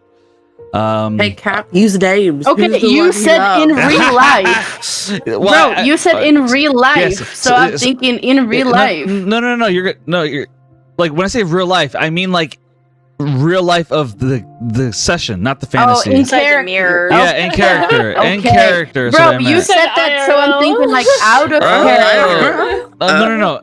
Well, because you're in a You said you're, it so you're in a- confusingly. It's okay. It's okay. It's because you're in a fantasy right now. So when you say real life, I thought you meant like real world, like the No, real world, not okay. the fantasy. Okay, well, in that case, I can answer. You meant outside of the mirror. Oh, okay. Yeah, of course, absolutely, of course. Go ahead. Jesus Christ! I'm like, okay, this is Here. therapy. What the fuck? Here. Well, I don't know why. Like, why would I ask for real life? You're so funny. Okay, I don't here. fucking know. Okay. Here, for editing purposes, I'm gonna ask the question again. Take your time, okay? That's my bad. I'm sorry for miscommunicating. Okay, so, Caleb, what are you fighting for? Caleb, I am fighting for the opportunity for everyone to live a good life, but specifically for myself, it's to go back home, settle down, and live a life of peace. Marry Taz, have a family, run our pub together, you know, try to maybe do some activism trying to help the Hellfire Zone grow and kind of get over the mistakes of their past, build relationships, good relationships with the other countries of the world. Maybe we start with the Republic because we have a very close relationship with their leaders, and maybe in 50 years look back and be very happy with what my life has been like.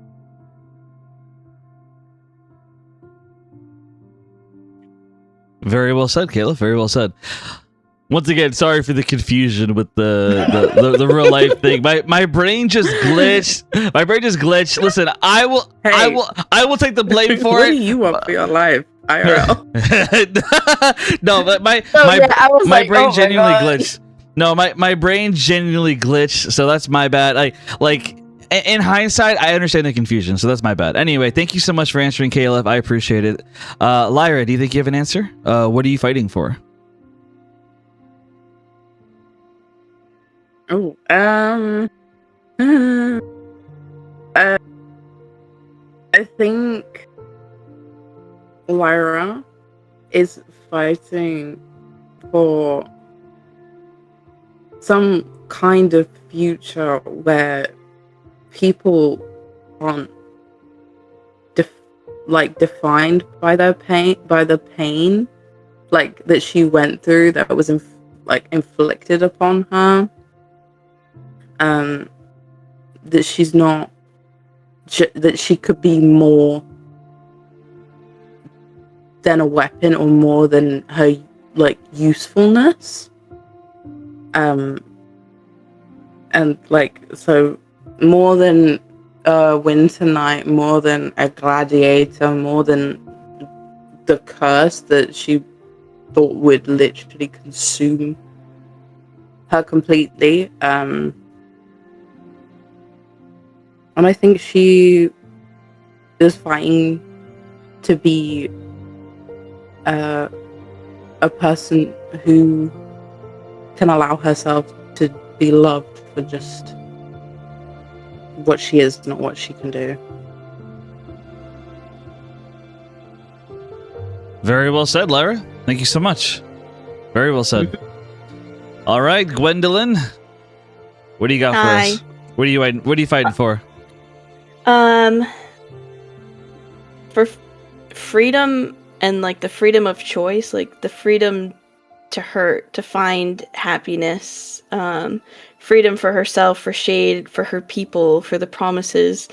She underwent a lot of trauma around she also had a lot of pain, and she knows that pain is important to shaping her, so she wouldn't be oh, a world of no pain. So she wants people to have the freedom to make their own choices in life, whether that hurts them or makes them happy, and to no longer be trapped in the abyss. So she wants to end this abyss and bring freedom of choice. Freedom. Everybody loves freedom. Everybody loves freedom. I'm actually She'd like to be with Shade too. very you know? sweet. Very sweet. Very, She doesn't very necessarily want to be a ruler either, but she will do it until hopefully she doesn't have to.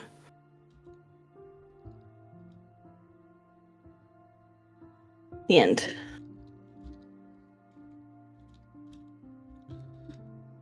Very well said. Very well said. So very well said. Alice, how about you? What are you fighting for? Boy. I mean, Alice is fighting, I mean, for the world, really, because everyone's gonna fucking die if we lose. But,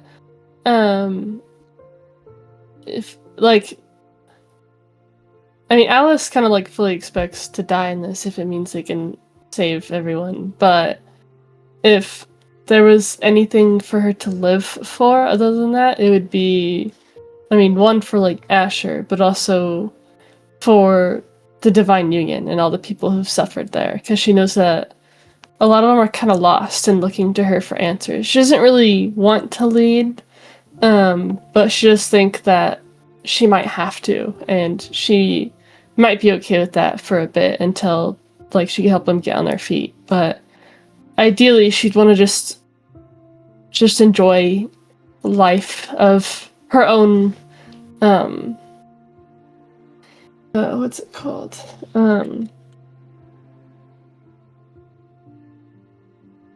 Like free will, basically, for herself and others, and just live she probably will live in the Divine Union, probably not in Harpy's Nest, because that's what she's used to, and she has friends there and people there that are counting on her, but will visit family and, eventually marry Asher and be able to relax for once without worrying about people dying or, like, people not having control of themselves. Or the gods at all, really. Like, just peace. Very nice, very nice. Very well said, very well said. Next up is Naren. What are you fighting for, Naren? The thing with Naren was she was originally fighting for the throne, but she realized slowly that it wasn't the throne she was fighting for. It was to find her own way, to choose her own self, be her own person. And then so it slowly changed from just the throne to finding her love with Adrian and continuing on a life where she could actually be her and not just a pawn in another game. Very well said. Very well said. And how about you, Lorelai? What are you fighting for? Lorelai's fighting for a life that she never had, being raised by oneself. She wants to fight for life with Calyx, to be shown the world by him and to create a family with him. She wants to also create friendships that she never got when she was being raised, and to have real friendships that aren't just co-workers, basically. She wants to also help Fairy Tales become a unified nation and create peace between all the nations. Very well said. Slapjaw, are you there?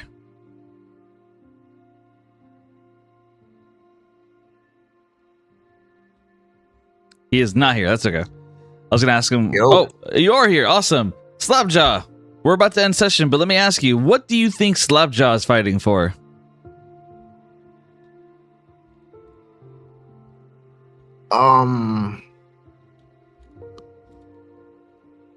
He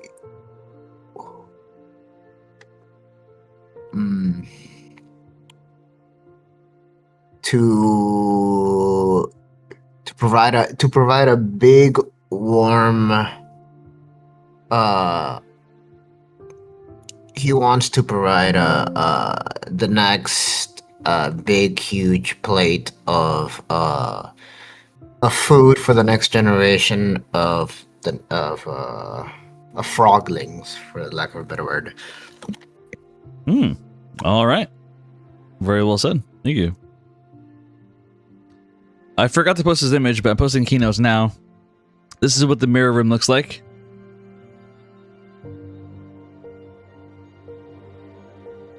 I made an image for Alice and Gwen because I found it funny because you guys were using the word freedom a lot. So, well, Gwen more than Alice, I think, but you both were using the word free a lot. I tried avoiding it because Gwen used it a lot. Check it out. Oh my god. No, too soon. That's beautiful. America! Get me out. The Promises of America. Get me out. I'll do you a favor. I won't show that. I won't show that on stream.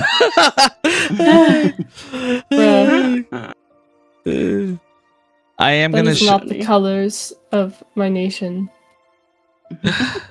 I am gonna show this one image though on stream. So this is what the mirror room looks like. All right, guys. So overall, that is the end of session 60 of the Promises of Pandora. Alice was forced to watch as Asher went down into the basement of the tree, risking his life to try to save those innocent people. But she has faith that he'll come back to her. Meanwhile, Gwendolyn just lost her love Shade as he was taken from her, and she is worried about him, but she has to keep pushing forward. Caliph has been able to get command of her army, and she's given orders to the Hellfire Knights. She's put herself past the things that Asher has done in terms of the dragons, and she understands fighting for the world as she pushes on ahead with the others. Lyra was forced to give her baby to Rena, even though she just got her baby, unfortunately. And Lyra is now fighting to keep herself alive, to change the future in which she is not president. I'm saying president. Present in. There we go. Meanwhile, President. Meanwhile, Naren, she finds herself to be fighting for the future as well, while her werewolf fiance goes down to the basements and she anticipates for him to come back. And Lorelai, she is forced to worry about the future of her mother and her home that she didn't even get to live in, but right now she's focusing on fighting against Ovelius and her cronies. All in all, the Promises of Pandora are moving closer and closer to the conclusion of this story. Now, whether the conclusion is they all die, they win, I have no idea. I don't know what's going to happen. All I know is that this campaign will be ending in 1 to 2 sessions, and things are getting crazy. So strap yourselves in. We have a lot going on. I'm excited. And as always, to avoid confusion, this is the second chronicle of the Chronicles of Dolores. Basically, it's a series of different chronicles all in the same world. This is the second chronicle. It has been a hell of a ride. All of you have been amazing players. I'm going to tell you right now, I'm going to be sappy at the end of each of these sessions. You've all been amazing people, and you've honored me deeply. I've been DMing for years, and I can confidently say that this is the best party that I've ever had. Genuinely. You've all shown dedication, you've all shown conviction, and beyond all of that, you've all shown love for the game. And that is a beautiful thing in this very dark world of ours. Please, keep being who you are. Don't change. You guys are all amazing, and I appreciate you so much. That is the end of session 60 of the Promises of Pandora. We'll be continuing session 61 next week. Stay tuned, and thanks for listening. See ya!